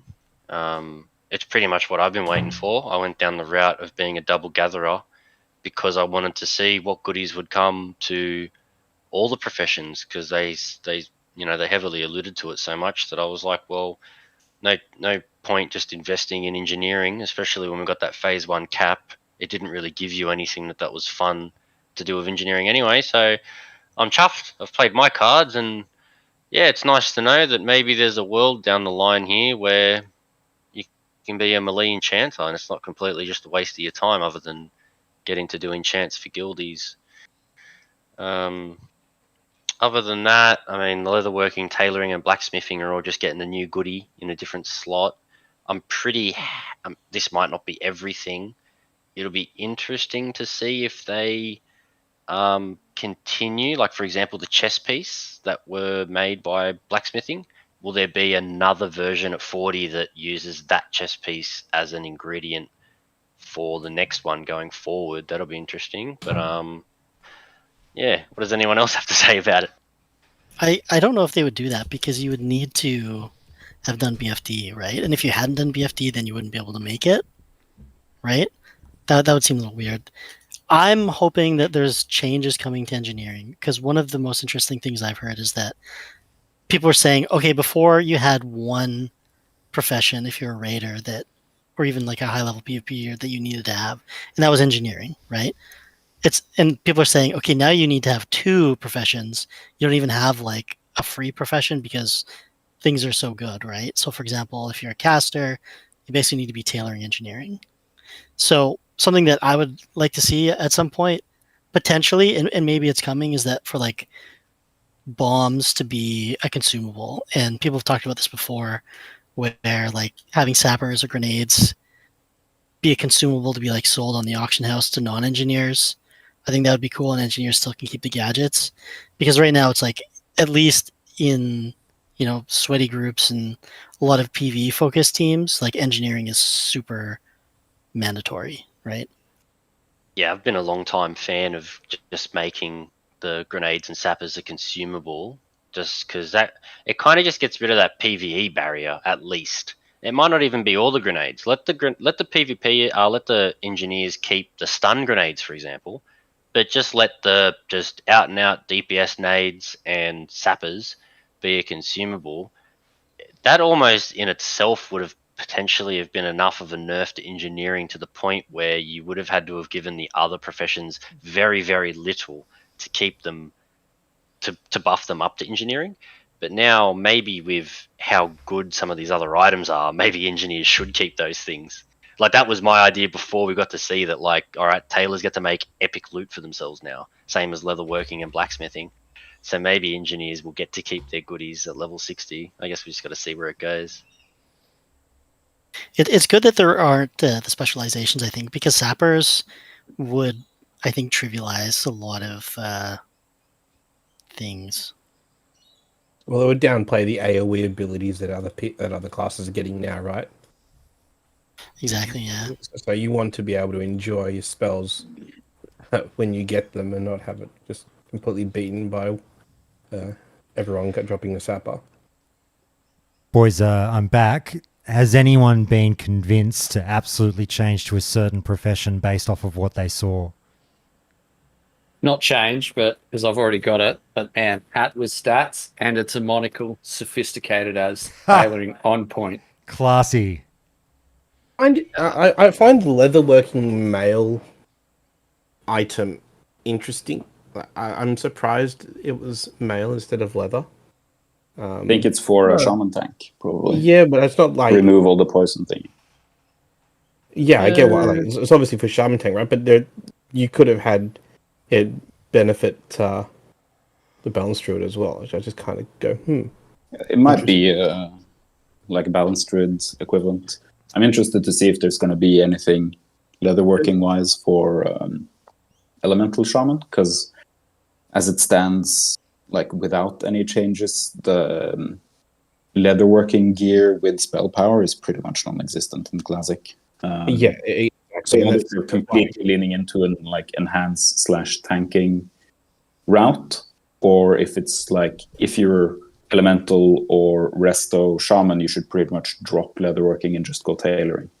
Gren's doing his marketing job of saying there's many more things. Keep your hopes up. Yeah, well, they said in the slide This is a there's going to be many small more. sample. Small sample. Yeah. Were you listening, Josh? Sorry, mate? Were you listening when you AFK? No, sorry, I was off talking to Patricia. Okay. No. I just said I think we've done right by investing in the gatherer stonks, because this only confirms that many professions will have many nice things, and I can cherry pick exactly what one I want at level 60. I hope so. I was just speaking of the gatherers. I was gonna fucking give it to a Grand and Tim for not saying anything about gathering. I was devastated. But they kind of did, didn't they? In the sense that these items that we're having to craft are collected from the unique things from gatherers again. Wait, what? They said that? What? So if you look at the requirements to make some of these items. Oh, sorry, I didn't check. Low background true silver plates. Can you tell me where they are? Hang on. They're probably a loot from Gnomer. Maybe. I hope it comes from a gathering profession. New things to see out in the world. So it's not like we're not seeing things potentially from or for gatherers. But one of the things that I said I was kind of hoping for was some more exciting things for enchanting and alchemy, and I'm glad that we've gotten. I'm glad we've gotten what we did. Makes it looks really good. a little bit more interesting. I'm just saying, I don't think I'm asking too much. That when I'm picking my fucking, life route or whatever, I get a small chance at getting a mount. Oh, look, this is a flower and it's a fucking raptor mount. Rightio, I'm joking, obviously. Yeah, I mean, you're already going to get a small chance at Black Lotus on Dreamfoil. So yeah, but Black Lotus is so 2004. We need a wave of the future But you here. can get a plant mount that gives you 5% movement. Oh, I'd write it. Makes you I'd happy. fucking write it. The vegan mount. All I'm saying is, I know that they're just doing the SOM thing with gathering, but fuck, man. I know it was I know it was phase 1, but I gathered a lot, guys, and I got 3 elemental earth the whole fucking phase, and I'm like, come on, make this a bit sexier for me. I presume more is coming in the next phases, but anyway. Maybe gatherers can find blood on the plants during the event. Oh, So wouldn't that be cool? That would be cool. The blood splatter from the PvP is landed on the plants, and the vegan playthrough opting out can just the blood pedal. run after Just run a after blood pedal. the death balls and pick up the blood scraps. World of Warcraft blood diamonds. I'd There do you go. that. STV blood pedals. Let's see here. I think anyone else anything more to say on that? I think we're probably okay to move on. Just a couple things on the go crafting for it. stuff. One thing is at least the enchanting thing is it's mega cheap. It's 3D Dream Dust. It's actually nothing for this 30-minute buff thingy. So what's the second thing is no, sorry. No. I was just going to say, just with that enchanting thing, I know we need to play the game, but is there anything on face value there that all your sweaty 99 passes will absolutely be taking? I don't know. I mean, I'm in enchanting anyway, so it's free, but it's too hard to know too hard to without tell, the rest yeah. of the table. Yeah. But that is that's a consumable. It's just another world buff. Yeah, to it's add pretty to. good. Yeah. It's pretty good. Sorry, Snacks. But the keep going. second thing I wanted to add, this, getting the void touched gear had some very interesting lore implications with the shadowy figure giving you the knowledge and everything. Yep. And I'm curious to see how that's going to continue in phase 2. If that's somewhat hidden, villain behind the whole expansion or whatever that just keeps ramping up and giving us these goodies, and then at the end that turns out to be the Kel'Thuzad, It's unbackable that they're continuing that lore story through that profession chain or whatever. It's really I didn't even know about it because I didn't do it. I didn't find out until 4 weeks ago that was a thing. But keen to see where it goes, and it'd be really interesting to. I'm sure that the classic team wants to scratch more than just design itches in terms of itemization and fucking PvP and shit like that. They want to tell a story too a little bit, I'm sure. So I'm sure they're getting there in a way. We shall see. Yeah, absolutely. I think it's going to be very interesting to see. Guys, let's move on really quick because there's very little to say.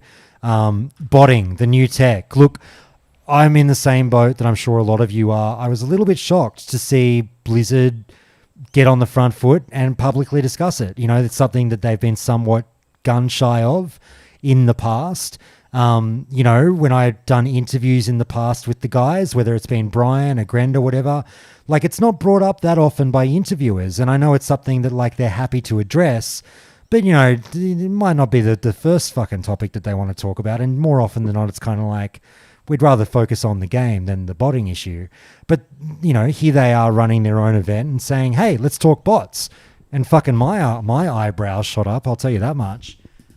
Interesting to see. We didn't learn a lot, but, hey, we got some new layering tech at the advent of SOD, and maybe we're getting some new bot tech now, and it'd be really interesting to see what that is. I understand what they mean when they say they can't talk about it because otherwise the fuckwits with the bots would get ahead. Surely they can put a capture on a bot. Everyone always brings that up, and I don't know, I've never been as like I'm like, if the capture was the easy solution, surely we would have seen it. There must be a reason that I find captures rather clumsy, but like I don't know, I'm not a fucking security guy. It gets a giggle out of me, but in all true reality, the bots do actually have like someone that is overseeing 50 screens at once, and if they did get a capture, they'd quickly solve it. It wouldn't actually work.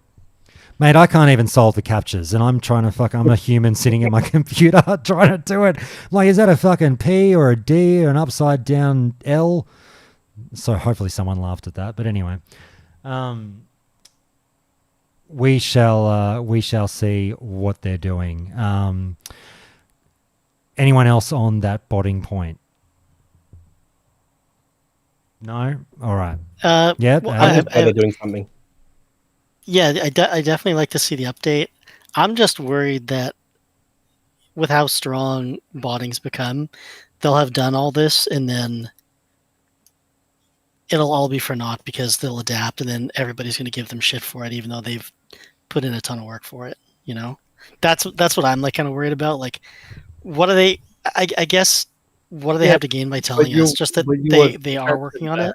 But you'll have set them back until they adapt. So it's always a cat and mouse game.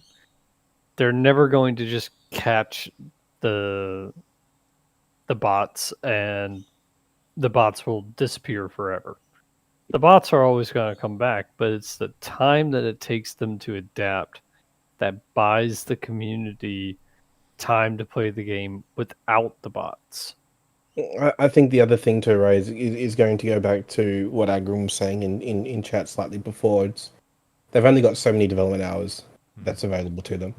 And we have to kind of ask, what do we want them to focus on? Do we want them to focus on having a cool new raid and content that's around that, or do we want them to spend it on solving the bot issue and then not having a game to have to play? Lucky. And I kind of lean. I think I prefer them focus on the new content than stopping the bots, even though I hate the fucking idea of bots. And yeah, but if you have spare time, get rid of some bots. Yeah. Ubiquitous. Sorry, you were going to say the lead in there. Luckily, botting leads us into our next topic. It definitely does, and that's why I said there's probably not much time to spend on botting, because here we go. I've done the Josh thing again like a fuckwit, and I've left the biggest topic till the end when we're all tired and fucking wanting to go to bed or have a beer or whatever. Let's get fired up as we can, boys. Let me lead you in here. Look, this was... fuck me. This was quite the bombshell. It's almost like a euphemism calling it a bombshell. Blizzard has decided to ban GDKPs. They're going to make it a TOS thing, I presume, and just say you can't do it. You can't do it. If you see it, report it, and they're banned, whatever, whatever. It's gone, right? They really lent into the reasoning being that the whole ethos of Season of Discovery is this is experimental. Let's get wild. Let's get wacky. Let's try new things. And one of those new things we're going to try is, we've dipped our feet in the water. We've felt the temperature. And clearly the players are sort of saying for SOD that the bulk of them want GDKPs to fuck off. So whether or not Blizzard agrees, disagrees with this, they're happy to action it, go by our mood and work on it. Now, look, a lot of people out there who enjoy GDKPs, I am not one of them, who will be rallying against this, saying this is bullshit. I've already seen the comments come in. How dare these cunts fucking tell me how I can play the game, blah, blah, blah, even though that's kind of their jobs as devs. But,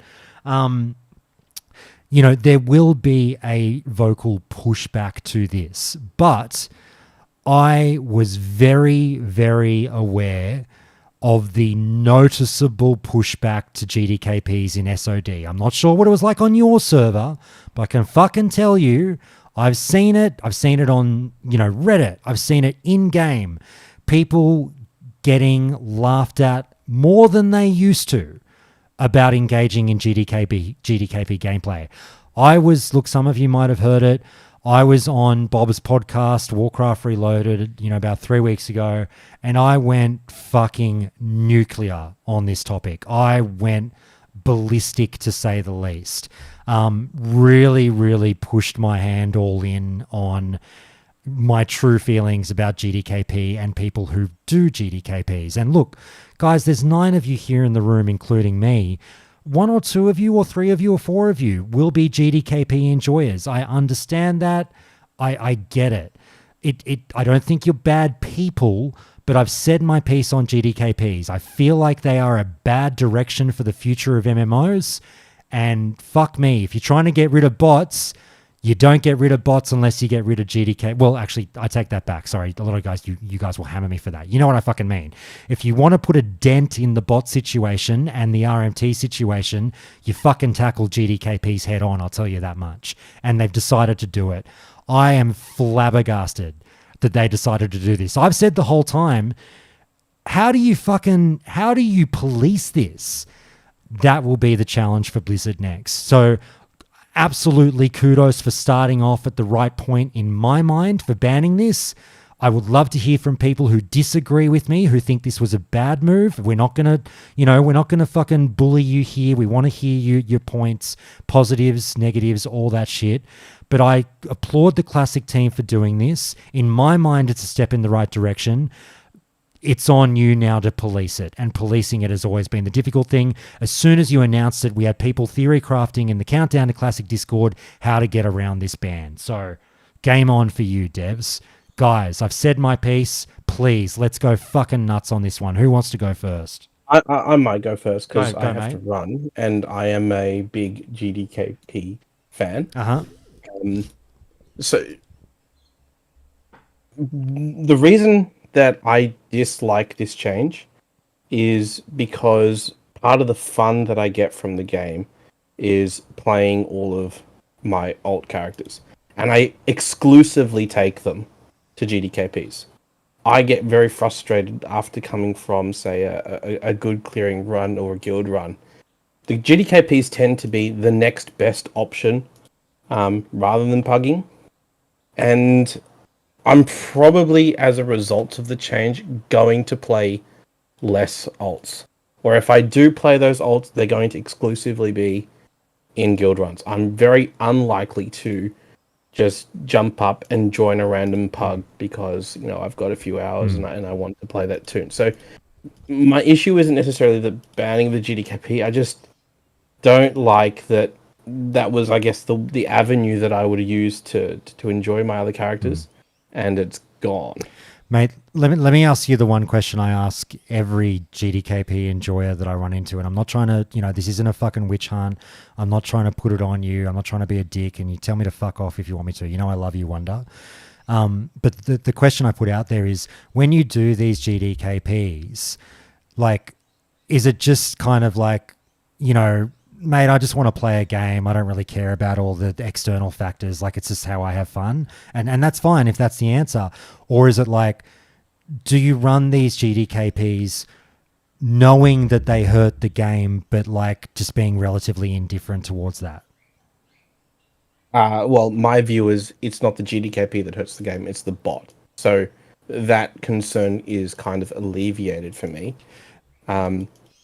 The main reason I enjoyed GDKPing was because it facilitated me being able to raid comfortably, very sweaty on my main character, whatever that character may be.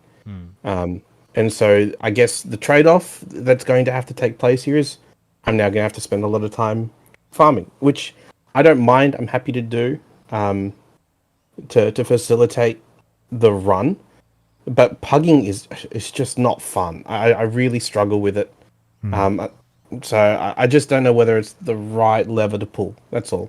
Okay. I think by itself, in a utopia, a GDKP is fine.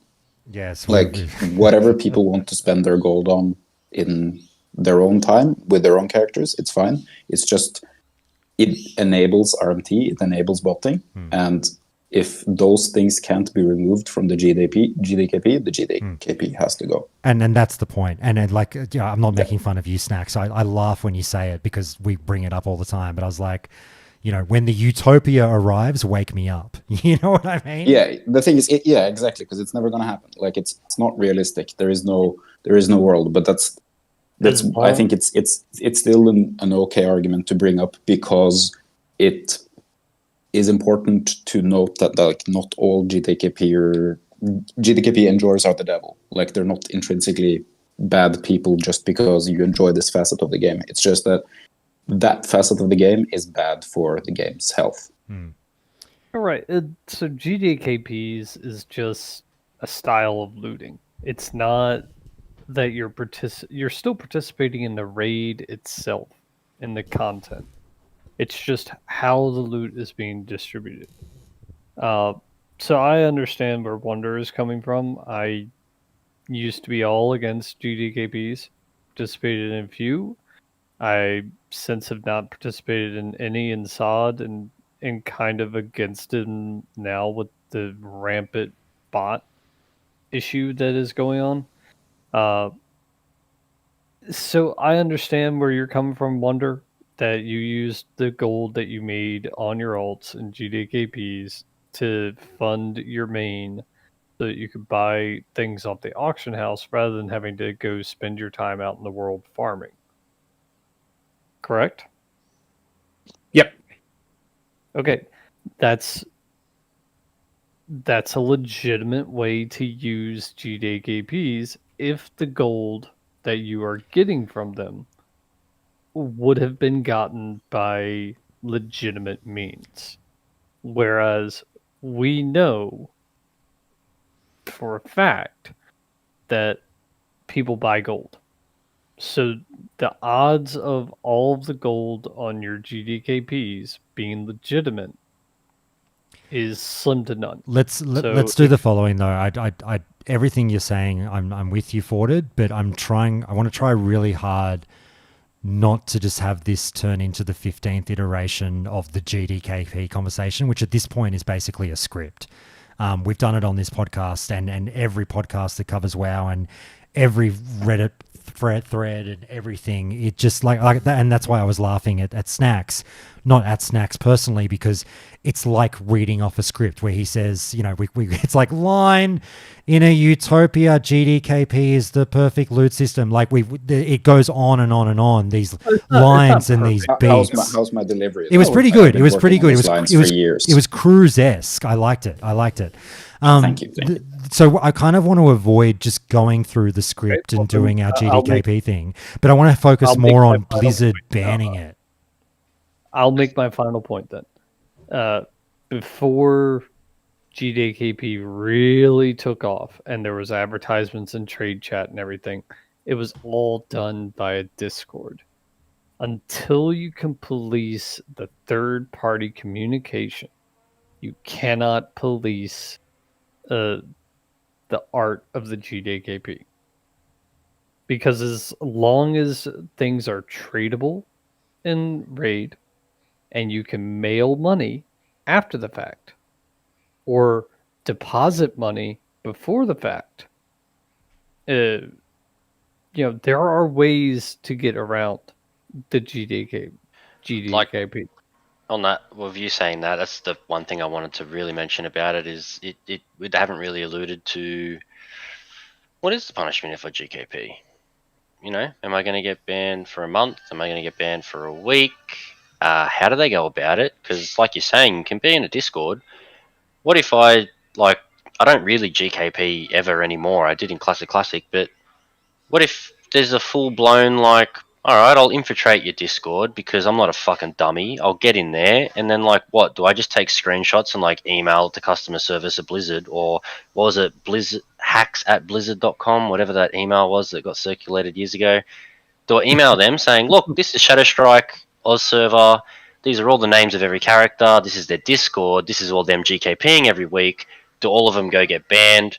They haven't really alluded to how that gets policed. But if there's even a whiff of that in the air, I'm not going to GKP, bro. You can say, my Discord's safe. No one rats out here. I'm not going to GKP if it's going to get me banned now. But they probably won't reveal that card until we're there. And that's probably the wildest part about all of this. Yeah, there's got to be deterrence. The first Reddit post that shows a screenshot of a ban for a GDKP for 3 days or 7 days. The first time you see that, you will see DKP announcements and participation drop precipitously, like almost bottom out as soon as the first Reddit post of a ban comes out. Yeah, there'll be that fear. Like that's just how gold buying got out of control. Is that people bought, and then you heard that someone bought, and they were like, "Brother, I've bought 100 times. They never banned me once," and then it got out of control. As soon as there's even that 5% chance that you're going to get fucked for going to a GKP, like that deters so much of the population. Like any crime law up Josh's avenue, it's pretty surprising just what having a law in place. That's how much of the population goes, "Fuck, is that the rule? All right, I'll abide by that." Yeah, but only if there's examples of people getting fucking stung for it. Yeah. As soon as one guy gets hung out to dry for going to a GKP and he has his Blizzard banned me incorrectly on Reddit posts that everyone suddenly puts holes through. It's just to go in on that and on the crime and punishment factor, like you're spot on there, ubiquitous. I raised the term deterrence a lot. Like you need a punishment that is not just a toothless tiger. There has to be a genuine deterrent, and whether or not that's a fixed punishment or something that slides with number of offenses and whatnot, which is probably obviously the way to go. But also like you're saying with the word spreading about people getting fucking banned for this one, the deterrent is not just comprised of the punishment. The deterrent is also comprised of just a policing presence. So like it's why like cops do patrols, right? They're not there specifically to arrest someone. They're there to be seen, to have the public think that the cops are out and about on a relatively frequent basis. Maybe crooks will think twice because you never know when you're going to turn a corner and run into a cop. So like you need basically that people to be getting picked up on a semi-regular enough basis that fucking people are looking over their shoulders, not necessarily just because they're afraid of the punishment, but they're afraid of being, like watched or caught or whatever. Like there needs to create a stigma within the community that this is a bad thing that carries with it a punishment. And like, look, I'll tell you this, like my suggestion for a punishment, I think Blizzard has done a pretty fucking ordinary job with punishments generally, but like maybe it's getting better. You can tell me my suggestion's fucking bad. I would say first offense, 7 days, the item gets deleted, the gold gets deleted, so nobody gets shit, and the participants get 7 days. And then your next offense, you go a month, and the next time you go 6, and fucking, I don't know. You just fucking stamp it out. I think that's pretty good. Ban hammer. It really doesn't take that much. Like if you have one guildie actually just honestly post in his Discord going, "Yeah, fuck, I bought gold 2 days ago and I'm done for a week. They took the gold off me and they, you know what? Because Tim hadn't had brekkie yet, he took my mount too. I've got to buy a new mount." That would immediately deter, I reckon, like 80% of your guild from probably buying. Especially if that happened like 3 times in the span of a fortnight, you'd go, fuck, like that's not worth the risk. Especially if the next ban is like just 6 months after a week. You've been given a house arrest once, but now you're just going to cop it. I think that would be a good route to go with it. Let me jump in and throw it to the other guys we haven't heard from. We got Mike, we got Al, we got Templar. Look, I just want to, if any of you guys are pro GDKP, please yell out and give us your points. Who wants to start? I'll start. I'm not. So it's weird. It's not that I'm pro GDKP. I'm pro. Freedom. I don't know how to word this. I'm worried about what this could mean in the future, right? So, like, and I'm not saying Blizzard's going to do this. I'm just saying if they take the stance of, okay, there's this thing in the game that's basically community created, and we're going to ban it. What's to then stop Blizzard from then banning, say, pre-made battlegrounds, right? Where does I'm like I said, I'm not saying this would ever happen. I'm just saying it's kind of weird for me as somebody is like, okay, they're taking this community created thing, they're now banning it. How are they going to ban it is the big question that you guys are talking about, but also, if something else becomes a problem, they're going to ban that, and how are they going to do that? Well, I mean, but that's kind of part of it. I mean, I don't know about if we're saying like, oh, it's a slippery slope, they might start making more things bannable. Isn't that just the evolution of the law? Like, that's kind of how life works. It is, and I'm not saying it's not. I'm just kind of worried about, is this going to be the then answer to everything that becomes a big problem, rather than just getting rid of botting more generally? Look how long it took them to take any action against GDKPs. So, your idea of the slippery slope, this is after 4 years since we got 2019 release. I'm not saying that it is a problem. What I'm saying is that's the only thing that makes me hesitant. That's it. I don't care about GDKPs. I've never run them. I don't see the reason for doing them.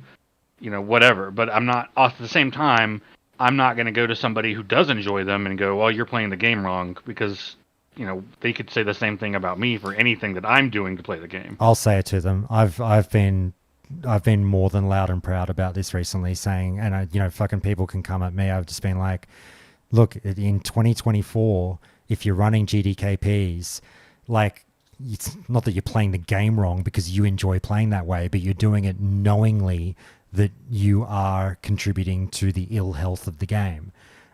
Some people shrug their shoulders and say, I don't care about the health of the game. I want to have fun, and that's fine.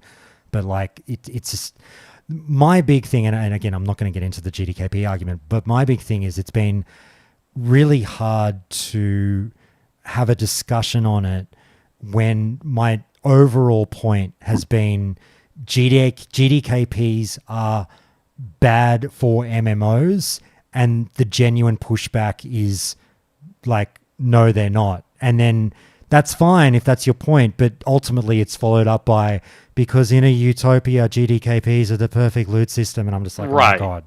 And that's the thing, right? Because, like, yeah, a quote in the utopia, if everybody was just using gold that they actually farmed, that whatever.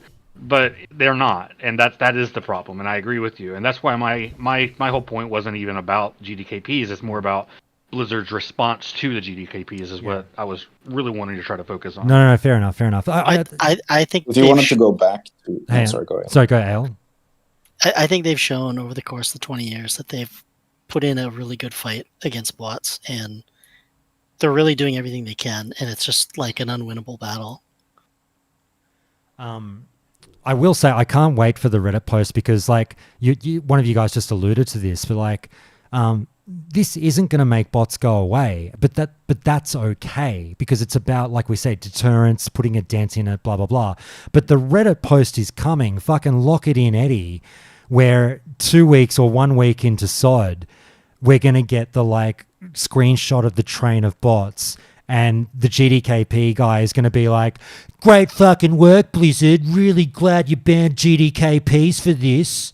Like, it's kind of missing the point, but it's going to happen. I will. Yeah, I mean, you can right away. You can like sell all your salt stocks, because salt is going to be overflowing. Like, it's no, you can see it coming, but it's like the argument that bots are still going to exist is kind of moot, because you still need, like, there's still going to be crime. There is no world where there's not going to be crime. It doesn't stop you from fighting crime, and it's kind of the same thing. Yeah, I completely agree with Snakes.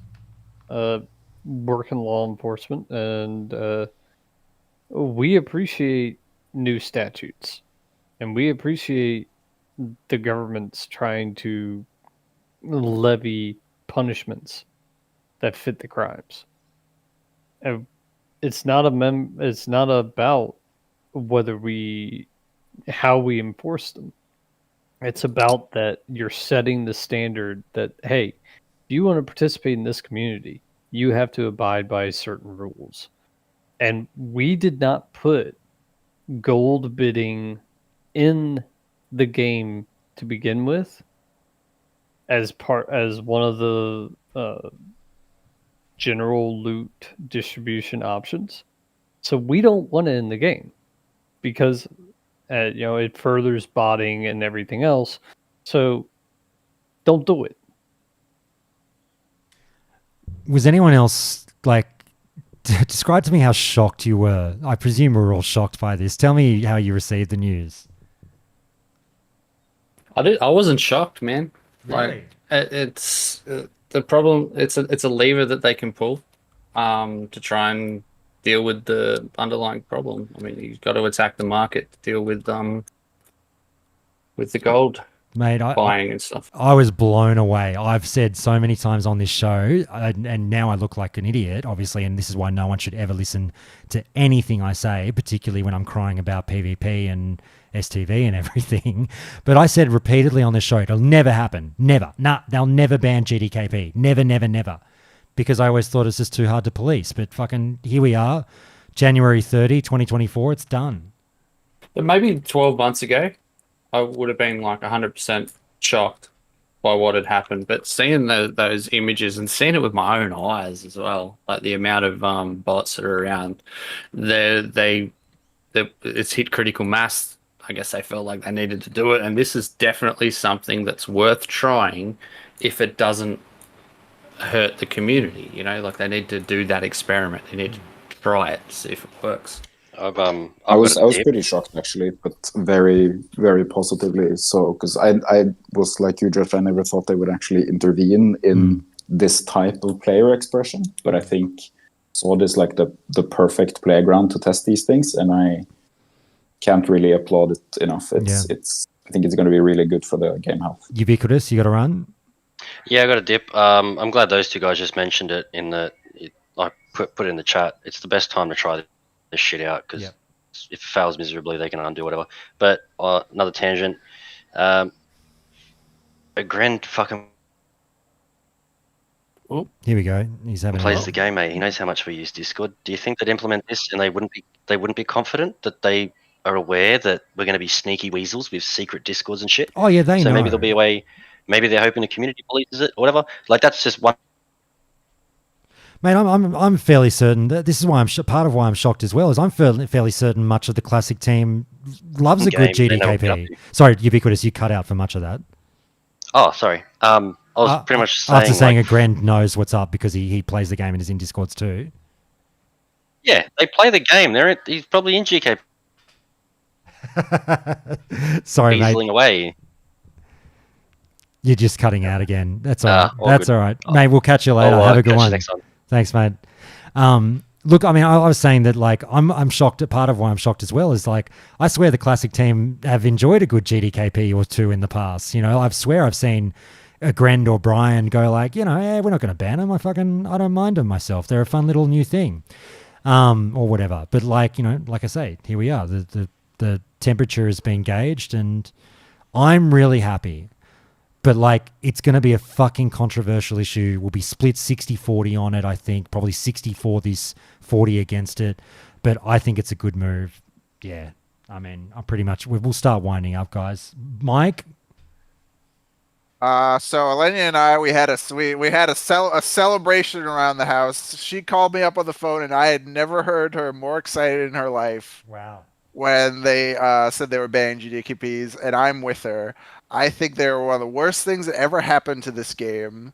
The amount of and not even just for the gold buying and the amount of stories I've heard that of people's just like the traditional guild structure just being completely eroded by GDKPs because some people couldn't handle that they didn't get loot every week and they can't be a fucking team player in an MMO. Fucking grinds my gears that someone has to I always have to get something out of every raid I do. So I'm just gonna go do a GDKP to get gold every week. Watch all the posts against loot councils now that this has happened. I'm gonna be held hostage by a fucking loot council and blah blah blah. It fucking grinds my gears, and I hate GDKPs more than a lot of other things in WoW. And I think fucking people that do GDKPs from now on should have their characters stuck in a guillotine, publicly executed in a capital city, and then a server-wide announcement that they're permanently fucking banned. I don't know if I go that far, but I'm mostly with you. I would go that far. Oh, mate, I've said some pretty incendiary things about it, and not particularly nice things about GDKPs and stuff. So I know what you mean. But anyway, guys, I do have to wrap this up. We've been going for 4.5 hours. This has been a lot of fun. But anything that anyone wants to say, absolutely get out there before we go. Speak now, forever hold your silence. No? Okay. I just want to say that I was just going to say the classic team is just killing it, and I hope they continue doing it. Yeah, this is hype as fuck. I'm so excited. Yeah, classic team. Look, you smashed it. A+, 10 out of 10. This preview is amazing. Everything sounds great. You know, fucking my one thing about STV aside, you know, disregard that. Everything looks phenomenal. I am so pumped for Phase 2. This game just keeps on giving. I think it's going to be great. Please just keep doing what you're doing. You have clearly demonstrated a good grasp of what we want. And the very slim minority of complainers who are saying that SOD is shit have fucking no idea what they're talking about, in my opinion. But that's just me. The retail Andes is what you call them, right? Well, the retailers are enjoying SOD. They're fucking loving it. Yep. But I anyway. play with a bunch of retailers, and they're more hardcore into SOD than I am. Yeah. And I'm a classic guy. Guys, we'll do our goodbyes. I got to run. Mike, mate, thank you so much. Yeah, happy to be here, Josh. I know I dipped in and out a little bit. No, all good, mate. All good. Yeah. Ale, thank you so much, mate. Thanks for having me. Yeah, reading the notes and watching the video, it kind of felt like I was playing Unreal Tournament 2003 with how often I was saying "holy shit." Oh, it was great. It was great. Holy shit. And I apologize to you if I upset you, Ale. I get stuck into you no, more absolutely than not. others because, you know, we go way back and we're more friendly than you know, we've got history. I'm just bitter because you play solo and you won't play with me, so that's it. It's all good. That's why I butt heads with you. Sorry I forwarded, mate. Thank you so much. Thanks for putting this together, man. It's 3 a.m. here, and I couldn't have thought of a better way to spend the last 5.5 hours. Thanks, mate. Thank you. Hideous John, mate. I'll see you in Warsong Gulch soon, I'm sure. Yeah, man. Lovely to be here as always. Just, yeah, thanks, man. Templar, mate, thank you. Yeah, thanks for having me. It was a lot of fun. My pleasure. And Snacks, mate, thanks for dropping in. Thanks for having me. It was good on my way to walk to work and then spend an hour of corporate time to sit here and chat. All good, all good. And thank you, Agrend and Tim. You sat in here for the whole fucking 4.5 hours. You guys are legend. You're passionate about your game. We appreciate you. Keep doing what you're doing. Guys, I'll end the podcast recording there. I'm going to keep the stream up for a second. Guys, I'm just going to be AFK for 2 minutes. If you guys just want to chat away, generally the boys hang around for a bit. If you've ever wanted to say anything to Agrend and Tim, say it now because they're listening. I'll be back in 2 minutes. Thank you for all of the time and effort that your team has put in. It's just fantastic game. I really haven't had this much fun with WoW since 2004. It's fucking amazing. Yeah. I mean, I'm going to say this for me to Ubiquitous. Please change something about Blade Dance with Rogue Tank, please. It's not fun.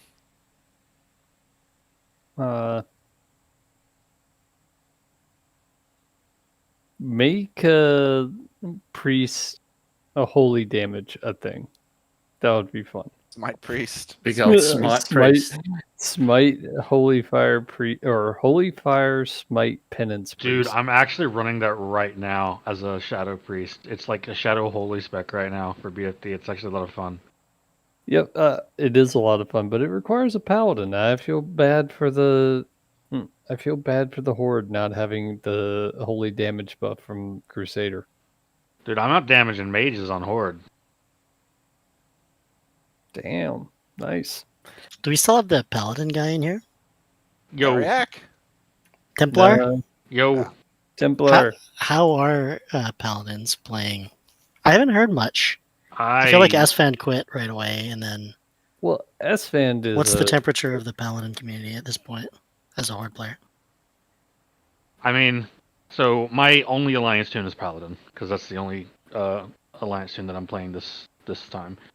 Because all of my friends are playing horde, but I can't not play paladin. So But I love it. I think it's great. I think they're super strong in PvP.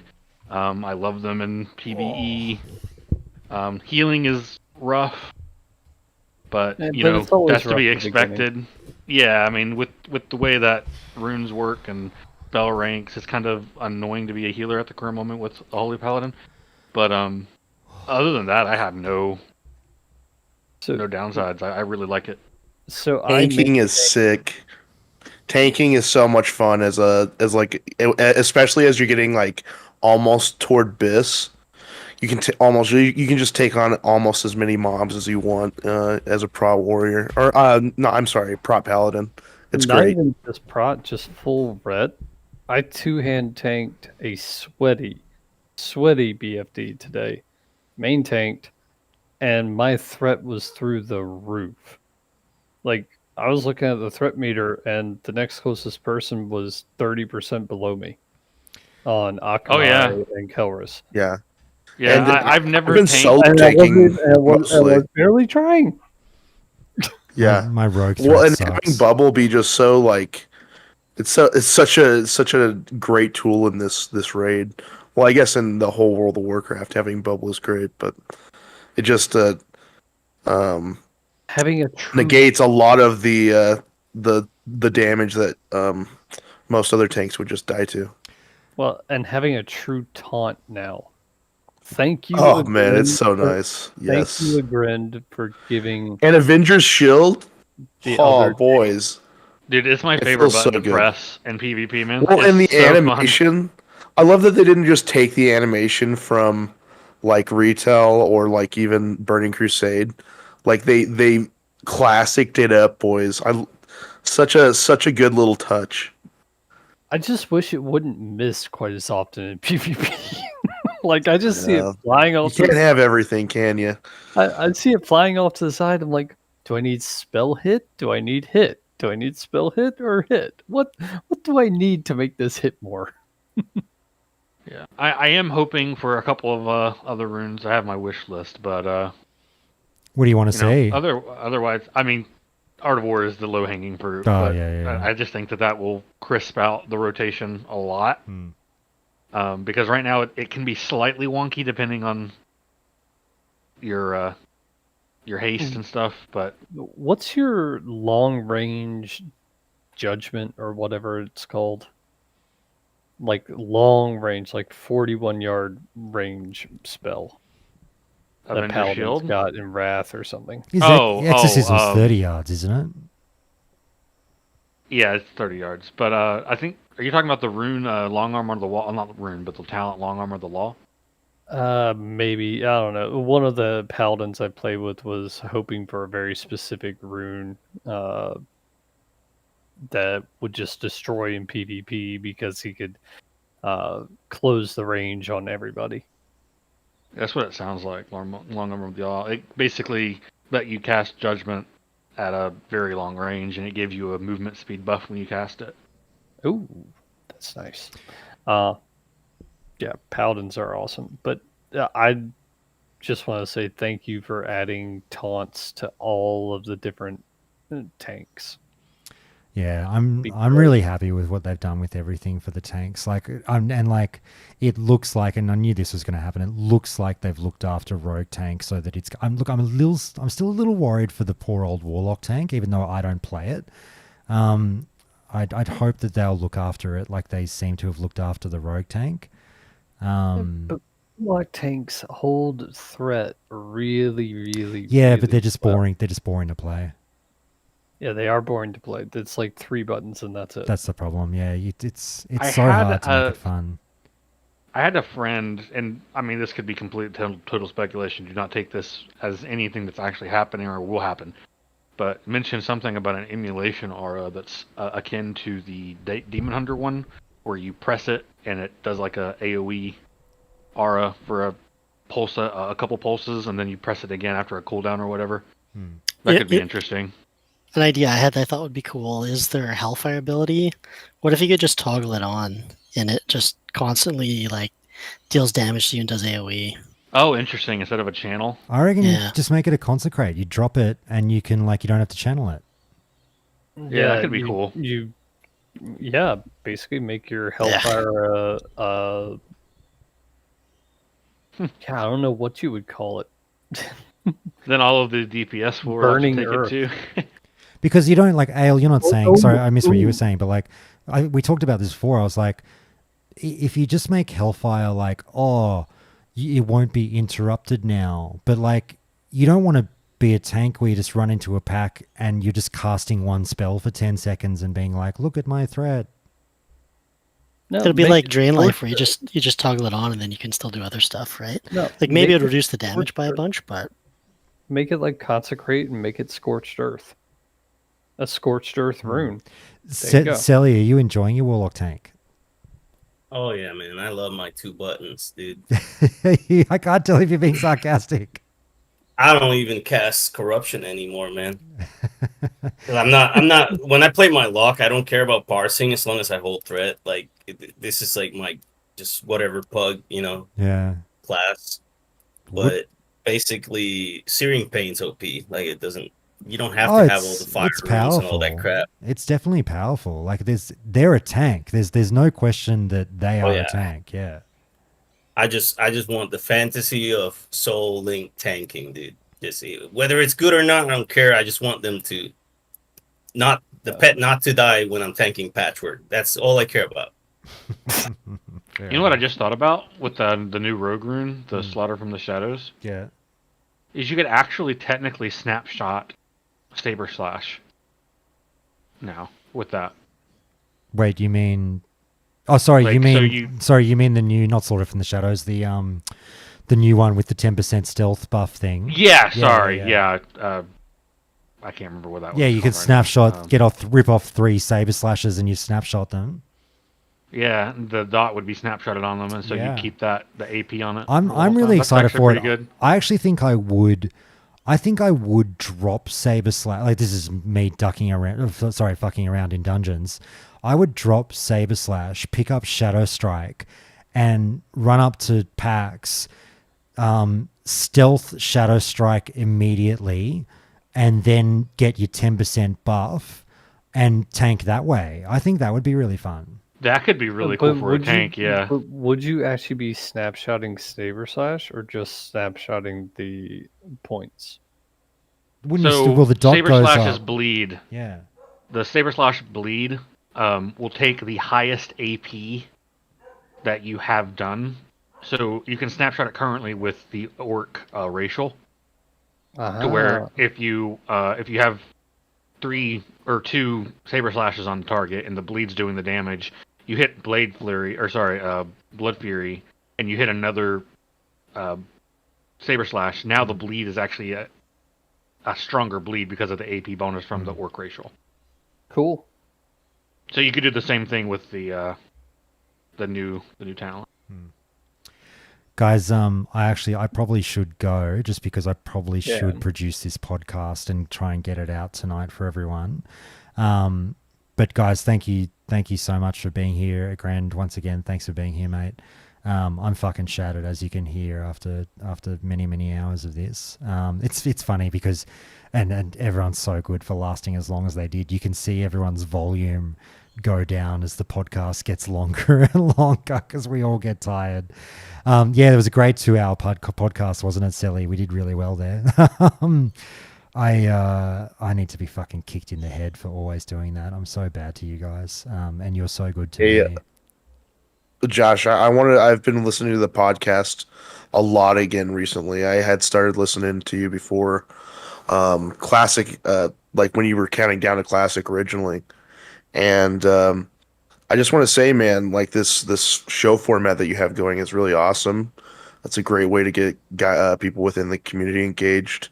And I also just want to compliment you on your hosting and like being able to get people in here and like transition them, from topic to topic. It's a hard thing to do, and you do it very well. So thanks for doing it, man. Thanks, mate. That's very, very kind of you to say. I appreciate that.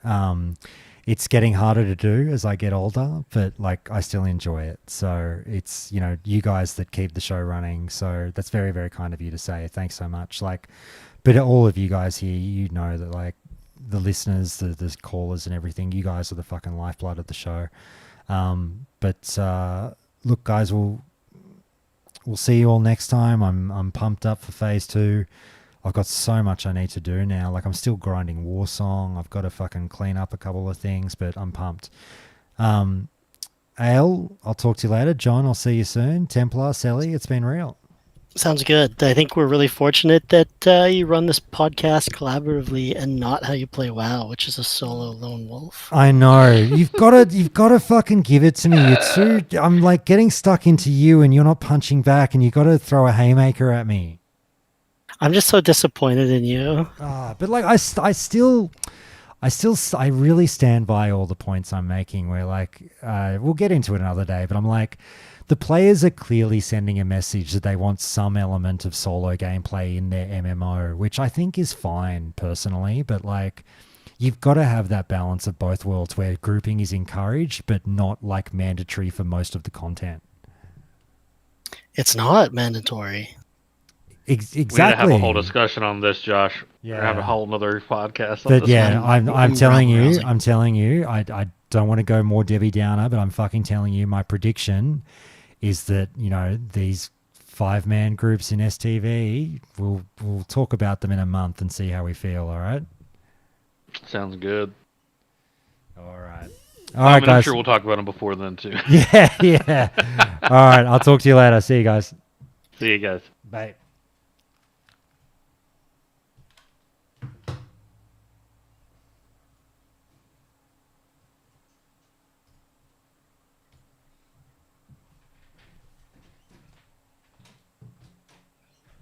I better end the stream as well, huh? Thanks, guys. I'll speak to you later.